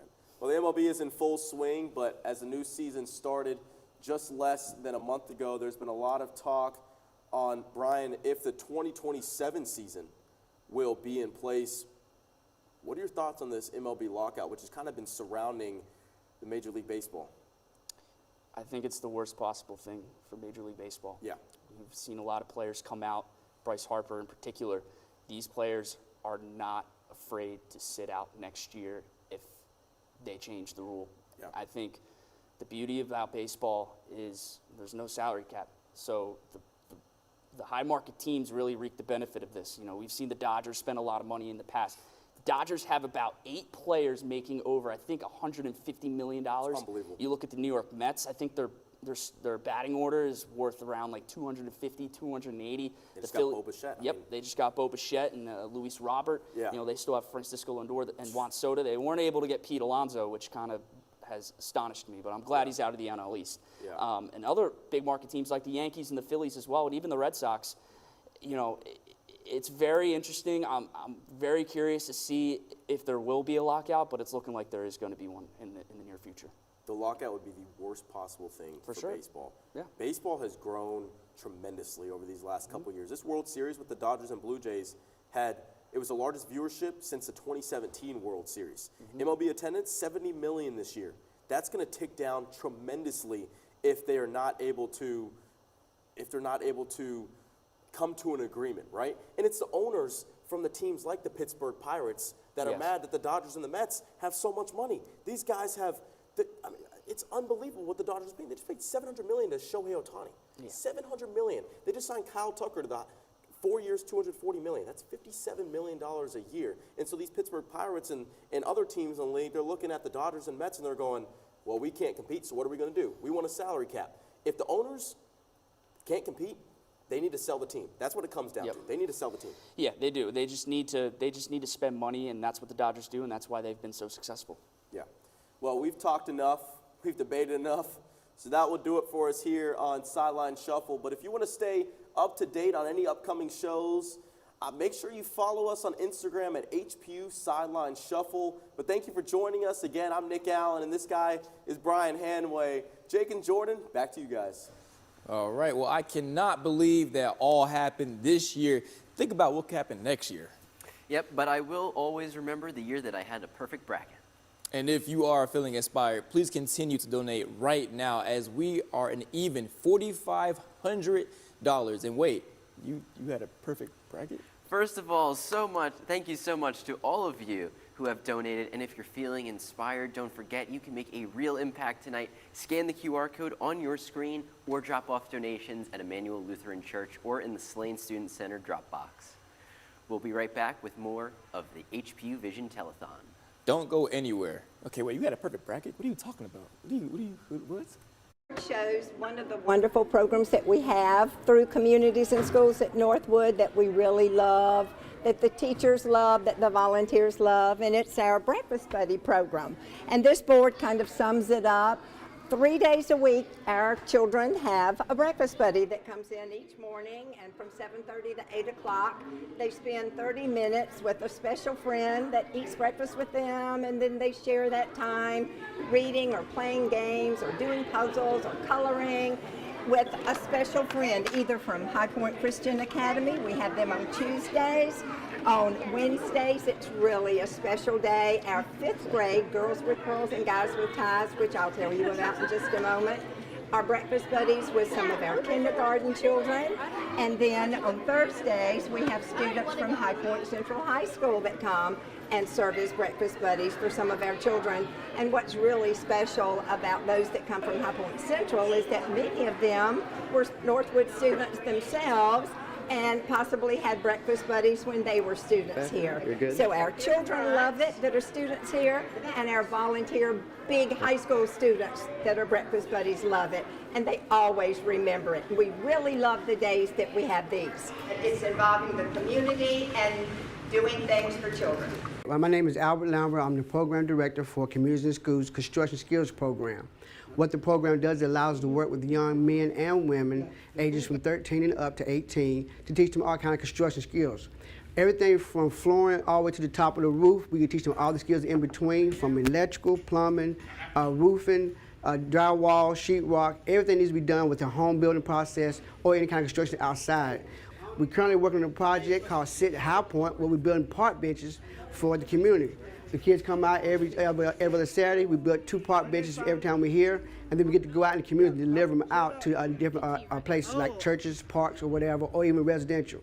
Right now, we're currently working on 2 today. The kids will be finished these 2 today, and they'll be prepared to go out next Saturday when we meet to go out and be delivered. The most important thing is that we have people in the community that work with us, professionals in certain fields such as plumbing or electrical, that help come out and do educational processes with the young men and women. We also, every Saturday, over here at the community center, at Another Chance Ministry Center, we also help with the food bank process. The kids come in, they volunteer to help out, get the food out for the people. They pack all the boxes that we can, that we get in, and then we actually deliver them out to the people in the cars for they come in and get boxes to help out the community, to help those who are less fortunate have needs for food and stuff. They do this every Saturday. The best part about the whole program is that when the kids get to do something from scratch, from scrap wood, and they get to build something, it's like they get the aha moment, and they're surprised that they was able to do that by themselves. Happy Fun! Good afternoon. My name is Ken Gross. I am CIS Site Coordinator here at Kirkman Park Elementary. We're located on North Centennial Street, right across from HPU.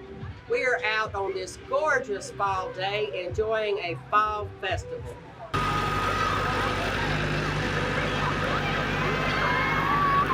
Good day, okay?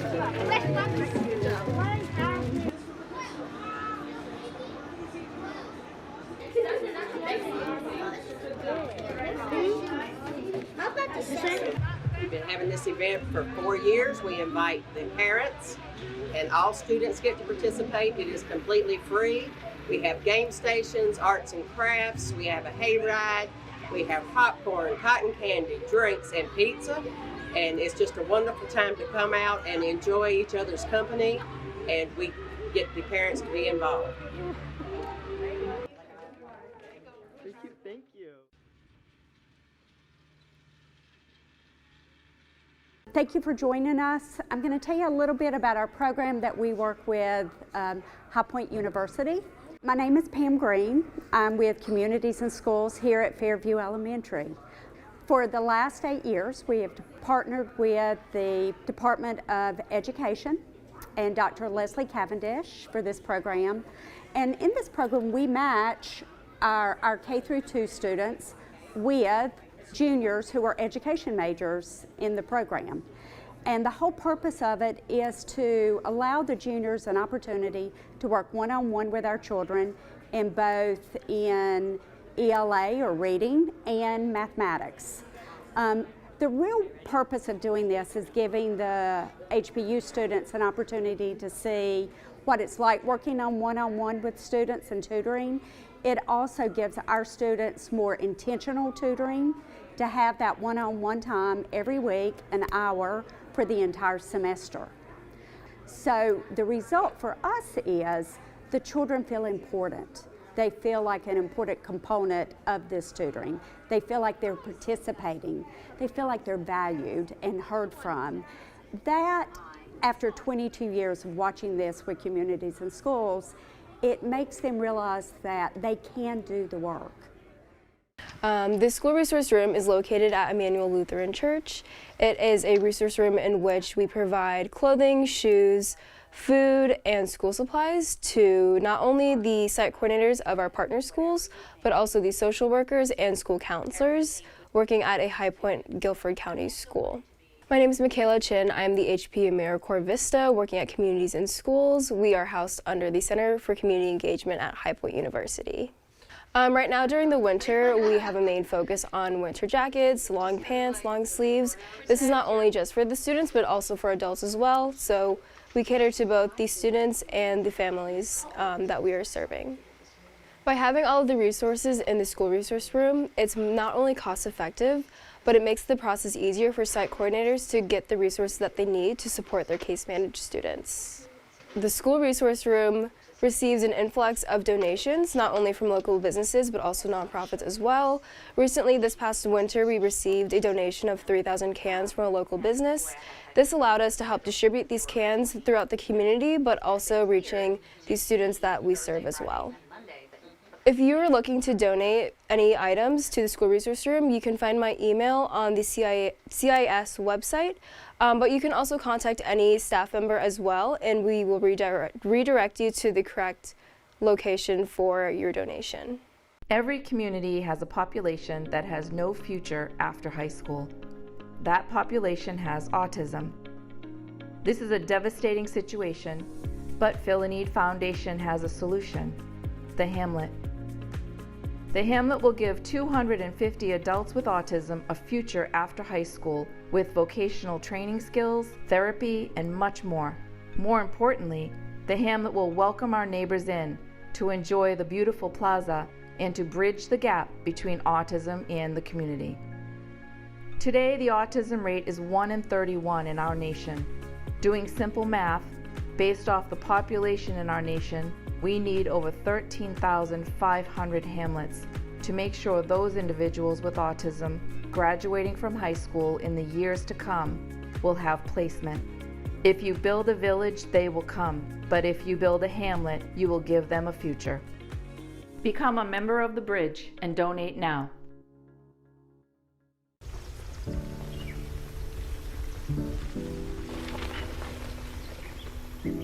Sophia A., grade 4, absent, because transportation was absent. Julio M., grade 6, absent, because Wi-Fi was absent. Maria J., grade 12, absent, because childcare for siblings was absent. Jacob O., grade 12, absent, because housing was absent. Aisha S., Olivia H. Darren L., Cole W. Preston L. Absent. Absent. Absent. absent. Because healthcare. Anti-bullying mental health support was absent. We're calling roll on the 15 million absent students. Their reasons why are very real.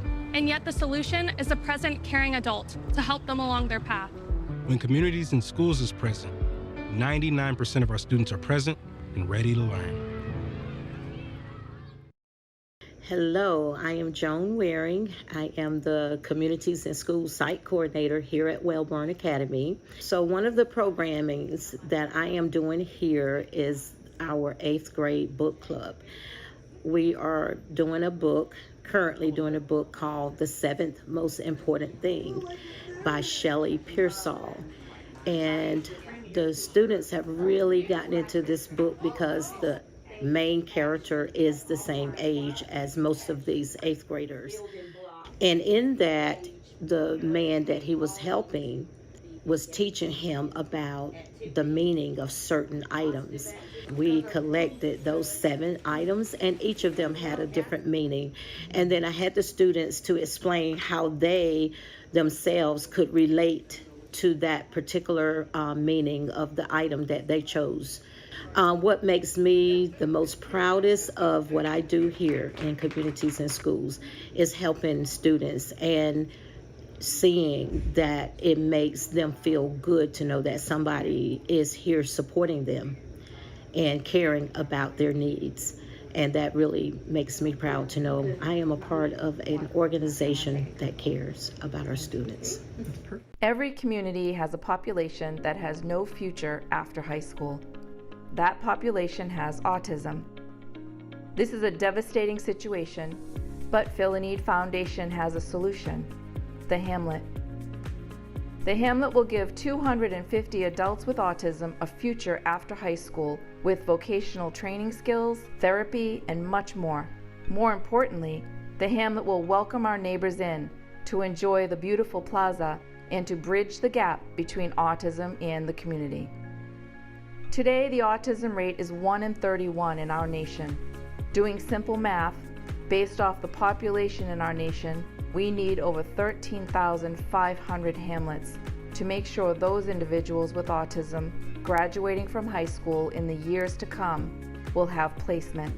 If you build a village, they will come, but if you build a Hamlet, you will give them a future. Become a member of the Bridge and donate now. And we are back from that little intermission. Hope you guys didn't miss us too much. If you are just joining us, welcome back. My name is Jordan Bankston here with Alexa Beck. That's right. And if you have been with us and thought the last hour was good, just you wait. You'll love what we have in store for you. And don't forget, you can still make a difference tonight by scanning the QR code on your screen or by giving physical donations of school supplies. That's right. We've got more performances, more stories, and more ways you can make an impact tonight. And speaking of performances, you already know what time it is. If you love What's the Point earlier, then you're in for another incredible show. So let's go ahead and stop the wait. Let's give it up for What's the Point. My name is Jake Gutman, and I am here to introduce High Point University's greatest and only sketch comedy show, What's the Point? We hope to make you chuckle, giggle, laugh, hee-haw, or make any other similar noise. Right now, though, I want everyone to be prepared for a little spook. And what could be scarier than rerunning part of our Halloween episode in April?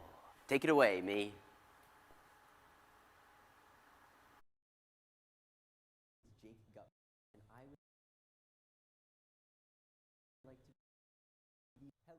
Hello everyone, my name is Jake Gutman, and I would like to be the first to welcome you to What's the Point? I've missed you all so much. I'm being so serious. I missed you more than the sun misses the moon at night, more than a bird misses the warmth in the winter, more than... The producers are informing me that I cannot be saying this on live TV because it's creepy. I thought creepy was the whole point. And the stage manager is also saying that our in-studio audience is getting up and leaving. Let's just forget that's even happened. Today's first sketch is about little Timmy's Halloween party that I was not invited to, which is quite rude, by the way. As guests arrive, Timmy realizes they might not be exactly who he invited. Let's see Monster Smash.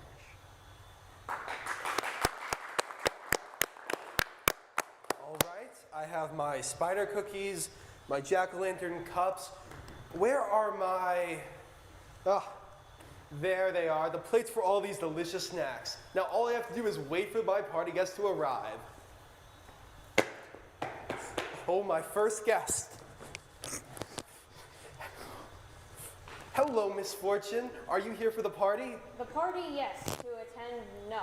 I'm here to inform you that I will be watching my favorite British drama, Downton Abbey, tonight. And I want to hear every word of your sweet British brogue.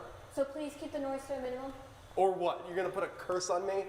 No, I was going to call the HOA. Okay. I'm not a witch. Okay, whatever you say. Wink, wink. Okay, I'll keep the noise down. Happy Halloween! I hope there is noise to complain about. I hope there are people to complain about. I hope there are people at all. I knew it was risky to send out an invitation through crows, but I stand by it. It fit the mood. Now, I don't think the football players will come, nor the cheerleaders, but the drama club did seem interested, though they did not send an RSVP. Maybe I should text them. I do not have a phone. Darn.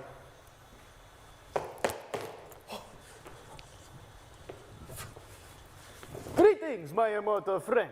Is this the party? Yes, yes. Did you get an invite? Yes, I did. From a raven named Edgar.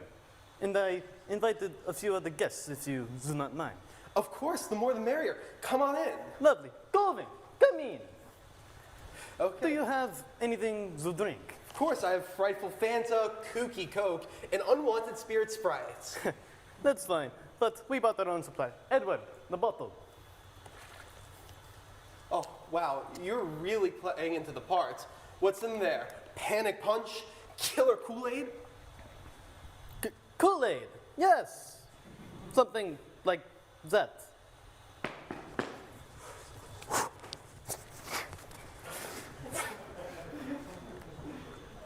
Hello, welcome to the party. Thanks, King Tut. House seems nice, but I smell. You got a pack there. Ah, James, my friend. How have you been? Good, around, up and here and there. Hey there. Always underneath the light of the moon. The moon! I love the costume. Where are you from again? Okay. Well, there were snacks, but okay.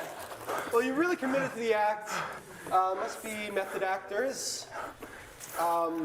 Snacks.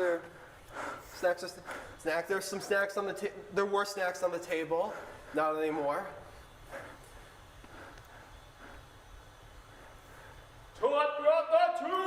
Yeah!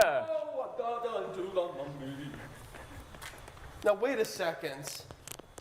If he is, and I am, but he is, and they are. Oh my God! These costumes are real. Nobody messes with my Downton Abbeys. Oh no, it's the worst witch in the world. The terrifying, the horrible, Miss Fortune!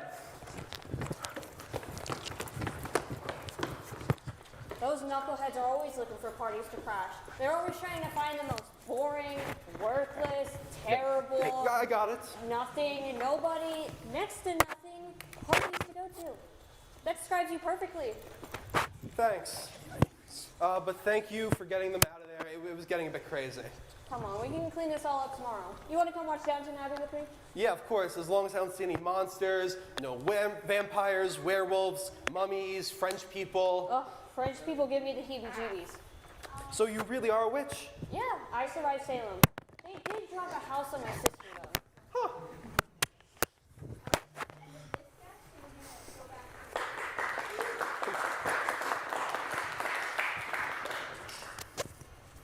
Now, I'm glad that I wasn't invited to that party. Joke's on you, Timmy. I do just have one question, though. Was that not Kool-Aid? What else could that have been? All right, moving on to some breaking news. An apocalypse has taken over the world. But it's not just any ordinary apocalypse. It's a mime apocalypse. Take a look.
To be continued?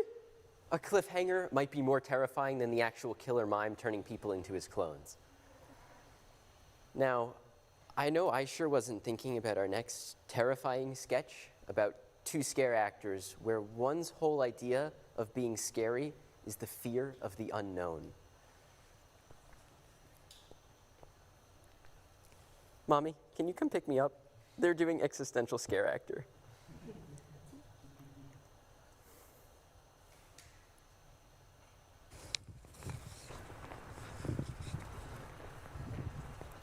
All right, and that concludes the tour. We're at the end of the trail, and we'll be set up over here. I'm going to jump out and scare here, and that will set up to you over there. And since we're at the end of the trail, we got to give them a big scare, you know? Yeah, sure, man. Like, whatever floats your boat. Okay, and if you want to head over there and put on a costume from that bin, I'll send some people down to get us a test run before the boss, dun dun dun, gets here. Faux shizzle, Mr. Dizzle. Mr. Dizzle was my father's name. Please call me Lil Dizzle. You ready? They're coming through. Yerp. Bro, the will be your final resting place. Have you ever thought about how you'll never be younger than you are right now? Huh? Nothing can stop the dreadful march of time, not even your pleads for your wasted youth back.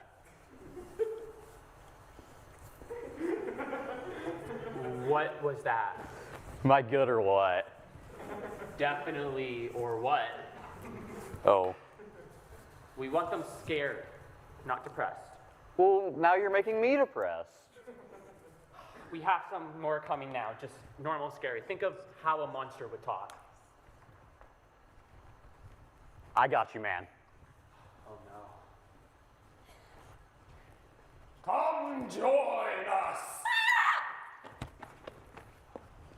I'm going to purchase your small business for much less than they're worth. What are you supposed to be? I'm history's worst monopolist, John D. Rockefeller. I was an oil baron who owned 90% of the oil industry. I guess I'm just confused how that's supposed to be scary. I used aggressive marketing tactics to purchase competitors for a fraction of their actual value. But that doesn't really scare me, personally. Oh. Are you the person your younger self wanted you to be? Dude, what are you doing? Oh, I'm history's worst monopolist, John D. Rockefeller. I heard. A feller. Oh shoot, the boss is coming. Do not be all weird and existential, and don't be Johnny Rockefeller. Actually, just be quiet. No way out! Seen it already.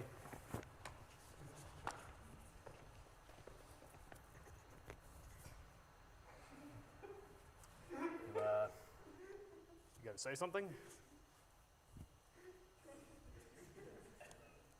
I mean, come on, at least try to scare me. Just say something, anything?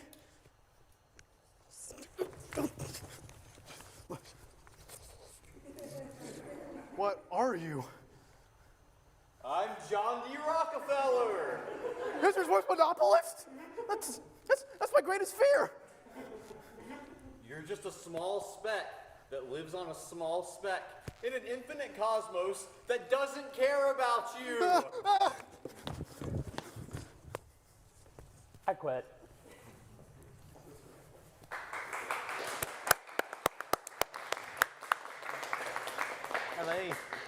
I'm not the person my younger self wanted me to be.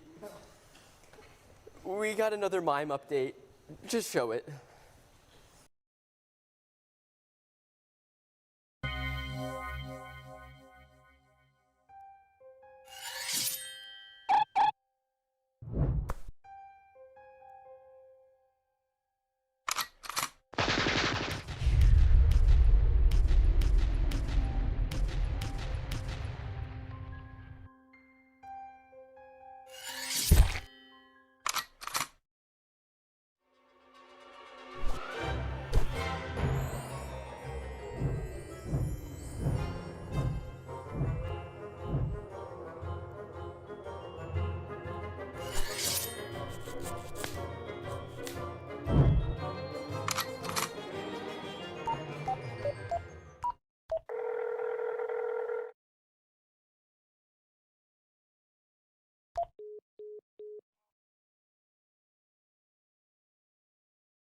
I just wanted to let you all know that that was definitely not me, Jake Gutman, crying in the last clip, but the Jake Gutman who was possessed by a mime.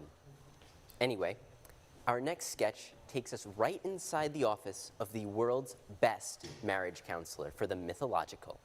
Here's Myth Understood.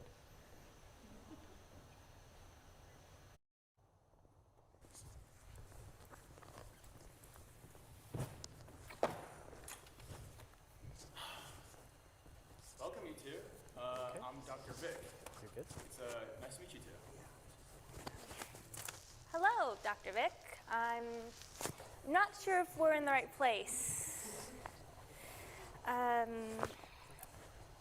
The myth understood marriage counseling for when your relationship becomes the big, the bad, and the ugly.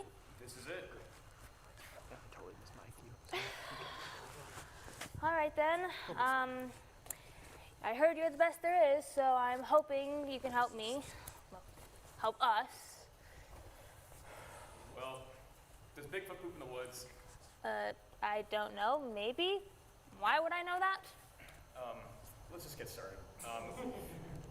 So what has been going wrong in your relationship? I guess I just feel forgotten in this relationship. Like, it's always about Frank, never about me, never about us. And what has led you to this conclusion? Well, for starters, I'm referred to as the bride of Frankenstein. That's not even my name. It's Jennifer. Oh, I can see why that would make you upset.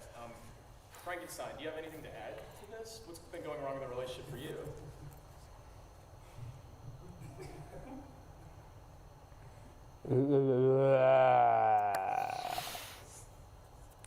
Oh, Frank, you just showed a wonderful point. The grunting. That's all he answers with. Well, has it been like this the whole time, like since you were dating? Well, we were never dating. But he never once called me beautiful in his entire marriage. You know what that does to a bride? That doesn't seem very normal. I mean, healthy.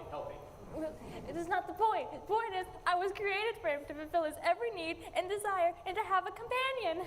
But I was made for him, but he's supposed to be worshiping me, but he doesn't. I can't even get him to speak. I don't...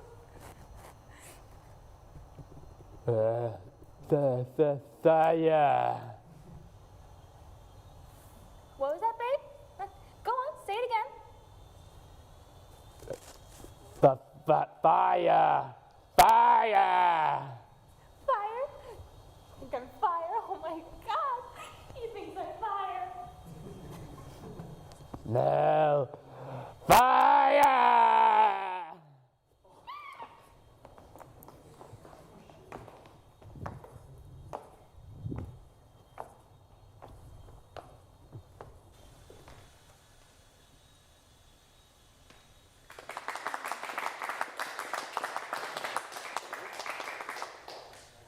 The producers here at What's the Point want me to let everyone here know, and our audience at home know, that there is no actual fire.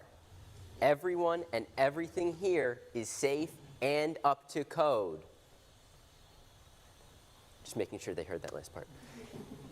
It seems like our mime apocalypse has finally reached a conclusion. Here is footage recorded directly from the scene.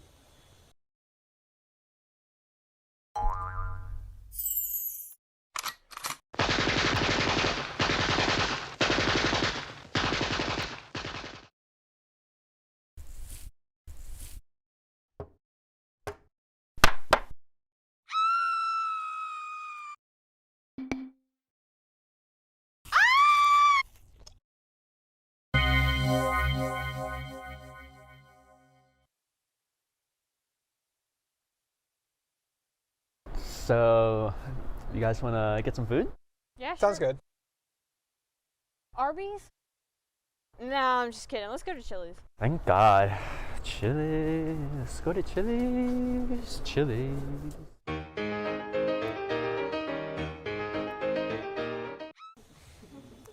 I don't know about all of you, but that is not how I expected this breaking story to end. Yesterday was Friday, October 31st. And any Friday the 31st is a special day for this show, as it causes us to enter the What's the Point zone. Submitted for your approval is the case of Murphy. Most men fear Friday the 13th for its alleged bringing of bad luck. Also, the movie they made was scary and I needed my mommy after it. Though, Murphy should not fear Friday the 13th. He instead should fear another day, Friday the 31st.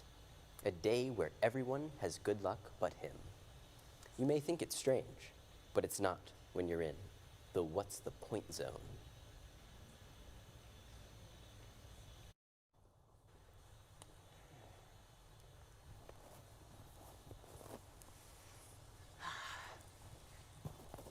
Top of the morning to you, Miss Valbury. Good morning, Murphy. Make sure your mother knows that the apples I sent, she ordered with Mr. Law. Oh, I will. Hey, happy Friday the 31st, by the way. TGIF, am I right? Yep. Feels like today's gonna be the best day for little old Murphy. I believe you. I'm already having a great day myself. My son finally moved out. Well, that's just swell. He was a pain in the butt, wasn't he? You don't have to tell me, Sonny. I was living with him. Oh. Here, Murphy, take an apple. You look like you could eat a horse. Well, thanks, Miss Valbury. You're right about me being hungry.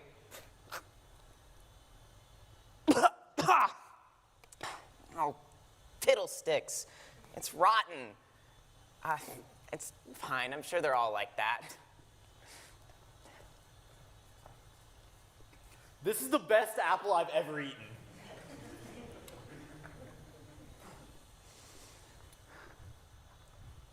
Oh, a lottery ticket. Well, it looks like it really is my lucky day. Yoink! Thanks, chump. Darn. I'm sure it wasn't even a winner anyways. Jiminy Crickets, it's the $1 million ticket!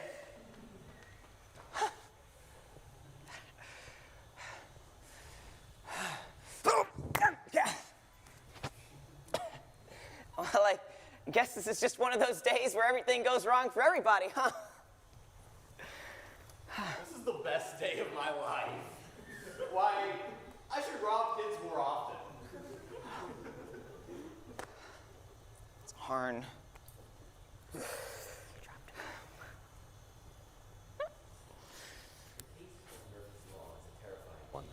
The one day a year where everyone is truly happy, but one must suffer in misery. Truly, a man destroyed by his own hubris. Perhaps one can learn from little old Murphy. This story would be fantastical anywhere else, but it's just Friday in the What's the Point zone. Mr. Narrator, sir? Yes, little Murphy? Oh, what does hubris mean? Excessive pride, son. Oh, but I haven't been prideful at all. I've been humble as can be. I didn't deserve any of this. Tomato, tomato, son. What? Mr. Narrator, sir? Yes, Murphy? You're a dickhead. Oh, Murphy, what a silly little lad you are. It's so sad to hear that he now has scarlet fever. What? You can't do that!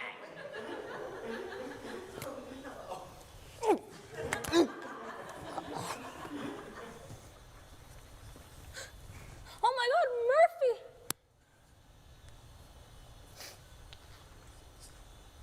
He's dead of scarlet fever. New lesson for all my viewers at home. Don't ever talk back to me, for I am the narrator of the What's the Point zone. What's the point? Leaping lizards, that sure was scary. Scary good, that is. And especially that John D. Rockefeller bit got me a little nervous. And I had a great time. Hope you guys did as well. So tune in later on the live stream for some more exciting content, a band, Banana Split, as well as Offbeats a cappella. I've been Jake Gutman, and you've been a wonderful audience, probably. You've been online, so I guess you could have been a really mean audience, and I'd have no idea. But we have some really exciting news so that I've just heard. So passing it back over to Jordan and Alexa. Okay, Jake, now we were all just celebrating, jumping up and cheering. We have just gotten a $15,000 donation, what puts us up above $9,000 above our original target. Alexa? Absolutely incredible. Oh my goodness. We want to say thank you so much to whoever made that incredibly generous donation. And we would love to know who you are. Exactly. We know that they are from Maryland, so thank you so much. But if you would like to come forth and share your name, we would love to thank you. And you can do so by dropping your name in the comment section of this telethon live stream. We would love to know who you are. We would love to mention you and make sure that you get the spotlight that you deserve, because we are so grateful, and so are the kids in CIS. That is amazing. That is amazing. An absolutely incredible donation, and we really, really appreciate it. That's right. But that was an incredible performance. That's right. And we have more to come. That's right, and that never gets old because seriously, every time they come out, they bring something new. That's what's the point we're talking about right now. And how are you feeling after that? I mean, not only did I have a good skit to look at from What's the Point, but also I'm kind of still on my high horse, you know. I kind of want to go to the control room, kind of celebrate, pop some champagne, you know, if we can. You know, I'm above 21 now, so I can say that now. But, you know, again, this right here, we were not expecting this, right? I mean, just... No, completely unexpected. And if you would like to donate still, to still make an impact to community and schools, you can go ahead and scan that QR code right there, whatever donation, big or small. It all matters. All of it has helped contribute to putting us over our goal of $10,000, which is absolutely incredible. And we are so grateful that we are able to do this for communities and schools. That's right. You're the birthday. That's right. And Community and Schools, just to tell you a little bit more about them, they work directly with students to keep them supported, encouraged, and on track. And you guys being here tonight, that matters too. And right now, we just raised, like I said before, over $19,000. And if you would like to help push that number higher, you can scan the QR code on your screen or give physical donations of school supplies. Okay, now let's go ahead and move on. I mean, we're still on our high horse, but we have to keep the momentum going. Please welcome HPU's own a cappella group, the Offbeats. Take it away.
Next one I choose, except I hope I use some common sense. But cut people out like tags on my clothing. I end up alone and I still keep hoping. I wanna feel all that loving emotion. Be that attached to the person I'm holding. Someday I'll be falling without caution. But for now I'm only people watching.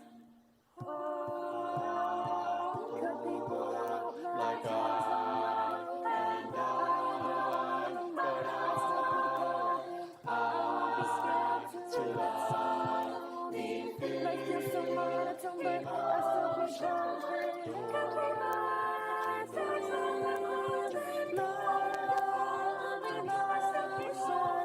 I won't be scared to let someone know. Life feels so monotone, but I still keep going. I feel love emotion. I wanna feel all that love and emotion. Be not attached to the person I'm holding. Someday I'll be falling without caution. But for now I'm only watching.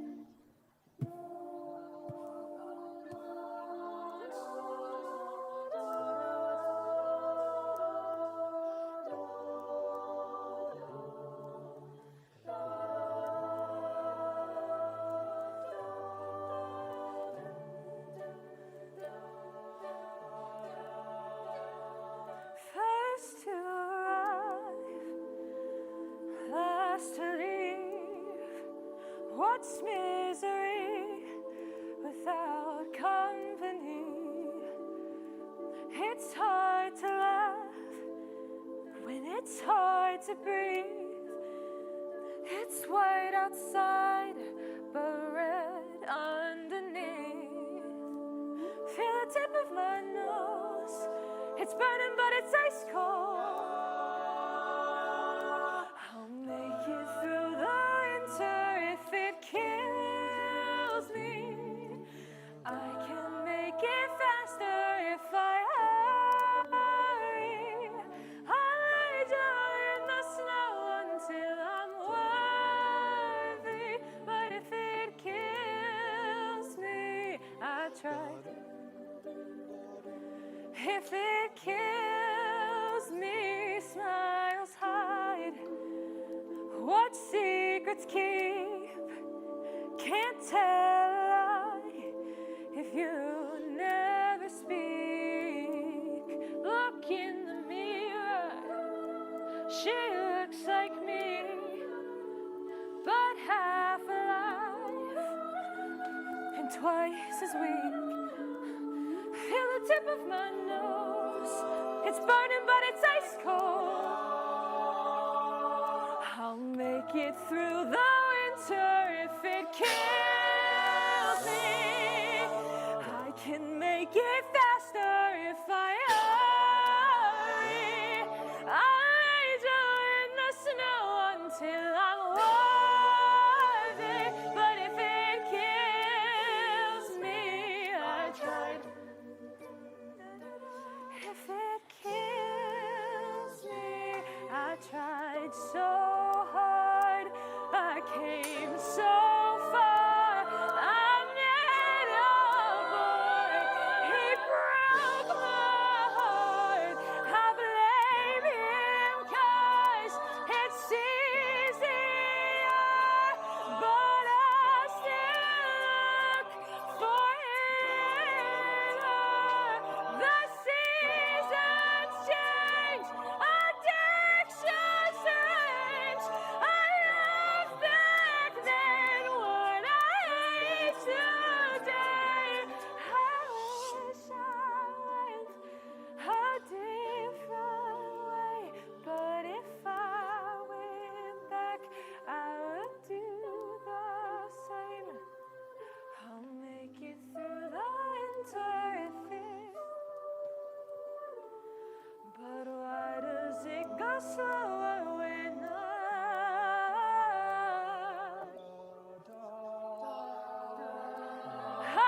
angel in the snow until I'm worthy? But if it kills me, I tried. If it kills me,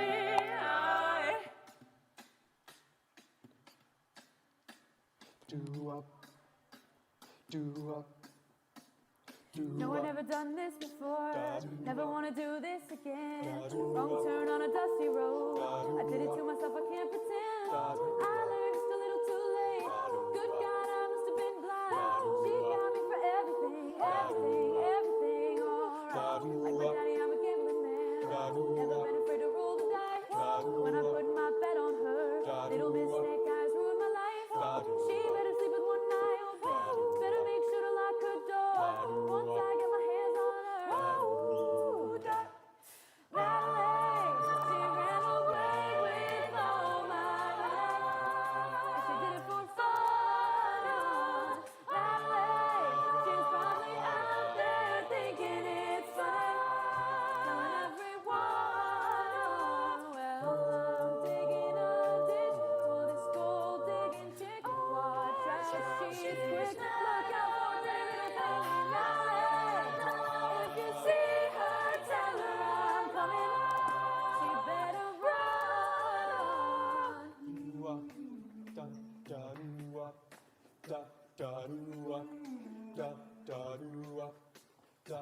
Good Lord, better bless your soul. 'Cause I done already cursed your name. Don't matter which way you go. Payback's gonna come your way. You'll be begging me, please, please, please, please, please. I'ma look at you and laugh, laugh, laugh, laugh, laugh. You sit there and cry for me, cry for me, cry for me all night. I'll spend a lifetime in jail.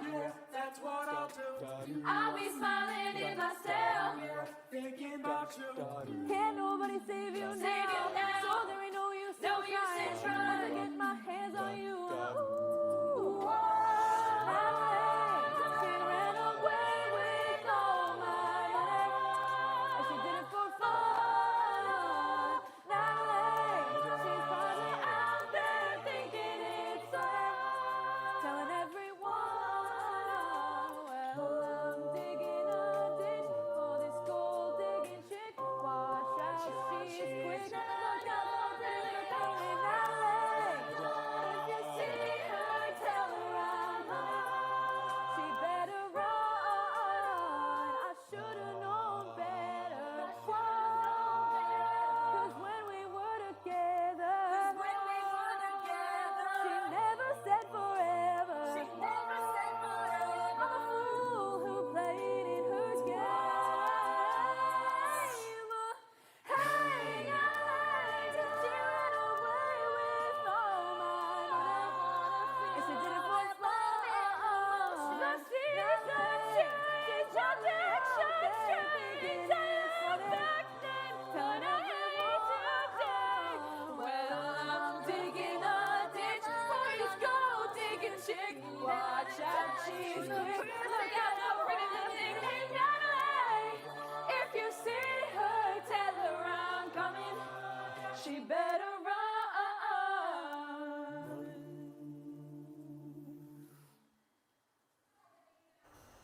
Wow, the Offbeats are such a talented group, and that was seriously an incredible performance. But we wanted to talk a little bit more about the incredibly generous donation that we received. And she's been identified as Paula Healy of Maryland. And Miss Paula, we just want to thank you so much for your incredibly generous donation. No, seriously, you have done so much more than, just by helping in the way you have. HPU has some incredible talent, and we're not done showcasing it just yet.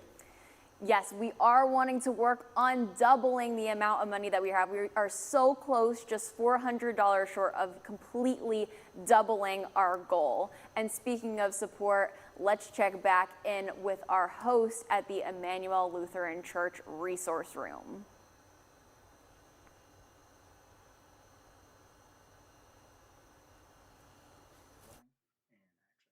Good evening, everyone. I'm Catherine Kankro, back to you for the drive-in check-in for the CIS fundraiser at the Emmanuel Lutheran Church. Now, back over where the drive is happening, they scrounged up some more stuff for me to show you guys today, so I'll just hop right on into that. To start off, we have more deodorant from Degree. Right here, we have some moisturizers from Penetrate.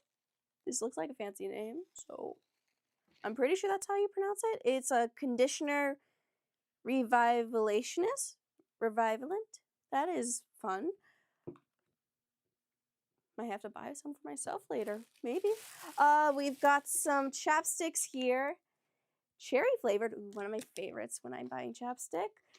We got some mouthwash here from Crest, and we have some more from Scope. So if you like green or blue, you get to pick.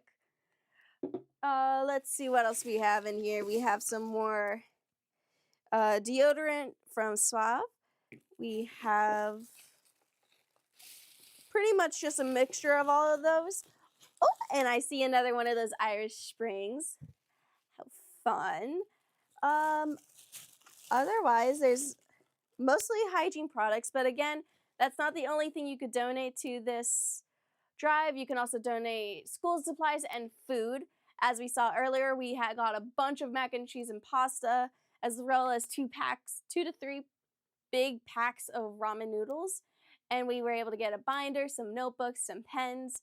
All this stuff will help these kids who are struggling to even buy them in the store, because especially with how massive prices have increased over the years, these kids can use every single thing from as simple as chapstick to packs of food to backpacks. So if you have a backpack hiding in your closet and you're like, oh, I forgot that existed, I think a kid would definitely appreciate it. So if you are in High Point or somewhere close to the church, you can drive on over and donate that physically. And if you can't donate physically, do not worry. We do have a QR code for those out of state or too far away to donate on our stream currently. And you can also go to the CIS website. Overall, I'm just saying this whole telethon has been an absolute blast to be a part of, and I can't wait to see what else we have in store. I'm Catherine Kinkrow, and I will be sending you guys back to the studio.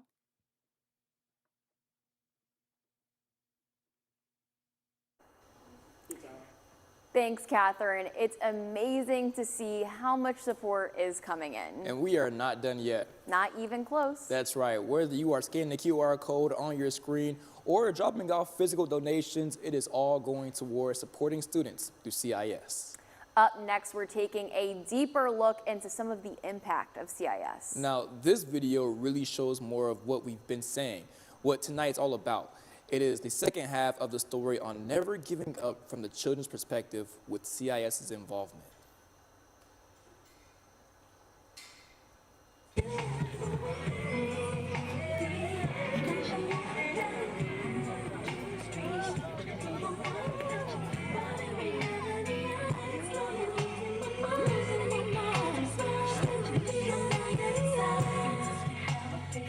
We have lost kids to the system, kids that are never going to come out again.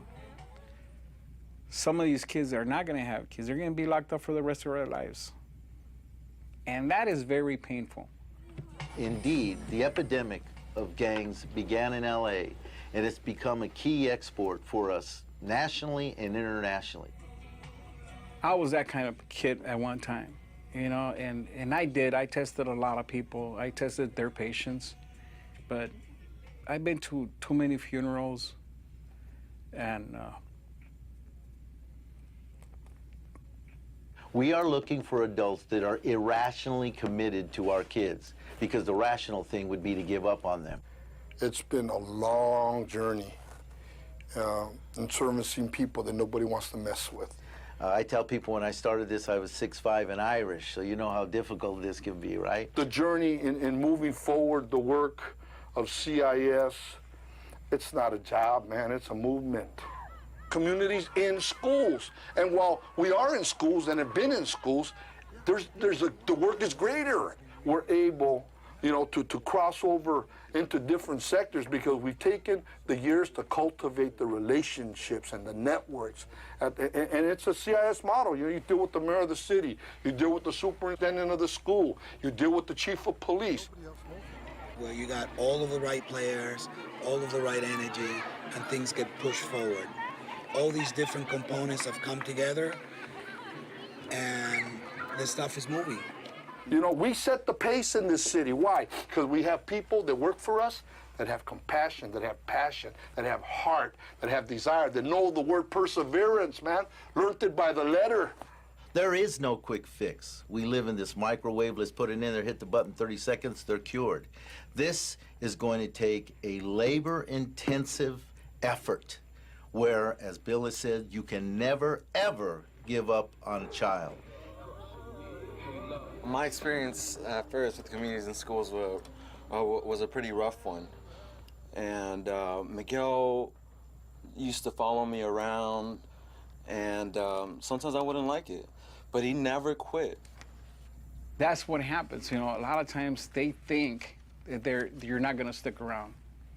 You know, in Jesse's mind, he thought that just by pushing me away or giving me this attitude, I was gonna say, well, this kid doesn't want to work with me, I'm just gonna, you know. And no, I stuck around. Even though I was doing so many bad things at the time, I was into drugs, I was beating up people, I was stealing. You know, he didn't care about that. He really did want me to change my life. You know, there was a time where he was not gonna graduate on stage. But it's not only that, but teaching him how to speak for himself. You know, it's your life. And I honestly believe that he has understood that in himself. He has come so far, and he managed to graduate. They have dedicated themselves to help me so much. I want to be the next generation. I want to be the next Bobby Urias. I want to be the next Blinky Rodriguez, to give back to my community. And that's one thing I'll never forget. That's one thing I will always work hard for, to help my community just as they helped me.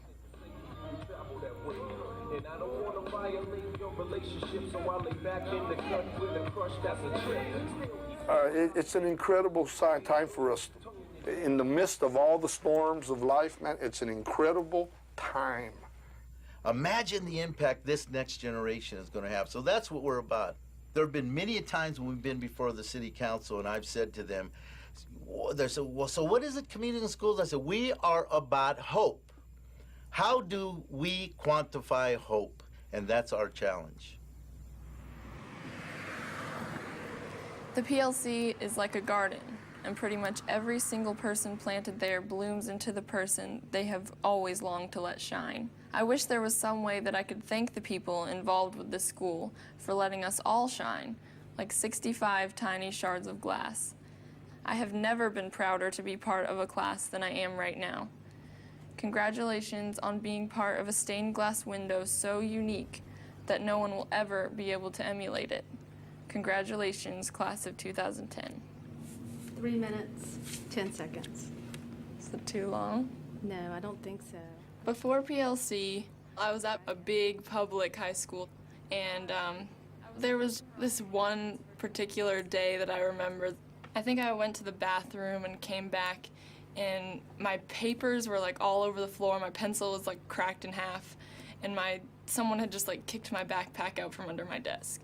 And that was kind of the point where I was like, I cannot be here anymore. Like, I just couldn't, I didn't like being in a place where it was every man for themselves. When students come to us, they are on the floor. Their self-esteem is zero. And so we build that confidence, we build that self-esteem.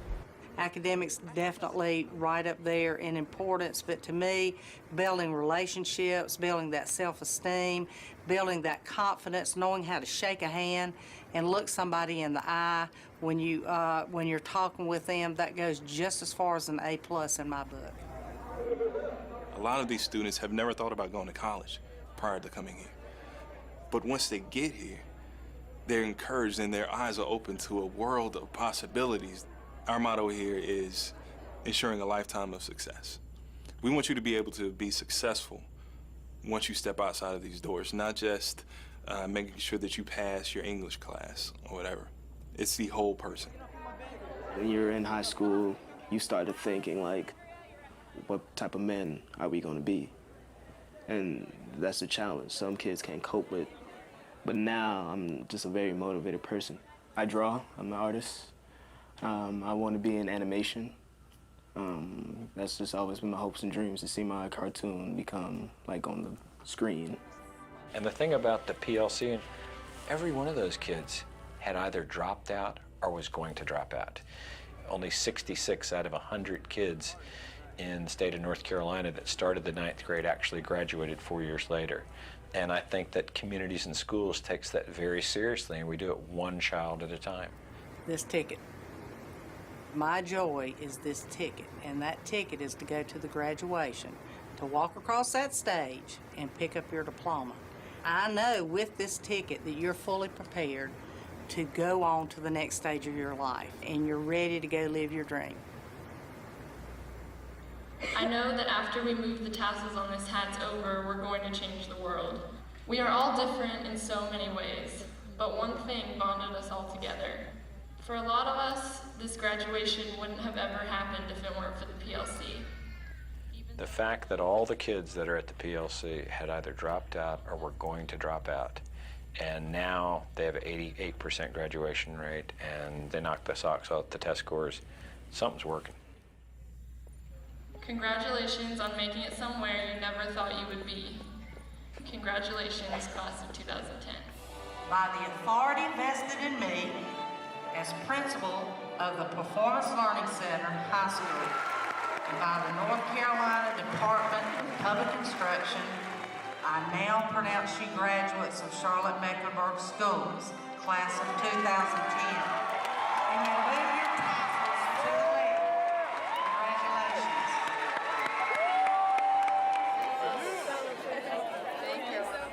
when you go to PLC, it's just a whole different environment. It's just the students want to go to school, and the teachers, they know you.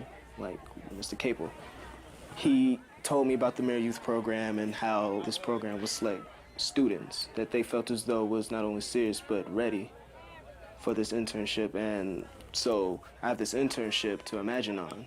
They have everything that I was ever looking for, the comics, the art, everything. It's like I feel as though that I already got my foot in the door, and I haven't even left high school yet, and it's just awesome. He used to be in 164 and he now lives over here. The one challenge that Bill gave us was, you guys could change this community. And you ask a kid today, what do you want to do? He says, I want to go to college. And then the challenge is to give them steps to get there, because a lot of kids dream, but they have no idea how to put those dreams into actions. And for all the years that I've been doing it now, almost 40 years, gee. But he ended up on drugs. Yeah, he ended up on drugs, and then... Whoa! Who is that? How's my brother? Praise the Lord. Amen. How you doing, man? Brother up in the house. How you doing, man? I'm gonna see you this year or what? Maybe. Maybe? Oh, man, let me show you something. Okay. We got a baby here, University of Texas. Yes, sir, my baby. She going to the School of Nursing, University of Texas. Right here, she's got accepted. Oh, man, I'm so proud. Hey, I bet you are. She going for nursing. I got everything right here. Thank God for people like you. Hey. Help save me. You saved my life. Hey. Young life. You turned it into new life. Man. Yeah. Remember Bill? Mel Milligan! Oh my God! Lord have mercy! Oh my God! I just kept looking at him. This is Bill Milligan! I used to work for you! I know you did. I kept looking at him. I said, 115 Hester Street! Am I right or wrong? You're right. Oh my God! 115 Hester Street! Bill Milligan! Oh my God! Oh my God! I haven't saw you in 35 years. I was the junior counselor. Oh, I know. You remember? I was these guys' junior counselor. I remember Bill Milligan. I remember you. Yo, my man, I remember you. Yo, good to see you. God bless you, Bill. Take man. Peace and love, my brother. Peace and love. Well, that was wonderful. I about lost it. Boy, I can't believe his daughter is... Wow. Oh, I know. That made me, probably got to me more than anything, that his daughter's going to make it. Wow.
have all helped us double our goal and then some.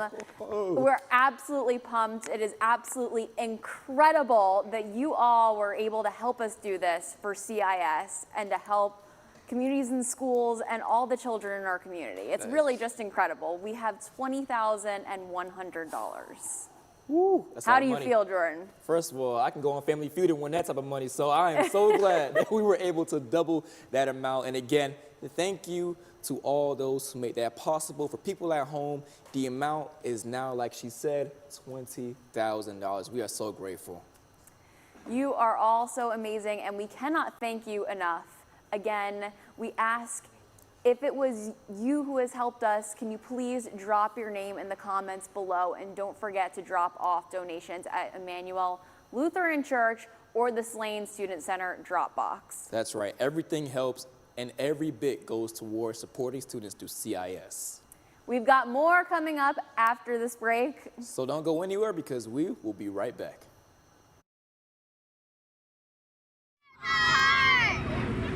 Good afternoon. My name is Ken Gross. I am CIS Site Coordinator here at Kirkman Park Elementary. We're located on North Centennial Street, right across from HPU. We are out on this gorgeous fall day enjoying a fall festival.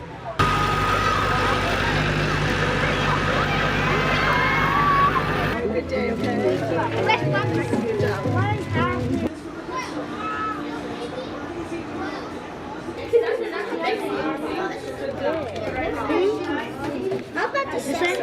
We've been having this event for 4 years. We invite the parents and all students get to participate. It is completely free.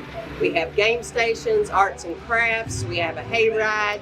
We have popcorn, cotton candy, drinks, and pizza. And it's just a wonderful time to come out and enjoy each other's company. And we get the parents to be involved. Thank you. Every community has a population that has no future after high school. That population has autism. This is a devastating situation, but Fill a Need Foundation has a solution: the Hamlet. The Hamlet will give 250 adults with autism a future after high school with vocational training skills, therapy, and much more. More importantly, the Hamlet will welcome our neighbors in to enjoy the beautiful plaza and to bridge the gap between autism and the community. Today, the autism rate is 1 in 31 in our nation. Doing simple math, based off the population in our nation, we need over 13,500 Hamlets to make sure those individuals with autism graduating from high school in the years to come will have placement. If you build a village, they will come, but if you build a hamlet, you will give them a future. Become a member of the Bridge and donate now. Thank you for joining us. I'm going to tell you a little bit about our program that we work with High Point University. My name is Pam Green. I'm with Communities and Schools here at Fairview Elementary. For the last 8 years, we have partnered with the Department of Education and Dr. Leslie Cavendish for this program. And in this program, we match our K through 2 students with juniors who are education majors in the program. And the whole purpose of it is to allow the juniors an opportunity to work one-on-one with our children in both in ELA or reading and mathematics. The real purpose of doing this is giving the HPU students an opportunity to see what it's like working on one-on-one with students and tutoring. It also gives our students more intentional tutoring to have that one-on-one time every week, an hour for the entire semester.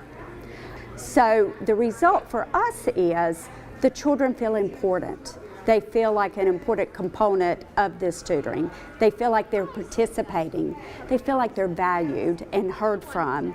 That, after 22 years of watching this with Communities and Schools, it makes them realize that they can do the work. Jacob O. absent because housing was absent. Healthcare, anti-bullying, mental health support. But when Communities and Schools is present, 99% of our students are present and ready to learn. This board shows one of the wonderful programs that we have through communities and schools at Northwood that we really love, that the teachers love, that the volunteers love, and it's our Breakfast Buddy program. And this board kind of sums it up. 3 days a week, our children have a breakfast buddy that comes in each morning, and from 7:30 to 8 o'clock, they spend 30 minutes with a special friend that eats breakfast with them, and then they share that time reading or playing games or doing puzzles or coloring with a special friend, either from High Point Christian Academy. We have them on Tuesdays. On Wednesdays, it's really a special day. Our 5th grade, Girls with Pearls and Guys with Ties, which I'll tell you about in just a moment. Our breakfast buddies with some of our kindergarten children. And then on Thursdays, we have students from High Point Central High School that come and serve as breakfast buddies for some of our children. And what's really special about those that come from High Point Central is that many of them were Northwood students themselves and possibly had breakfast buddies when they were students here. You're good. So our children love it that are students here, and our volunteer big high school students that are breakfast buddies love it, and they always remember it. We really love the days that we have these. It's involving the community and doing things for children. The school resource room is located at Emmanuel Lutheran Church. It is a resource room in which we provide clothing, shoes, food, and school supplies to not only the site coordinators of our partner schools, but also the social workers and school counselors working at a High Point Guilford County school. My name is Michaela Chin. I am the HPU AmeriCorps Vista working at Communities in Schools. We are housed under the Center for Community Engagement at High Point University. Right now during the winter, we have a main focus on winter jackets, long pants, long sleeves. This is not only just for the students, but also for adults as well. So we cater to both the students and the families that we are serving. By having all of the resources in the school resource room, it's not only cost effective, but it makes the process easier for site coordinators to get the resources that they need to support their case managed students. The school resource room receives an influx of donations, not only from local businesses, but also nonprofits as well. Recently, this past winter, we received a donation of 3,000 cans from a local business. This allowed us to help distribute these cans throughout the community, but also reaching the students that we serve as well. If you are looking to donate any items to the school resource room, you can find my email on the CIS website, but you can also contact any staff member as well, and we will redirect you to the correct location for your donation. My name is Jake Gutman, and I'm joined here with Nick Allen. And we are in the final stretch of our HPU Vision Telethon in support of community in schools in High Point. And if you haven't donated yet, you can still give through the QR code on our screen or by giving physical donations of school supplies. That's right, like he said, I'm Nick Allen, and to start us off, now on our very last block, I have the honor of welcoming back Charcoal Pony, our very own student-led improv group.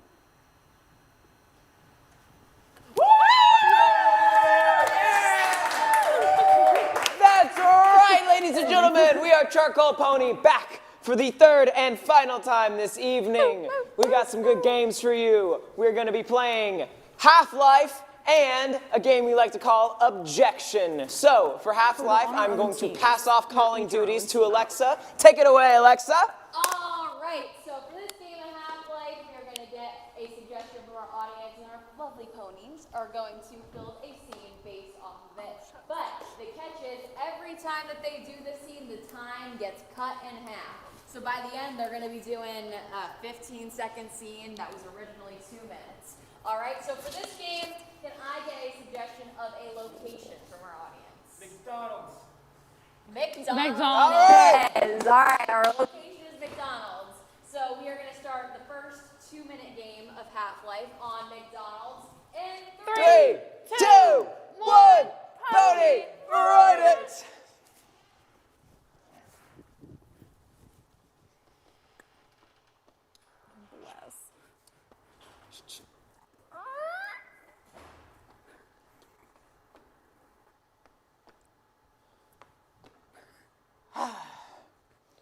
Always a good time down at McDonald's pub. Every night people come here just to forget their worries for a moment. And I, John McDonald, am always there to lend a helping ear. I sure hope nothing happens to my old place. Bulldozer.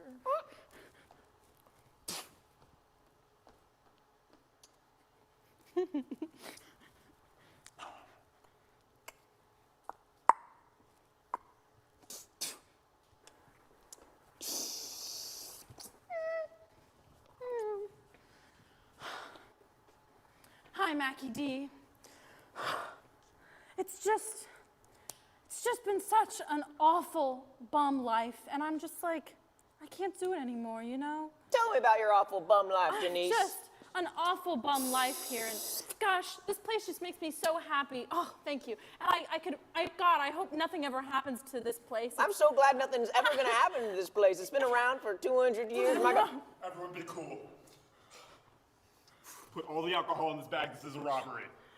Sir, that's a burlap sack. It's gonna all soak through. I need it in the bag. I'm very thirsty. Okay. Be really cool. Quit freaking out. Oh, it's already just splattering onto the ground. Keep doing it. You can't just do this. This is a vital part of the community. Who's gonna stop me? Janice, Mackie! get behind the counter, Janice. Good idea. Janice, you are a police officer. What are you doing? I'm off duty. That doesn't mean you can't dial 911. Oh! Put the money in the bag, or the alcohol in the bag. Come on. Where's my phone? There you go. Thank you. I'm calling myself. He got away. That's the end of the scene. Because they ran out of time. He got away. He just robs me. Thanks for stepping up, Janice. Coco just got robbed, absolutely blind, unfortunately. Everybody knows this. Well, you know what would make this scene even better? If it was cut in half. I think so. I think so. Yeah, I couldn't possibly do this. All the way down to 1 minute. Do you guys think you can do it? Yeah, I can do a minute. I can do a minute. We're pros, That's reasonable. experts. We're going to see this scene in 3, 2, 1, Cody, run it.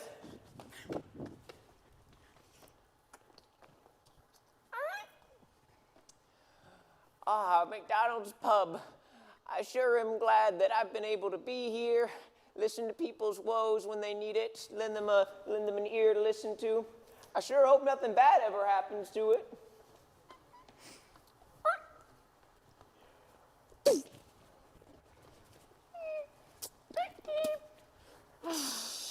Hey, Mackie D.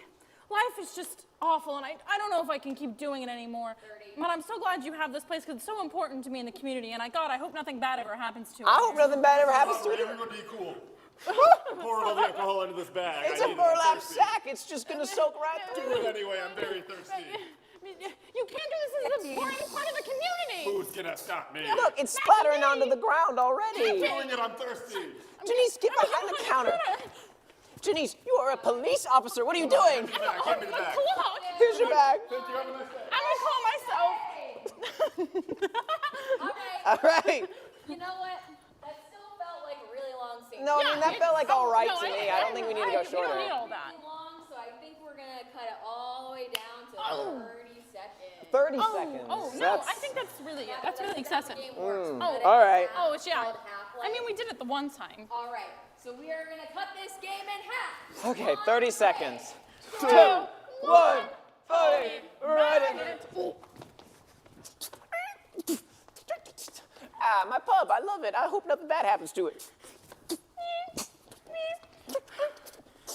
Oh, Mackie D, life is hard, and I wish I hope nothing bad ever happens. This is a robbery. Everybody be cool. Oh my God! It's a burlap sack. It's flat on the ground. Oh, it's on the ground. Who's gonna stop me? Janice, get behind the counter. Good idea. You are a police officer. What are you doing? Hand me the bag. Oh, there you go. I'm calling myself. Hey, I think that was in all the time, actually, that time. Well, that was manageable. That was manageable. I don't think we can go any further, Which makes though. me believe that you can do it even shorter. No, I really don't. You didn't even take up the full time.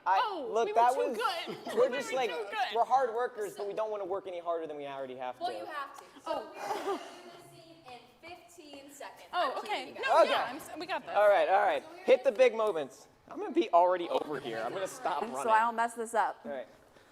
This is a confusing timer. All right, I got it. All right. It's confusing. It's not an iPhone. All right, we are going to see the scene in 3, 2, 1. Pony, ride it. I'm a pump. I hope nothing bad happens to it. God, I love this pump back in the extra. 10.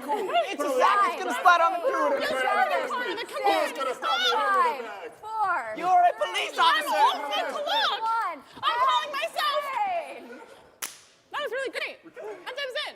Well, I don't know. You still seem like you guys had a little bit of time. You seem pretty comfortable. I really do. What are you talking about? Could we do it in 8 seconds? That's like an extra second because technically it's like 15 divided by. Just do it. Just do it. Because it'll take us time to walk off stage. All right. So we're going to see the scene in 8 seconds. In 3, 2, 1. Pony, ride it. Oh, my pump. I hope nothing happens to it. 6, 5, 4, 3, 2, 1. It's going to splatter.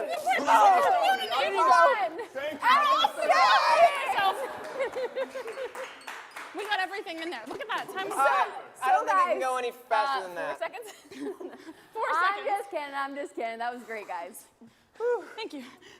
Oh, thank you. You're for so the phone. welcome. All right. We still need it. Oh. Next game we're going to play is called Objection. All right, so the way that this game works is each of these ponies will have some things to say on a topic picked out from a suggestion. Then, if any of the ponies on the back line hear something that they think isn't quite right, they can shout out, objection! And it's up to me to decide whether or not that's valid, and maybe a little bit of audience participation as well. So, let's get a suggestion of a topic for me to talk about to start us off. Burgers. There we go. All right. So, we're going to see this game of objection. Oh, and I forgot. We got a minute to talk. The timer stops whenever somebody shouts objection. So, yeah, let's see if we can make this work. See if we can make this happen. So, let's see this game of objection on burgers in 3, 2, 1. Pony, ride it. So, burgers are a great American food and... Objection. They don't always have to be great. Oh, this is true. No, that's true. Is that valid or invalid? Valid? That's valid. It's valid? That's valid. Come on, get louder, get louder. Come on, valid or invalid? Valid? All right, get up here. Really bad burgers. All right. Tell me about things that are not great, Alexa. Things that are not great. Undercooked food that makes you sick would not be great. Objection, sushi. Oh! I said that makes you, is that valid? I said that makes you sick. That makes you sick? I've gotten sick off sushi. That's true. And you still think it's great? Yeah, I like it. All right, Daniel, tell me a little bit about sushi. Ooh, one time in Japan, I went to a sushi restaurant and it was kind of scary. I walked in real sketch, but I ate the sushi anyway. And no one can say that I didn't because you guys weren't there. Boom. Objection! I was there in Japan with you. He was.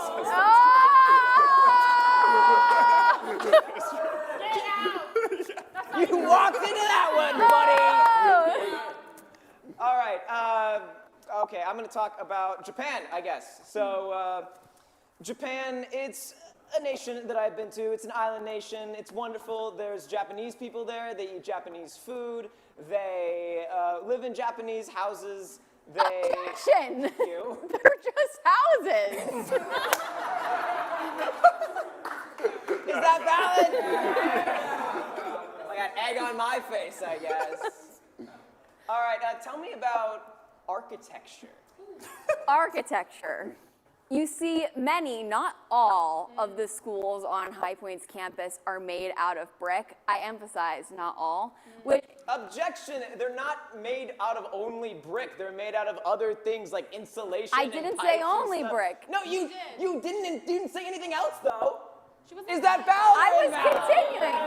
Okay, come on. Invalid. Invalid. Then tell me about building materials. Building materials. Well, you see, my dad is a contractor that is back, so I should know. Objection! I don't see your dad. He's not here. Yeah. Come on! Is that valid or invalid?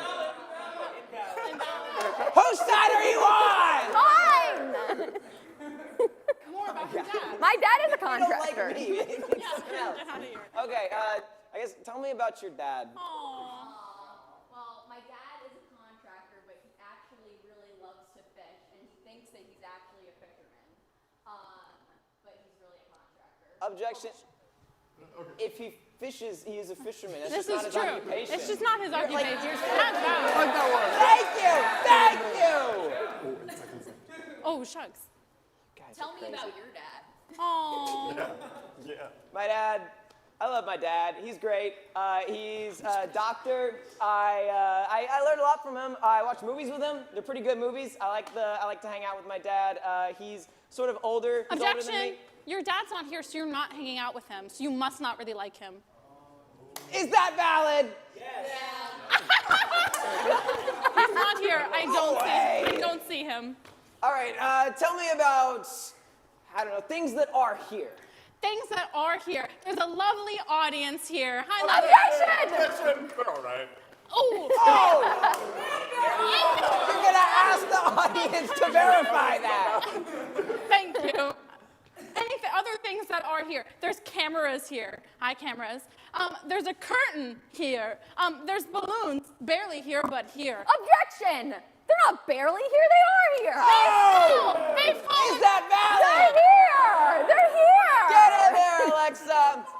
They're here, don't invalidate them. All right, Alexa, tell me about balloons.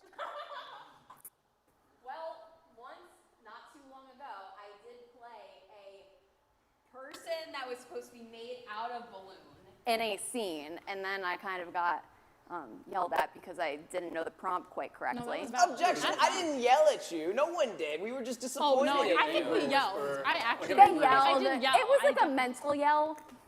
I definitely. Mentally, is that valid? It's valid!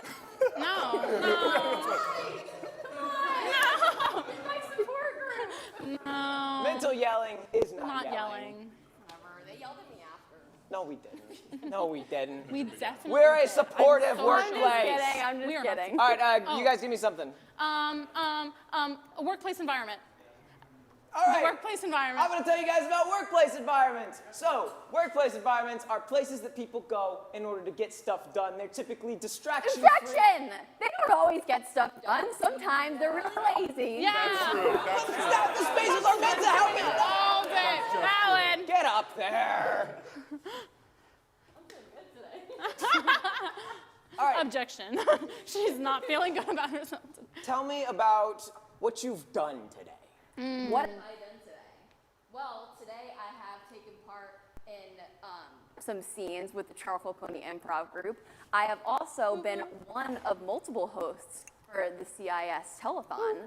I had multiple outfit changes between the two of those. This is true. Today I also ate half of a bagel with butter. I had a quarter of a donut. I also... Objection, quarter is money. Quarter is money. How did you have a quarter of a donut? That's a coin.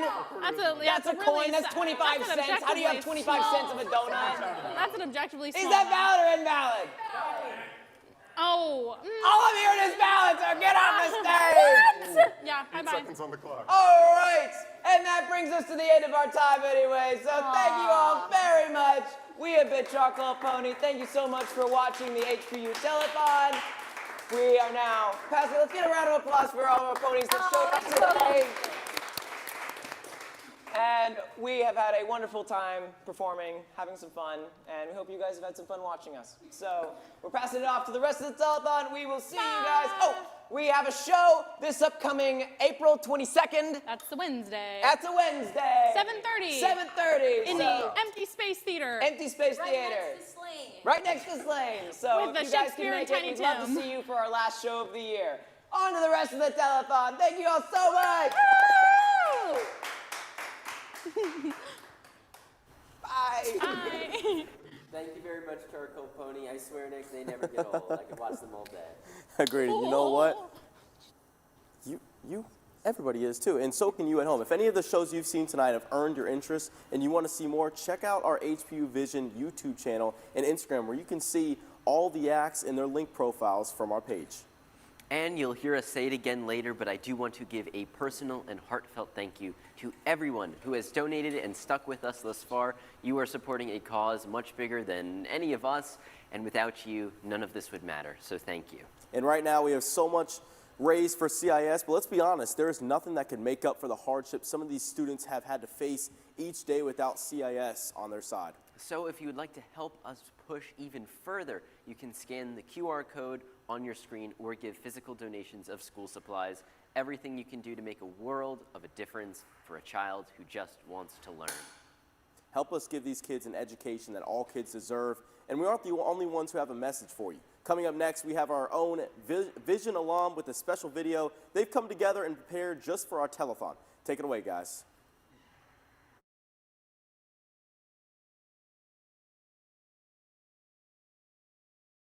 Hello. President.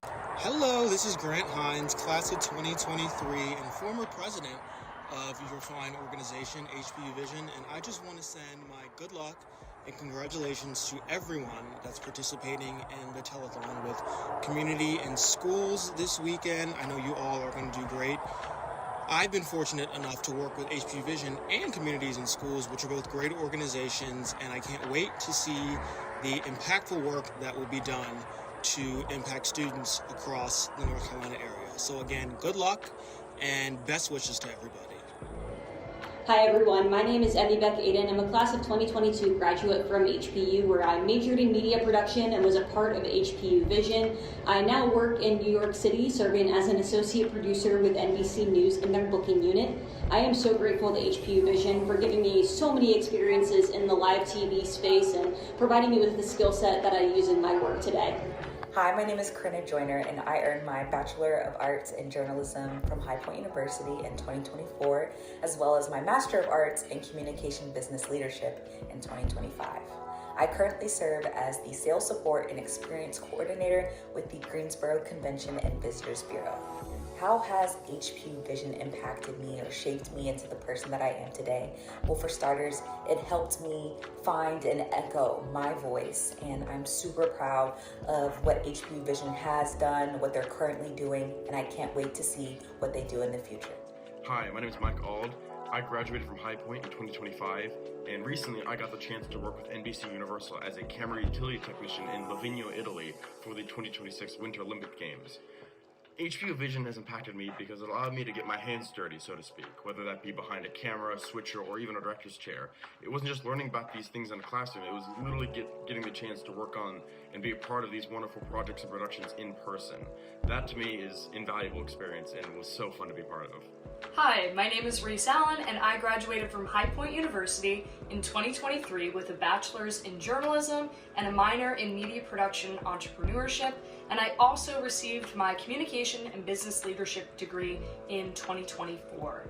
During my time at High Point, I was heavily involved in HPU Vision, and it really enabled me to get hands-on experiences that I then was able to apply to a variety of different internships that eventually enabled me to land where I am today, working for ABC News at their headquarters in New York City, working for their platform ABC News Live, their 24/7 streaming channel. Hey y'all, my name is Reagan. I am a 2024 High Point University graduate. I am currently a freelance director and producer for ESPN+ at High Point University, and I am so thankful for HPU Vision and what it has done for me during my undergrad years. I've met the most authentic people known to man. It helped me be in a professional environment and also helped me perfect the art that I needed to freelance and become the best producer and director that I could be.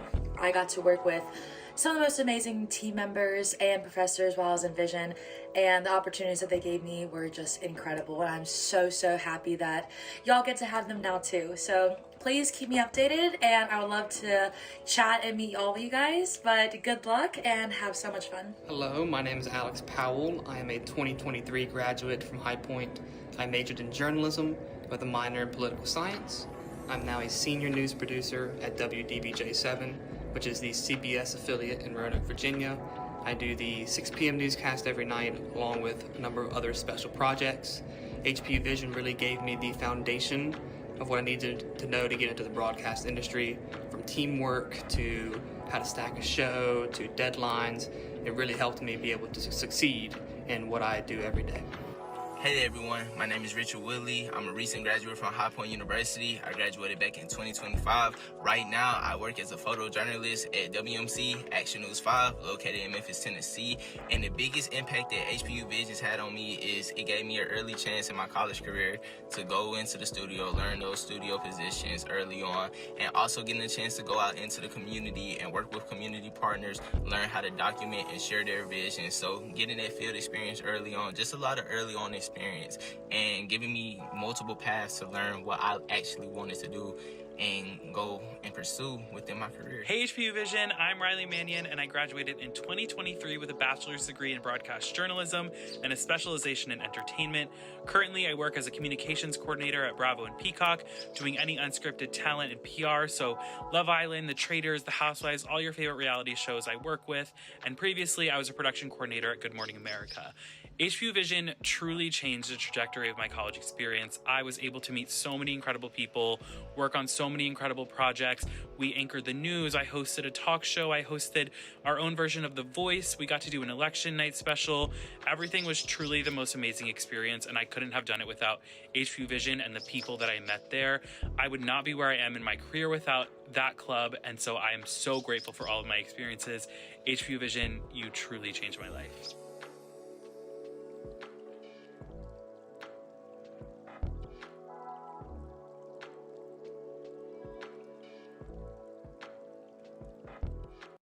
What a sight into how far we have come as a club. Special thank you to you who came before us. Now, you at home, I hope you are ready because the performance you have all been waiting for is just seconds from their concert. And I heard them rehearsing too. We were definitely in for a treat. Hey Jake, are you joining me in the crowd? I wouldn't miss it. And before we go, one more reminder that you can still donate through the QR code on your screen or through physical donations. Without further ado, Banana Split. Thank you so much for tuning in, and we got a couple songs for y'all tonight. Hope you enjoy.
take it over to account.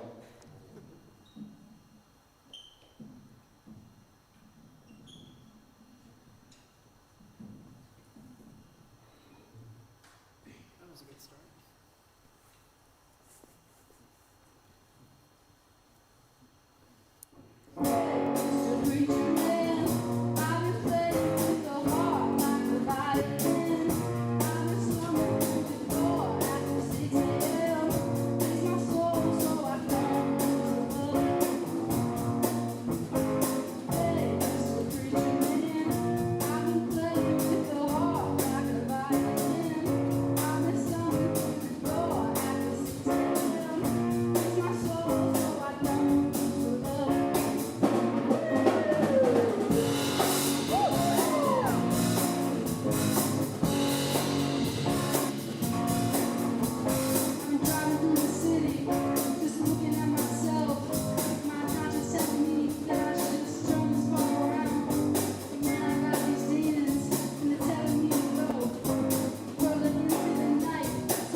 This is our first time doing a mashup, so hope you all enjoy.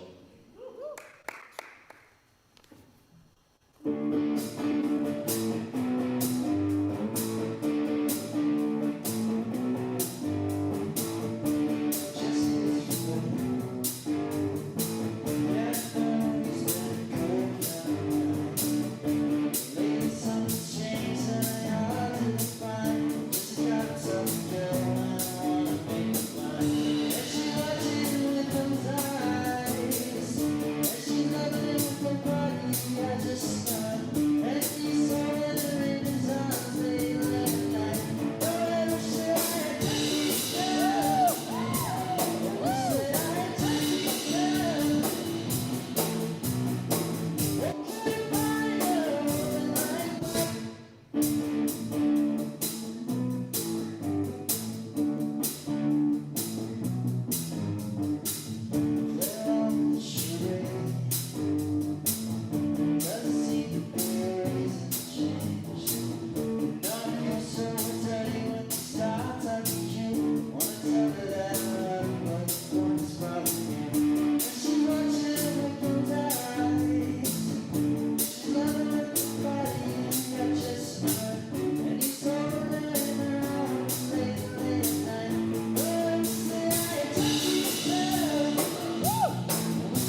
I want to give a quick shout out to everyone on the telethon. Thank you all for making this possible.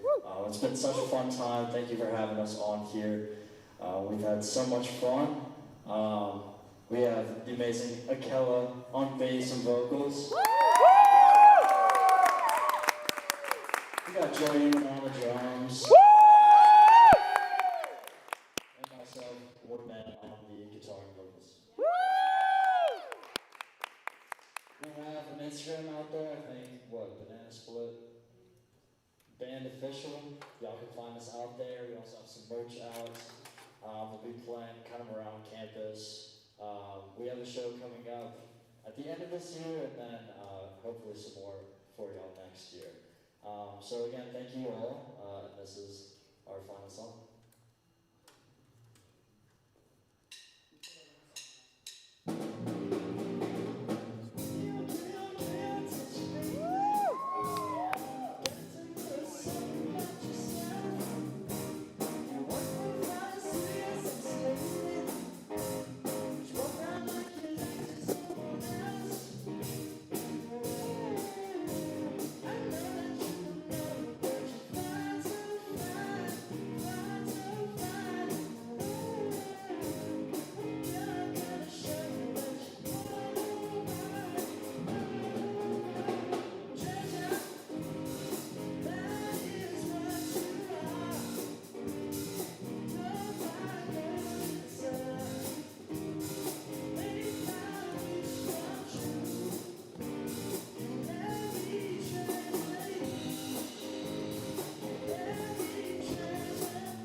Now we are here 6 hours later.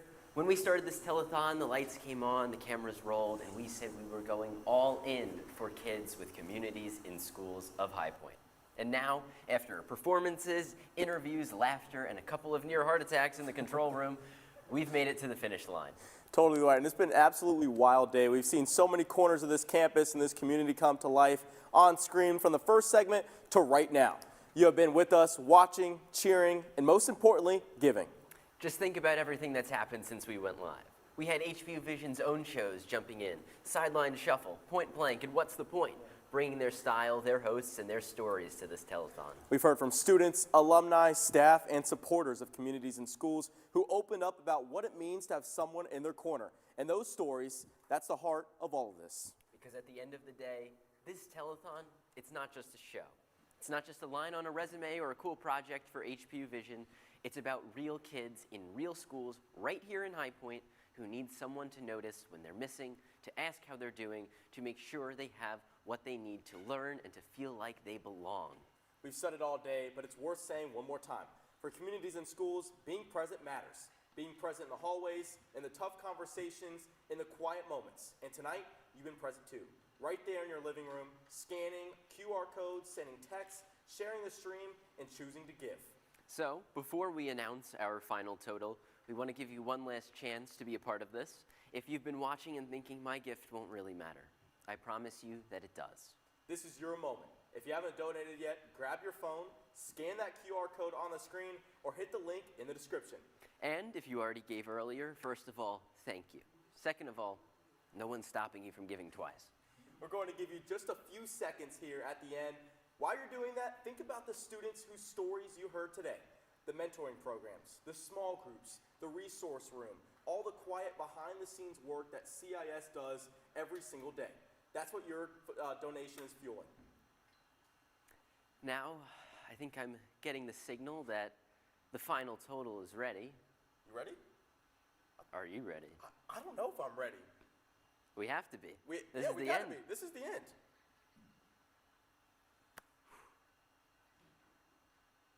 Waiting for the word on the final total. I don't know, I feel like we need a drum roll here. Drum roll. Can we get a drum? Oh man, how about that drum roll?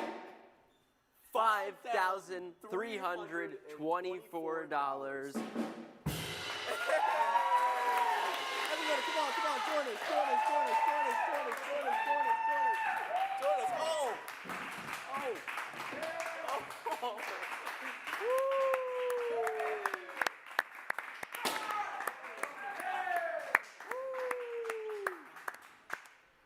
Over $5,000, $5,324 raised for communities and schools, students, families, and schools right here in our community. That's absolutely incredible.